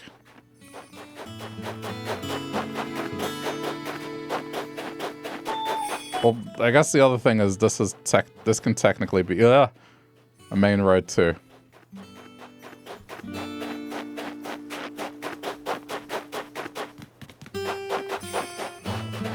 The reason I decided to place it here is because there's more room, and I could continue the road and then go up here. Because I was thinking towards here, kind of start, I guess a little cliff area here. And then when you leave the cliff area, there's like a desert kind of area here where the mining happens. Something like that. So it's like really close to the house.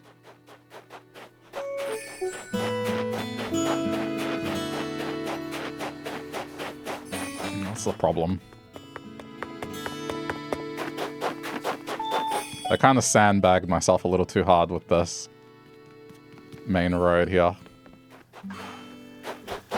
But I wanted it to lead from the airport. That's the thing. This leads to the airport. So I don't really have much of a choice.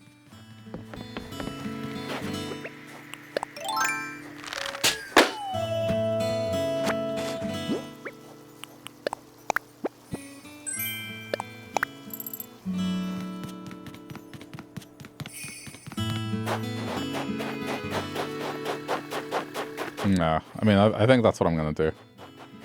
Right, I'm gonna make the snowman before I forget. I'm gonna do that stupid popsicle basement. I'm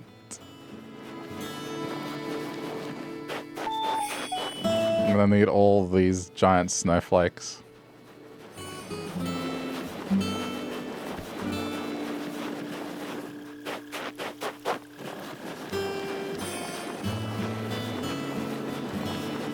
I want to build a snowman. I don't know that song.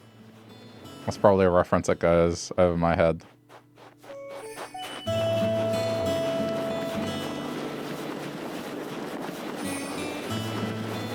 Frozen? I haven't seen Frozen.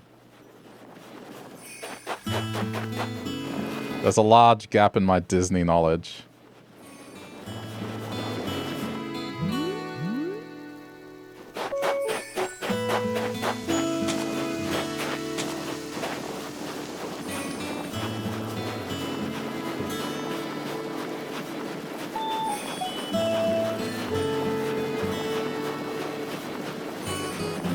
The song was everywhere. Yeah, I mean, that was, but I guess when you don't pay attention to it because you haven't seen the movie or you're not really into it, I don't know. It's kind of easy to ignore it.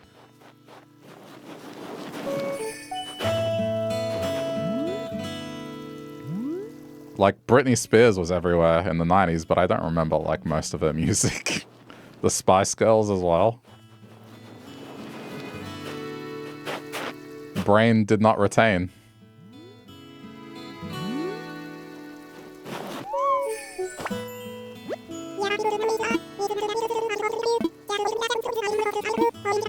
I have a niece. She didn't watch it. I don't know. I don't know what she's seen. Maybe she's seen it. She certainly doesn't sing it, so...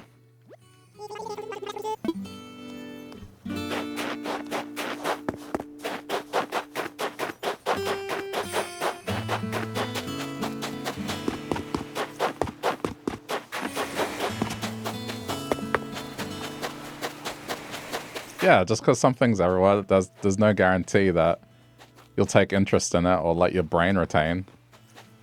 Like, this is something... the Kardashians were everywhere, and I know basically nothing about them. And I want to keep it that way, by the way.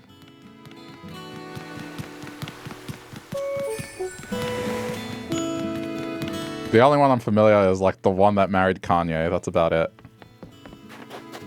I know their names. I know one of their names, and that's just because one of them married Kanye. And back in the day, I used to listen to Kanye's music before he kind of went off the rails, and yeah, we don't talk about modern-day Kanye anymore. Before 808s and Heartbreaks, that's the Kanye that I listened to. But he had, like, a couple songs after that, yeah... I'd like them, but otherwise, yeah, too much off the rails. But they were everywhere. So it's like, just because something's everywhere doesn't mean that you're going to pay attention to it or have your brain retain it. I'm sure Frozen was a very popular movie that a lot of people watched and a lot of people were into and a lot of people were singing. But my brain was like, nah.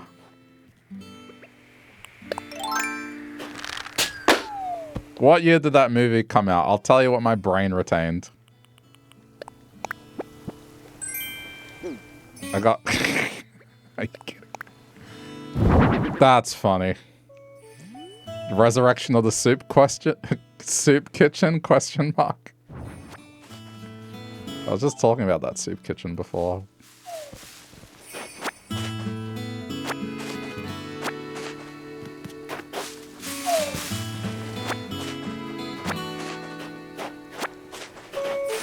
2013.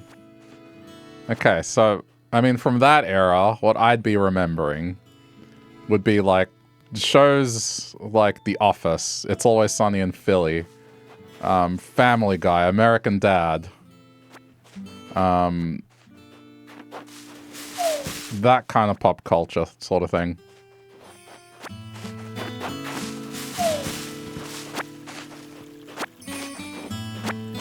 Probably still South Park to some degree. I watched no Disney Channel. Dude, in 2013. Man, what was I doing?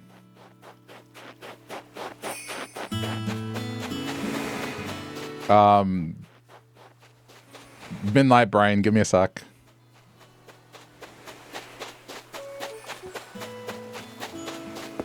Wait, that can't be right. I'm doing my math wrong. I'm bricking this so hard. 12 years ago, holy crap. Okay, I was in my mid-20s. So was I watching the Disney Channel in my mid-20s? I don't think so. Granted, I think stuff that I watched from Disney back then, I mean, what, like Phineas and Ferb, if it goes back that old? How old is Gravity? I don't think Gravity Falls is that old. Okay, no, Gravity Falls then. Yeah, Gravity Falls. Wow, Gravity Falls is that old. Holy shit. Those two things. That's about it. And even then, no Disney movies really. Like, okay, let's look at Disney movies let's say 2013.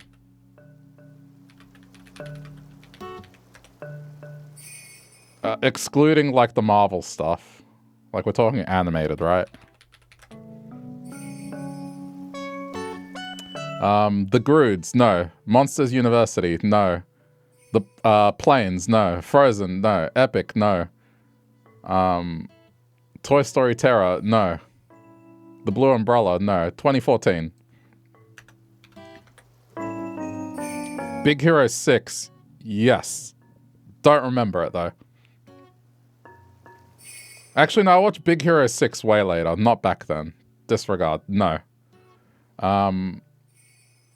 Peabody and Sherman, no. Penguins of Madagascar, no. How to Train Your Dragon 2, no. See, I think my Disney sort of movie viewing, I think ended about 2010. Toy Story 3, yeah, about then. Like Toy Story 3, Shrek the Third, which isn't Disney, I know, but like that era is roughly when I kind of, I don't know, didn't watch that stuff anymore. And then it was only whenever people wanted to go see it. It's not a comment me saying, as an adult, I can't watch Disney stuff. It's not it at all. It's just my interests were elsewhere. And so as a result, I did not receive the Frozen song via osmosis, I guess. I don't know.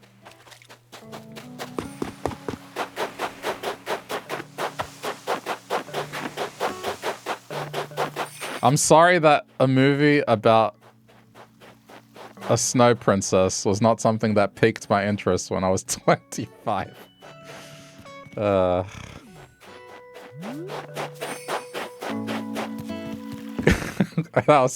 was a sarcastic sorry. I'm not sorry at all.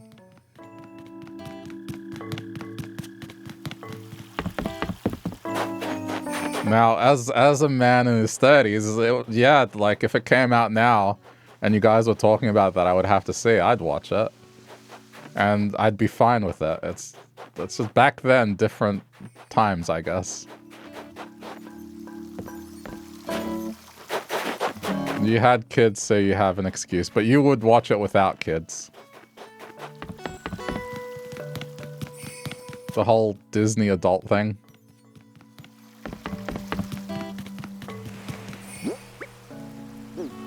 I mean, even the Disney movies I count as like my favorite things, I wouldn't be able to sing any of the songs from those movies. The Emperor's New Groove, like, my favorite animated movie of all time, I would not be able to sing a song, let alone tell you what one of the songs from that movie are. I just like the antics.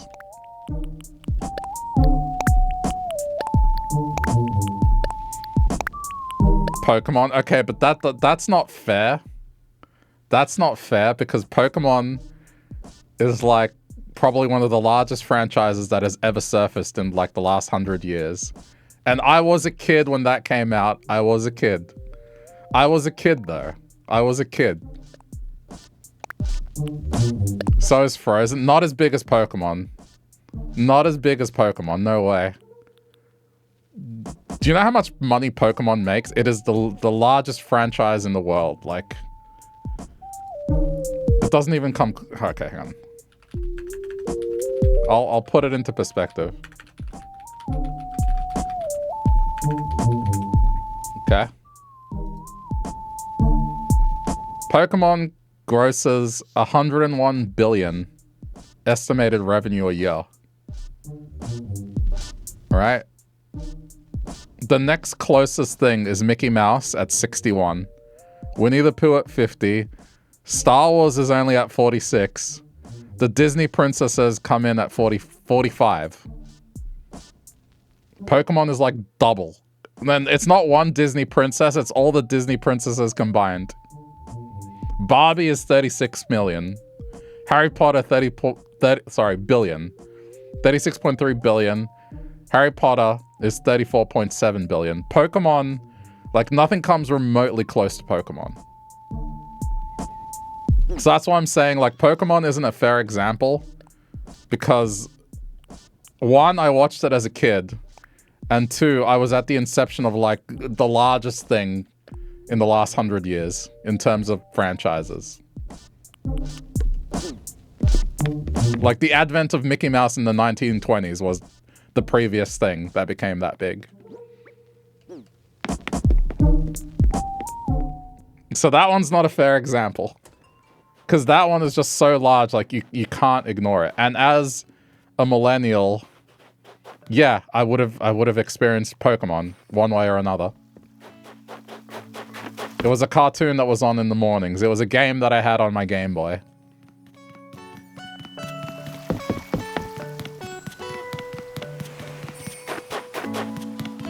Ninja Turtles? I didn't watch Ninja Turtles, believe it or not. My cousin did. I didn't. I would see episodes here and there, but I wasn't really that into them. I played the game on the NES, if that counts for anything. And the arcade games from time to time when I was out with my cousin. But being into the franchise merchandise, not really.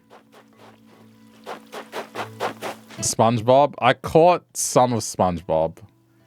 Early day SpongeBob, but then I kind of fell out with it. I am watching it here and there, like whenever I'm up late at night. Like right now. And before bed, if I want to watch something, I'd be like, you know what? I'll throw on some SpongeBob. I haven't seen all of SpongeBob. I'll watch some. There's like some pocket picks I have for just...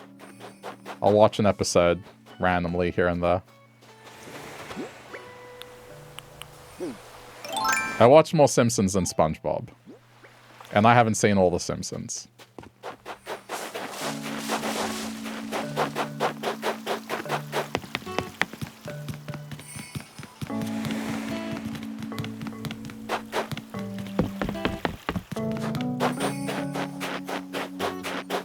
You still quote SpongeBob, but quotes are easier than songs.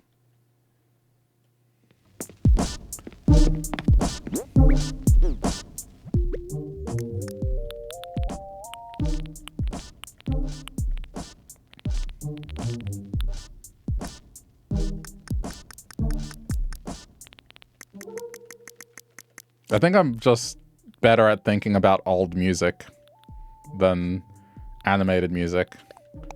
Like every now and then just a sentence will make me sing a part of a song. From like the 70s, the 80s, or the 90s.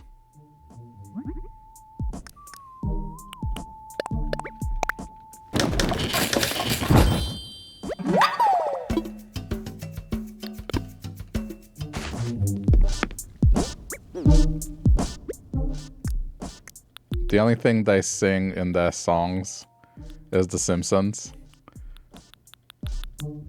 That's true. But you know the tune. You don't think you know any 70s song. You probably do and don't realize it. If you've seen Marvel movies, you've definitely come across 70s songs. Like, I'll give you one that I almost guarantee you've heard. You haven't watched all? Okay, well, I'll definitely give you a song that you've it's in a Marvel. It's in multiple movies. It's in a lot of stuff. If you haven't heard this song, I'd be surprised. I'll say the name of the song in a minute. So VOD watchers know what I'm talking about. I'd play it, but you know, this is the state of things right now. You can't do anything without the copyright hounds being released.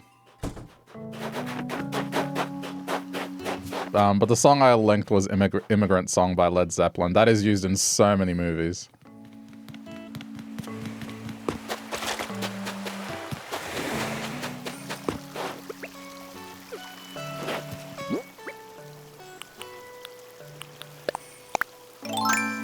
I thought you got, like, really excited for it, that whole sentence. Oh my god, I've heard of Zeppelin, but I've never heard them before.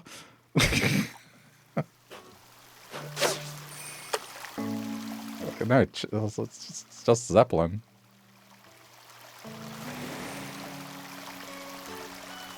Yeah, the sing they do that. Ah.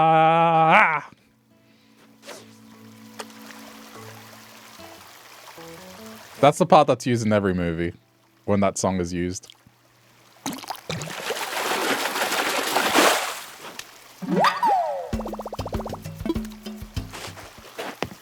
There's a bunch of other songs that I could pick out.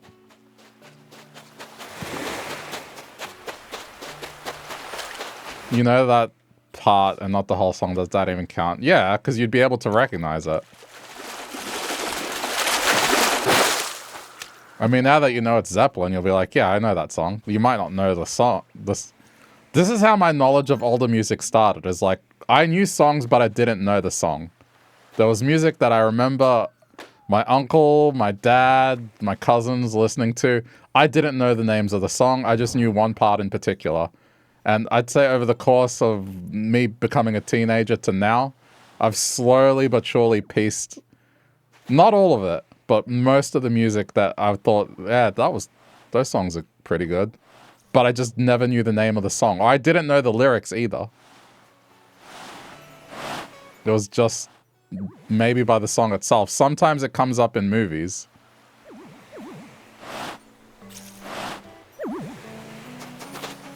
That album is from 2007. What, Zeppelin? No. Immigrant Song is like from the 70s. It may have been re-released or something, but yeah, it's like Zeppelin is from the 70s.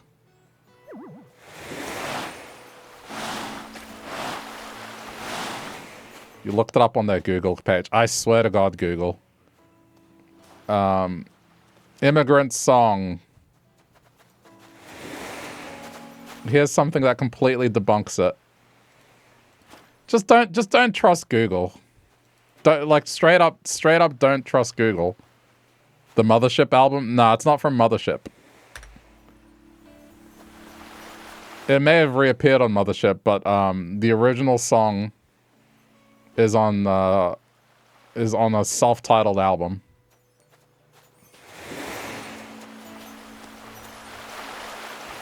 But you can see it there, like that video I linked. They're performing it in the 70s.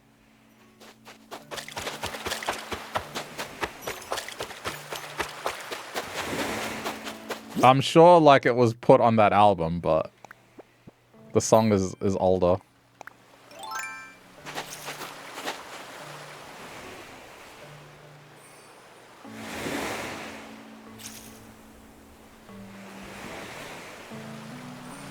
And here's the definitive thing. Yeah, you've been Googled. I think we need to change the term Googled to be a negative thing instead of a positive thing. You've just been Googled.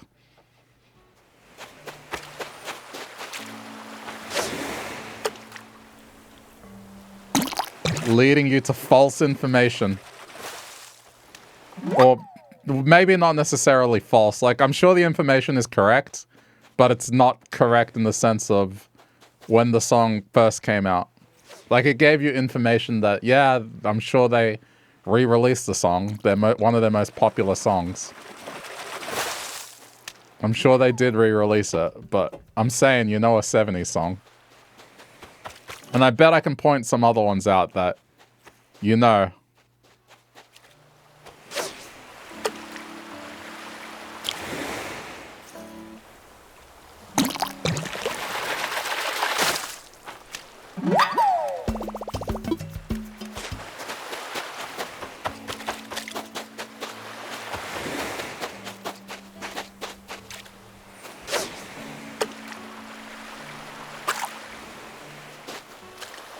Man, one thing I used to do, it was a bit of a, I guess, was it counterintuitive? I don't know, but like, didn't fit in. I used to play Diablo quite a bit on stream. Just, if I wanted to chill, I'd kick back with it. Those days are gone, but I used to play older music while streaming the game, because I didn't care back then, and you wouldn't get punished for it like you do now. So I would just play, like, old music whilst playing Diablo, and it was such a weird contrast. People enjoyed it. Those days were fun. Can't do that now.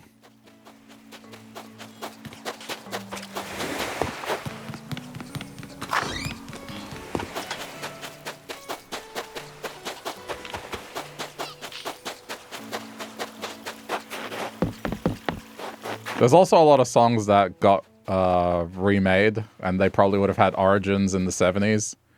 So you might know a song or two because you've heard like a newer version of that song, but the original was in the 70s.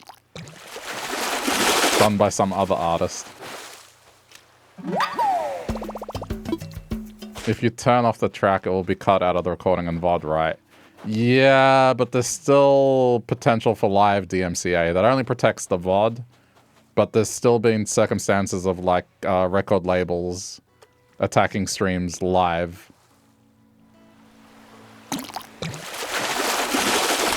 It's just not worth risking.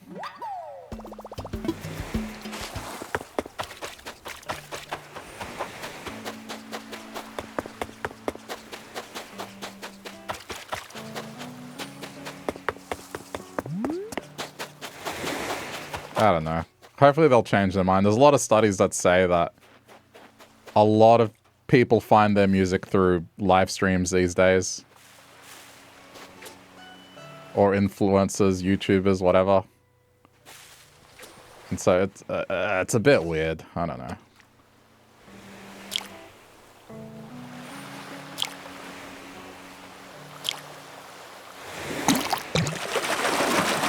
There's been examples of older music having a resurgence because of something going viral. I mean, look at Rick Astley, right? Like, his entire modern day career is based off him going viral and becoming synonymous with trolling. Like, imagine if they did takedowns for people using his music. Like, he would not be as popular or as well known. Maybe not as popular, but he would not be known, you know? It's just, I don't understand. It's just old ways of thinking. Where did he go? Where did he come from, Cat Niger?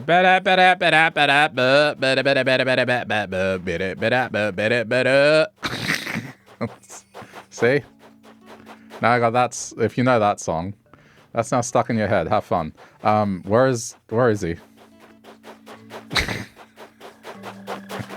I don't know the words. I'll just make the noises that sound like the song roughly.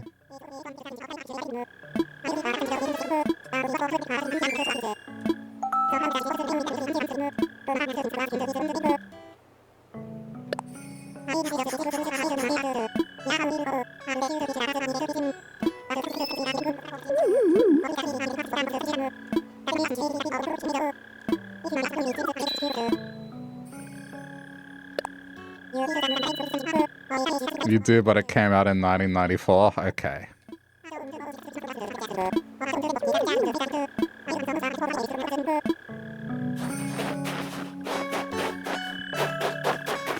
Alright. I got a question for you. Have you seen a lot of, Okay. Hang on. How do I phrase this so it doesn't... Okay. That era in the 2000s where there was animated music. So, like, the Hamster Dance song, for example. Or, Crazy Frog. You know the Hamster Dance song. Okay, congratulations. You know a song from the 60s.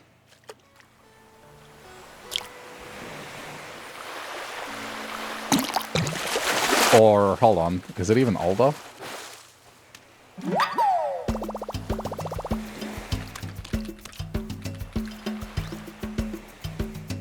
'70s. Oh, close. Alright, 1973. By knowing Hamster Dance, you know a song from 1973.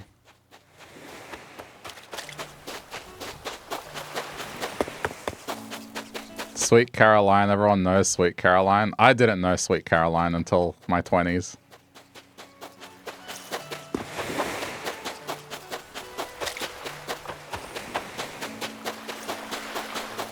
Well, I mean, let me paint you a picture. You're looking at me, an 8-year-old in the 90s, and he has a cassette player with headphones, and you ask him, what are you listening to?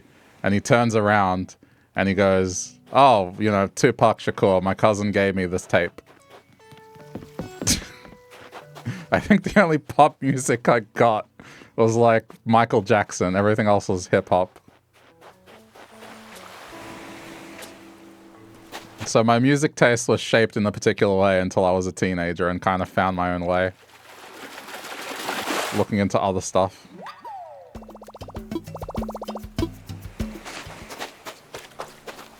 No way the Hamster Dance came from the 60s. Okay, this leads to a story, but you know, one of my favorite movies as a kid was a Disney movie. And so I'm not going to say which until the very end. So, you know, I would watch this movie every time I went to my grandma's. I loved the movie. And there's a particular part in the movie, multiple ways through. It's like, it's the intro theme, and one of the characters whistles the song constantly. And so one day I was just kind of working on stuff. And for some reason I got that song stuck in my head. This song from the movie, and I was whistling it. And I was like, wait a minute, what the hell? What? Why? Hang on. I know this is the Robin Hood song, but why does this feel familiar? Why does this feel familiar? And I kept whistling it, and it bothered me so much. I think I agonized over it for like maybe a day. Until it finally clicked, holy crap, it's the Hamster Dance song. Like, just out of nowhere. So, you know a song from the 70s, you know the Robin Hood song.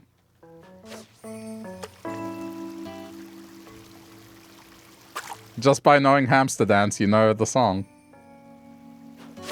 Because if you were to watch the Robin Hood movie, now that I've told you that, you'd be like, oh my god, it's Hamster Dance. I mean, I guess this is how I feel now. You don't know the original? Yeah, but by proxy, you do. It's like how kids these days go, look, it's Goku from Fortnite. Even though that makes me scream internally. I bet someone out there is going to be like, it's the Hamster Dance song when they watch Robin Hood. I've heard someone say Goku from Fortnite.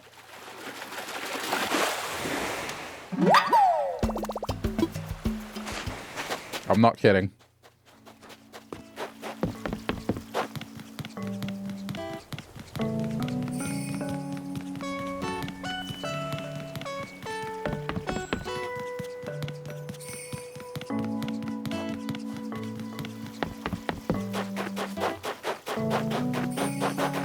I think the highest concentration of like 60s and 70s music that you would have heard and not realized would come from the Beatles, most likely. Because their stuff has been adapted into so many different movies and just also people doing covers of their songs. It's just probably that's where I would imagine you'd recognize quite a few.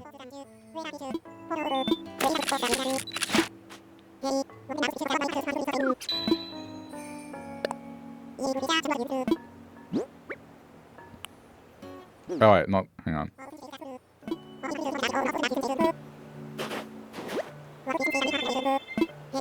Everything from before sampling, yeah.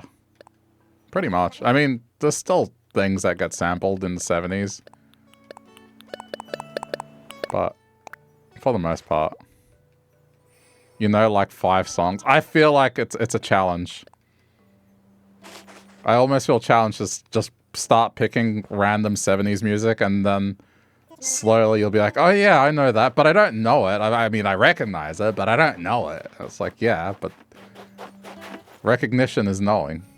There's a part of your brain that retained the information required for that song to recognize it.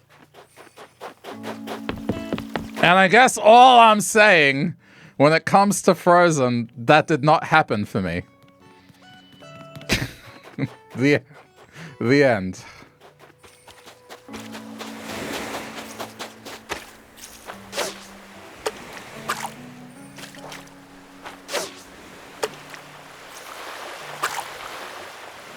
Forgot we started this with Frozen. Oh, I was going to come around full circle, like... I was going to just make you walk around my entire island, and then we come back to the starting point of like, yeah, I don't know Frozen. It didn't implant itself. There's not a part of my brain where I'll be like, oh, I know this. Okay, but I don't know it. I just recognize it. Does that count?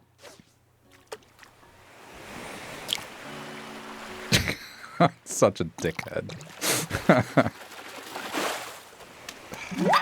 All right.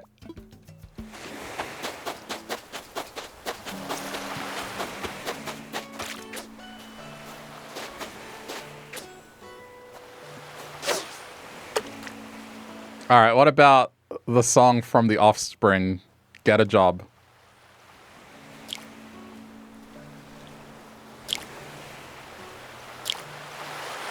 Now, no, why don't you get a job? Sail away, out no way. Now, no, why don't you get a job?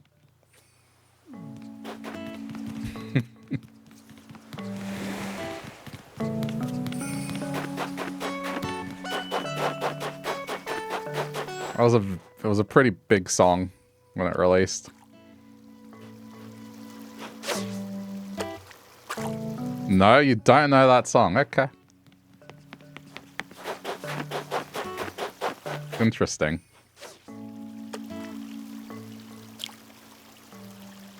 I guess it depends what genres you listen to. Well, if you did, I was gonna say that's like a rework of an old Beatles song.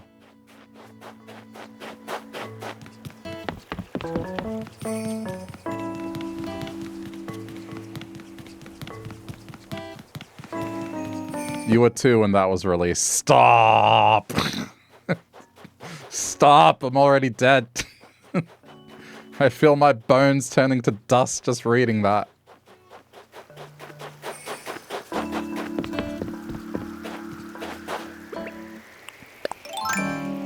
It's just... Oh my god, I can't believe you don't know this song. How could you not know this song? Will, I was 2. Shit.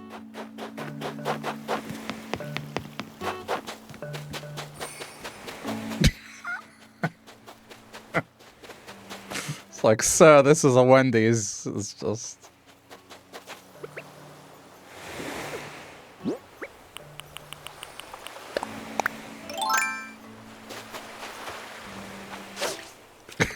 Let me grab my cane. Yeah, exactly.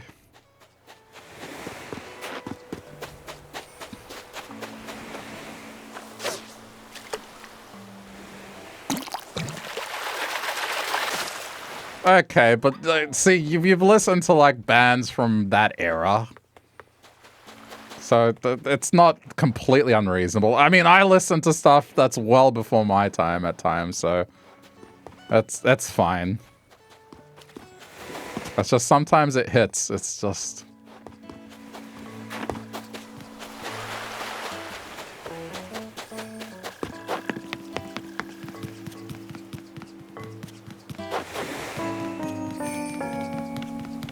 Yep.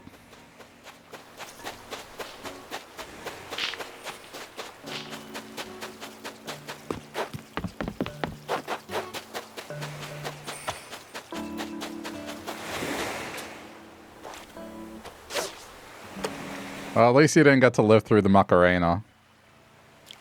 You missed out on some of that stuff.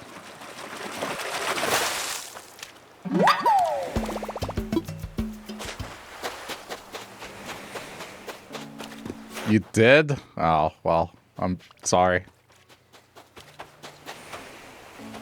And the ketchup song. I said a hit! Ha! The hit!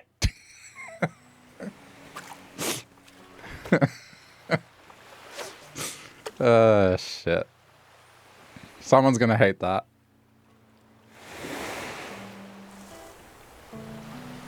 That was one of those songs that you either liked it or you hated it.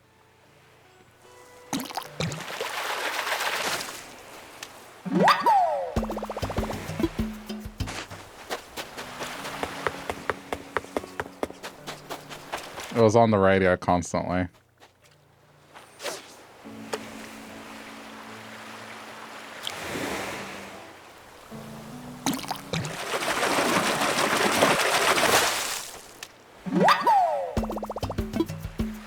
He told her younger sister that belly rings are not cool anymore, and that one hit her hard. Now she feels old.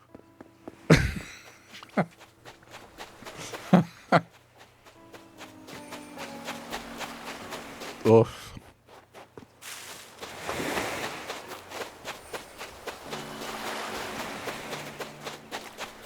Yeah, but I mean, there's some things that just... It's gonna be a thing. You're gonna have it, and you're going to be old, and yeah, that's just...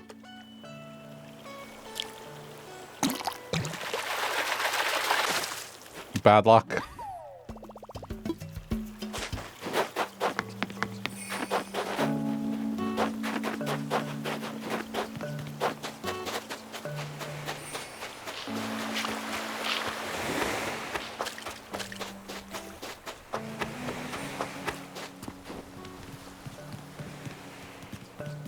One thing I used to do with my group of friends, I would remind them of like old 90s pop music as an earworm, like just whenever we'd go out, and it would get stuck in their heads and they'd hate it.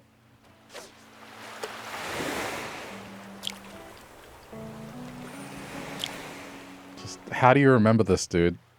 Why now?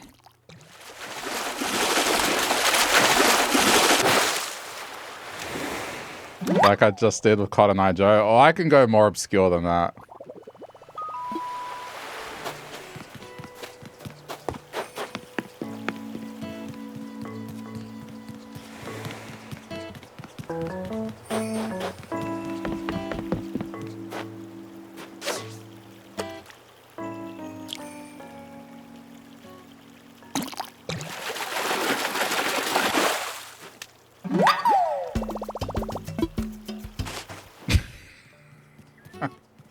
I mean, I have a whole island themed around the 90s song. A stupid song from the... Well, it's not stupid, but yeah. That is the premise, or the starting premise to this island.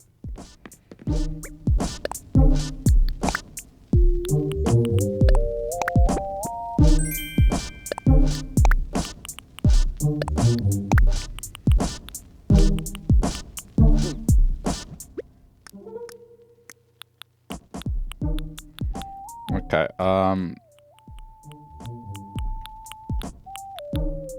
Bluefish.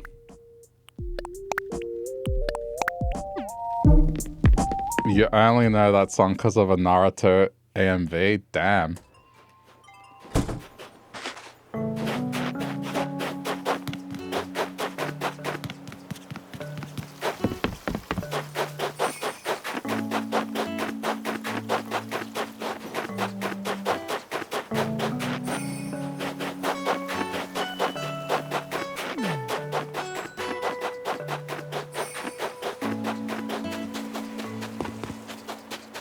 For a while, the song that I was getting stuck in people's heads when I was playing Overwatch when it first came out was Eddie Murphy's song. If you didn't know, Eddie Murphy had a music career. I think he still sings from time to time. But he had a one-hit wonder. And I only learnt about the song because some DJ in like the 2000s did a remix of that song. And I liked that remix to some degree. But yeah, the one way I found music was just saw what older music was sampled on certain songs. And so with this song, I looked it up one day and I'm like, Eddie Murphy? It's like, wait, like, surely not. And yep, he had a music career. So much so that like he did the song with Rick James. I have to link the song. But the song is called Party All the Time and it's catchy.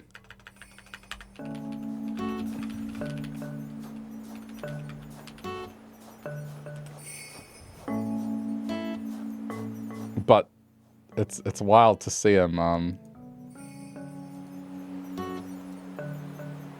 yeah, sing. Oh my god, these URLs. Hang on. There. B1, you're gonna get this stuck in your head. My girl wants to party all the time, party all the time, party all the time.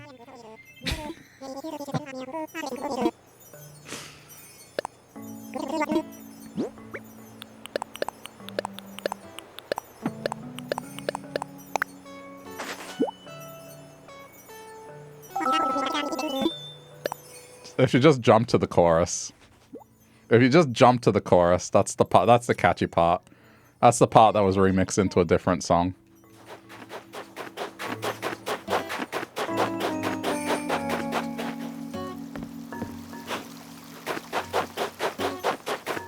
Yeah, I mean, you wouldn't put that voice to Eddie Murphy.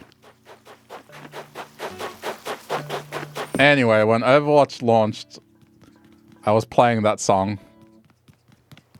And during the stat screens, I would put up Eddie Murphy's face on the screen. Him in the studio singing that song. I don't know why I thought that was funny.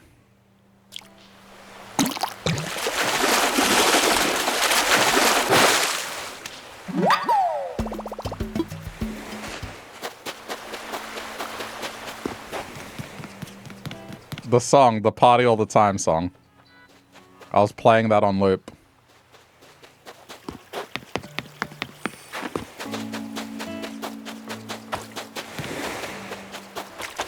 Because, I guess context. Back in the day, I used to play Team Fortress 2, and I played it quite a bit. With a few friends, we did like a competitive team. Well, didn't really get anywhere, but my role in that team for a while was medic, so I was playing healer. When Overwatch came out, the equivalent of that character is Mercy, so, you know, I guess Mercy was partying all the time. That's all.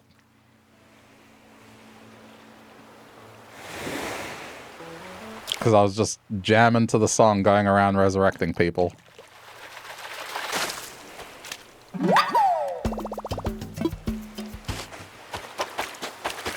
Which song sampled Party All the Time? Same song. If you're into house music... The name of the song... Oh, well, I guess it's not... Hang on. Let me see if I can find it.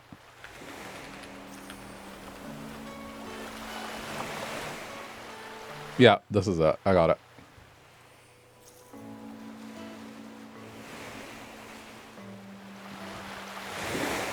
Dude, what does mine say? Sorry. That's the song. The radio version of it. And they lampooned the Eddie Murphy music video.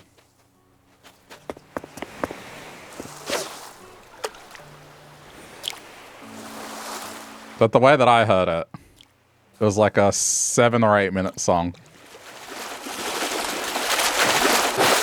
It was just multiple remixes of that. Like multiple DJs took that particular version and did things with it. But it was usually just a track, an in-between track before, you know, a bit of a rest period track, so to speak.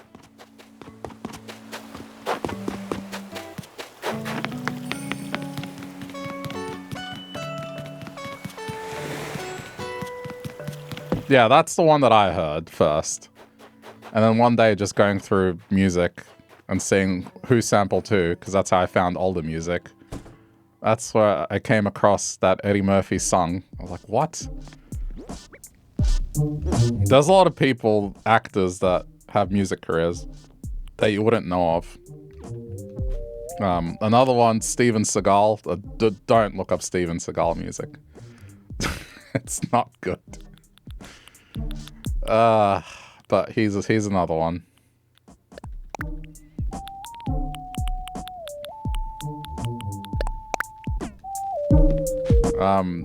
A good one though, Q Laurie, he does good music. But that's more like classical and jazz kind of stuff. Like he does a lot of piano work. Matt Berry, if you're familiar with Matt Berry, he has a good music career too.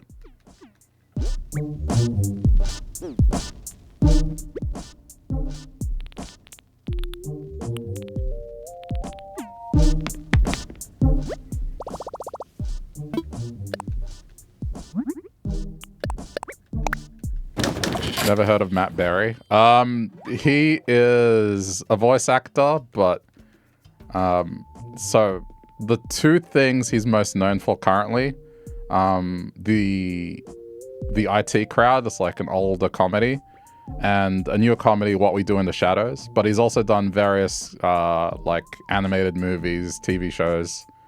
If you've seen Disenchanted, that show that was made by the Simpsons creator, he's the pig. Every character he does, he sounds like a pompous British guy. He has a very iconic voice, so you'd probably recognize it if you've seen any of his roles where he just, yeah, pompous dickhead. That's all he plays. But he's got a good singing voice.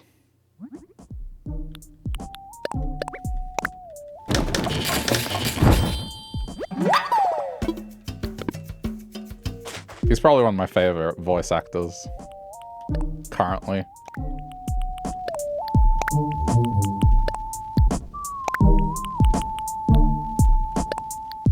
Why does it say he was in the Minecraft movie? I think they were trying to cast him originally before Jack Black.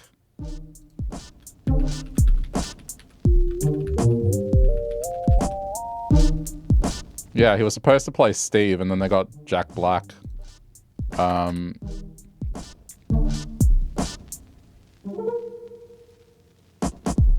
Again, Google is saying the incorrect thing, unless he had like a minor role. He may have had a minor role still. I haven't seen the Minecraft movie.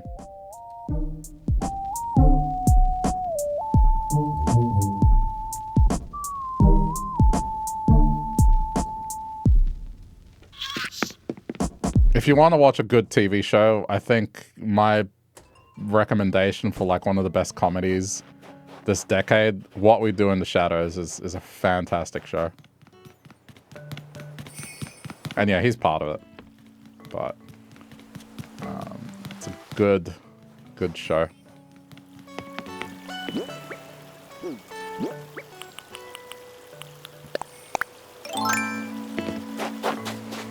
He was Nitwit, which you think is the Witcher's lackey. I don't know. I know very little about Minecraft, so.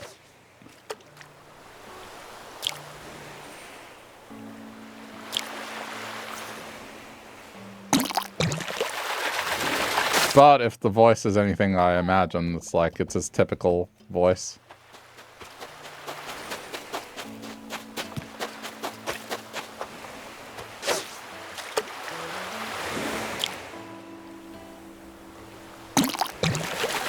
I just want to get a little bit of money just while he's here. So I'm not grinding as much tomorrow. So I need 100k, so let's just get towards that.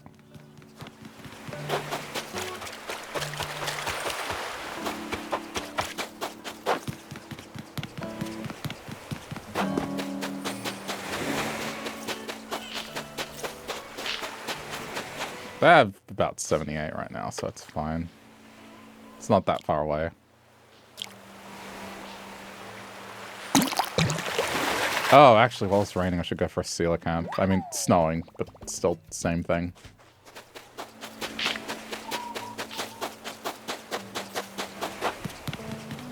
I just never got into Minecraft. I tried playing it, but because I played Terraria before, I just prefer Terraria. It's not that Minecraft is bad, I recognize why it's good. There were just things about it that just didn't gel with me. Maybe it's changed now, but...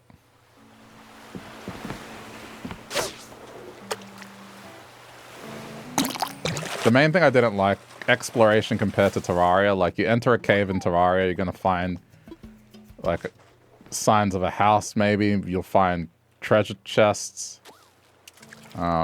And if you need to get ore, it's pretty straightforward. Minecraft, the whole thing with diamonds where you had to open the console and figure out what depth you're at, and then there's like this whole weird process people would have to do to figure out where diamond was. And I was like, this is so convoluted and unnecessary. And just when you would go into a cave when I was playing back then, it just, I don't know, a lot of the time it just didn't feel like you saw much at all. It was just ore.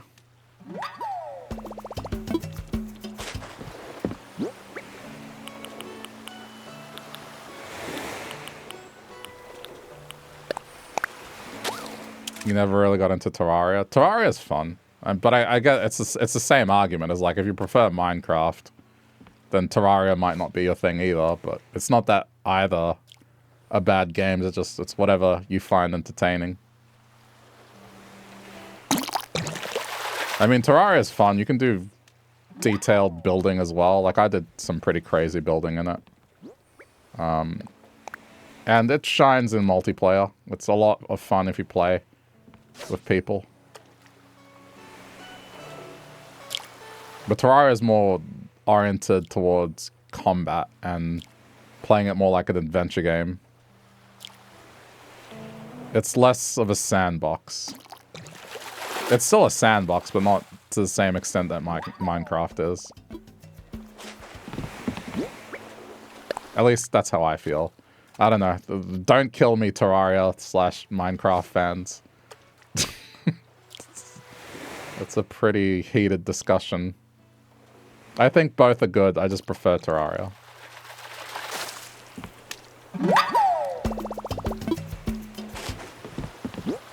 It also didn't help that when I streamed Minecraft, like, no one watched. So I was like, alright. I'm not getting anywhere with this, and it's just no one cares anyway. So I silently stopped playing it. Whereas every time I play Terraria, it gets interest.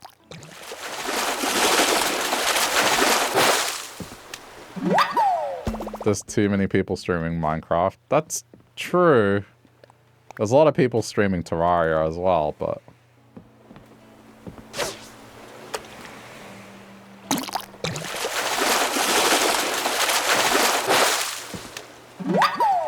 That was a long time ago anyway. Like, back then, I wasn't thinking the way I think right now, where it's just like, that stuff doesn't really matter. Just play what you have fun with, and generally people will resonate with you if you're having a good time.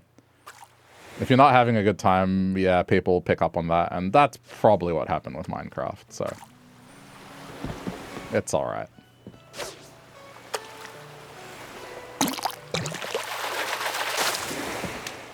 During the pandemic, there were popular Minecrafters that would be streaming for 12. Yeah, this was before the pandemic. I want to say 2018. Maybe 2019. Would I stream Terraria again? Yeah, there's been a major update that's been in the works for the last almost 2 years now, so whenever that comes out, I do want to play it. And much like all the other times, they've said this is their final patch, so... Let's see. Damn it. I did an off-stream playthrough. Like, was that last year? It might have been last year. Because I kind of missed that game, so... I played hardcore. And did a playthrough of the story with hardcore. I don't know if I'll do something to the extent of what I did originally the first time I played it. Because that was a few hundred hours. There's a story mode. Well, the game is kind of like how this is structured, right? Where there are objectives that you kind of do to progress the world. You don't have to do them. Like, I guess you could technically sit around forever, but the idea is you do a bunch of things around the world, and then that triggers events to happen that progresses the world further. And eventually you fight this ultimate boss, and then that's considered the end of the game and the credits roll. But then, of course, you can still do more stuff, right? It's like how this is. Just because you see KK doesn't mean that the game ends there, necessarily. I think I still... Do I still have this command? Yeah. Okay. Well, if you're curious...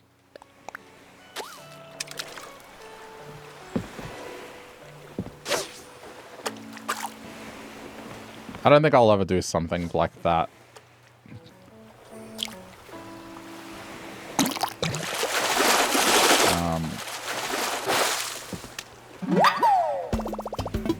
That was couple hundred hours, probably.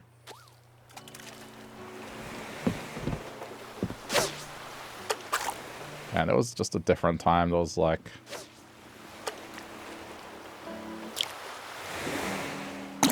I was in the mood for doing that. I don't know if I'll do that again. It's definitely more involved than what I'm doing here. Let's put it that way.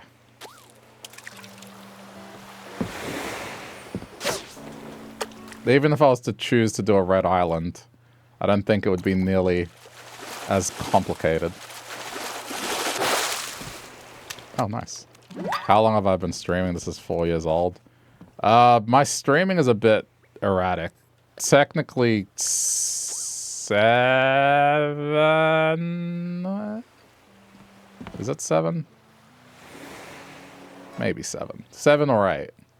But when I started, I streamed for like 3 months. And then I decided to move to the city. And when I moved to the city, I had the unfortunate experience of not getting the internet connection that I was supposed to get. Long story short, I went 3 months without an internet connection. And then when I got my internet connection back, it was a very bad internet connection for the next year. And I was barely able to do like a 240p stream. The chat would be on a delay of 20 minutes sometimes. And honestly, at that point, it was just very hard to watch. It was like, there was only a small amount of people that would. So that, you know, I'd say my first 2 years, they were kind of hindered by technical issues. Just a bunch of different variables. It wasn't until, 2019, where I was like, okay, I think I've kind of settled into something. I think I know what I like doing and what my style is, and then guess what happens? But to be fair, like, I feel like the pandemic only solidified it. So I would say 5 years, really. Because those are the 5 years that, you know, consistently... and I guess being comfortable with streaming. I don't know, my older streams, I just don't sound happy. I don't sound like I'm comfortable doing what I'm doing, and it kind of shows, so. I know it's a very long answer, but it's a long time.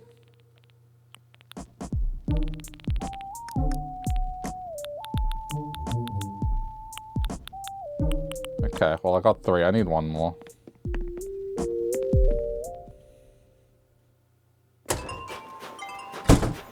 I mean, I don't think it was even nerves. It was just... probably the mood at the time wasn't as best as I could have been, but also just...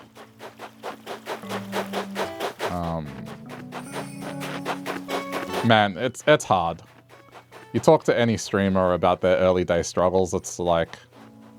just things get to your head. And on the thing that helps people kind of shake off that mentality is, one, just having people constantly give reaffirming comments and turning up. But then, you know, it's one of those things where it's just always going to be a struggle. Just overthinking, like, how you're doing in terms of numbers, or, you know, some nights being quieter than others. Or sometimes people not talking at all, but yet you have people, like, watching. It's a lot of adjustments you gotta make. I mean, even I'm not perfect at it. There's still certainly doubt there, but definitely not how it was in 2017 and 2018.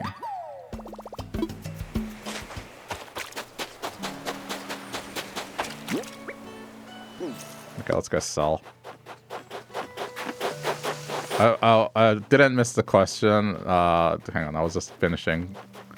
Affiliated years. I mean, I got affiliate right away. Pretty much. It was like, what? I streamed, and then 3 months later, the affiliate program was introduced, and then I just had it right away.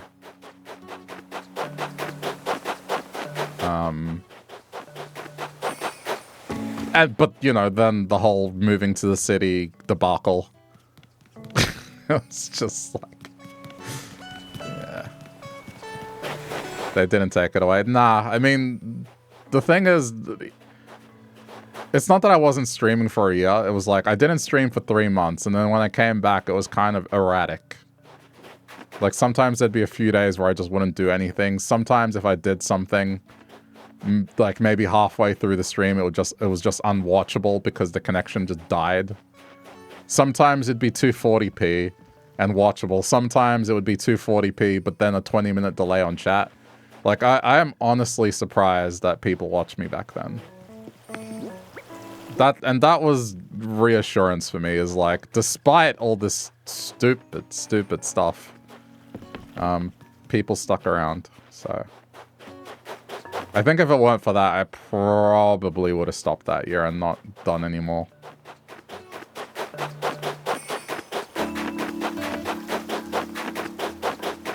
I mean, there's still people around from those days.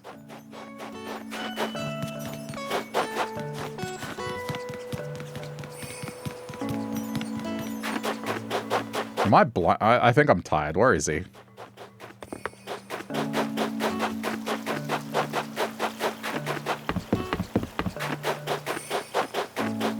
My brain is just like, dude, what are you doing? There he is. I've walked past. He's always up here. I don't know what I'm doing.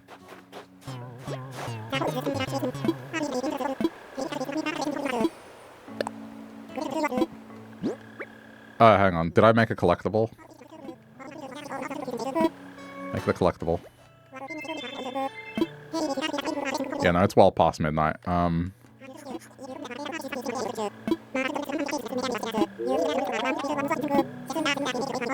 And also when I'm talking, it's just sometimes I will lose sight of what I'm actually doing.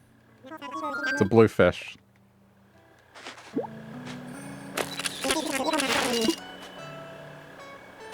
Yeah, it's definitely late.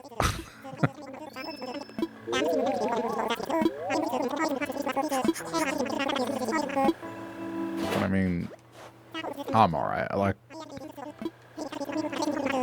most times it's just like, this is only the time where like I'll start being like, okay, I need to go to sleep, and I'll go to sleep. I don't know. I've always been wired like as a late night brain.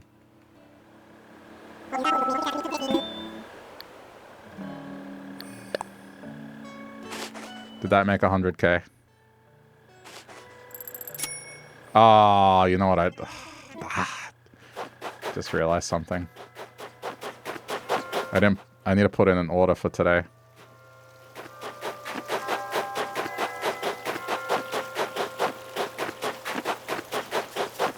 I gotta keep the flow of ordering furniture going.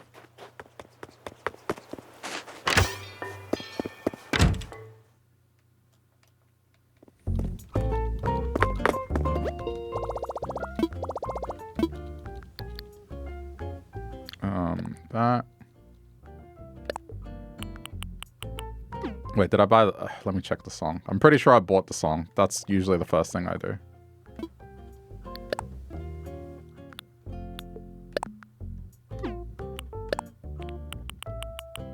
Yeah, I did. Okay. Where is it?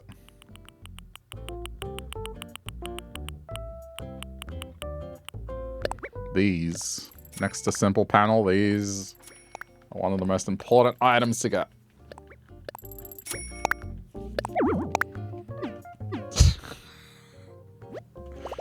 Back to 80K.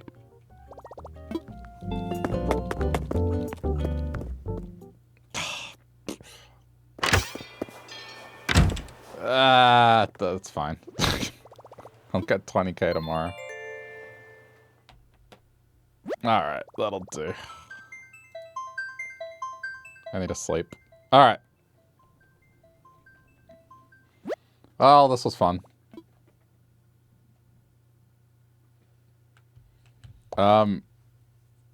Yeah, I gotta chip away at that back piece of land now, so I'll just probably start doing that tomorrow.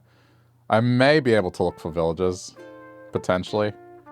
I think as long as the villager is in boxes, I think that's when you can start looking. But anyway, I'll figure that out tomorrow.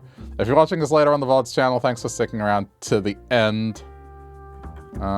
Yeah, leave a like if you feel like it, and we'll do more next time.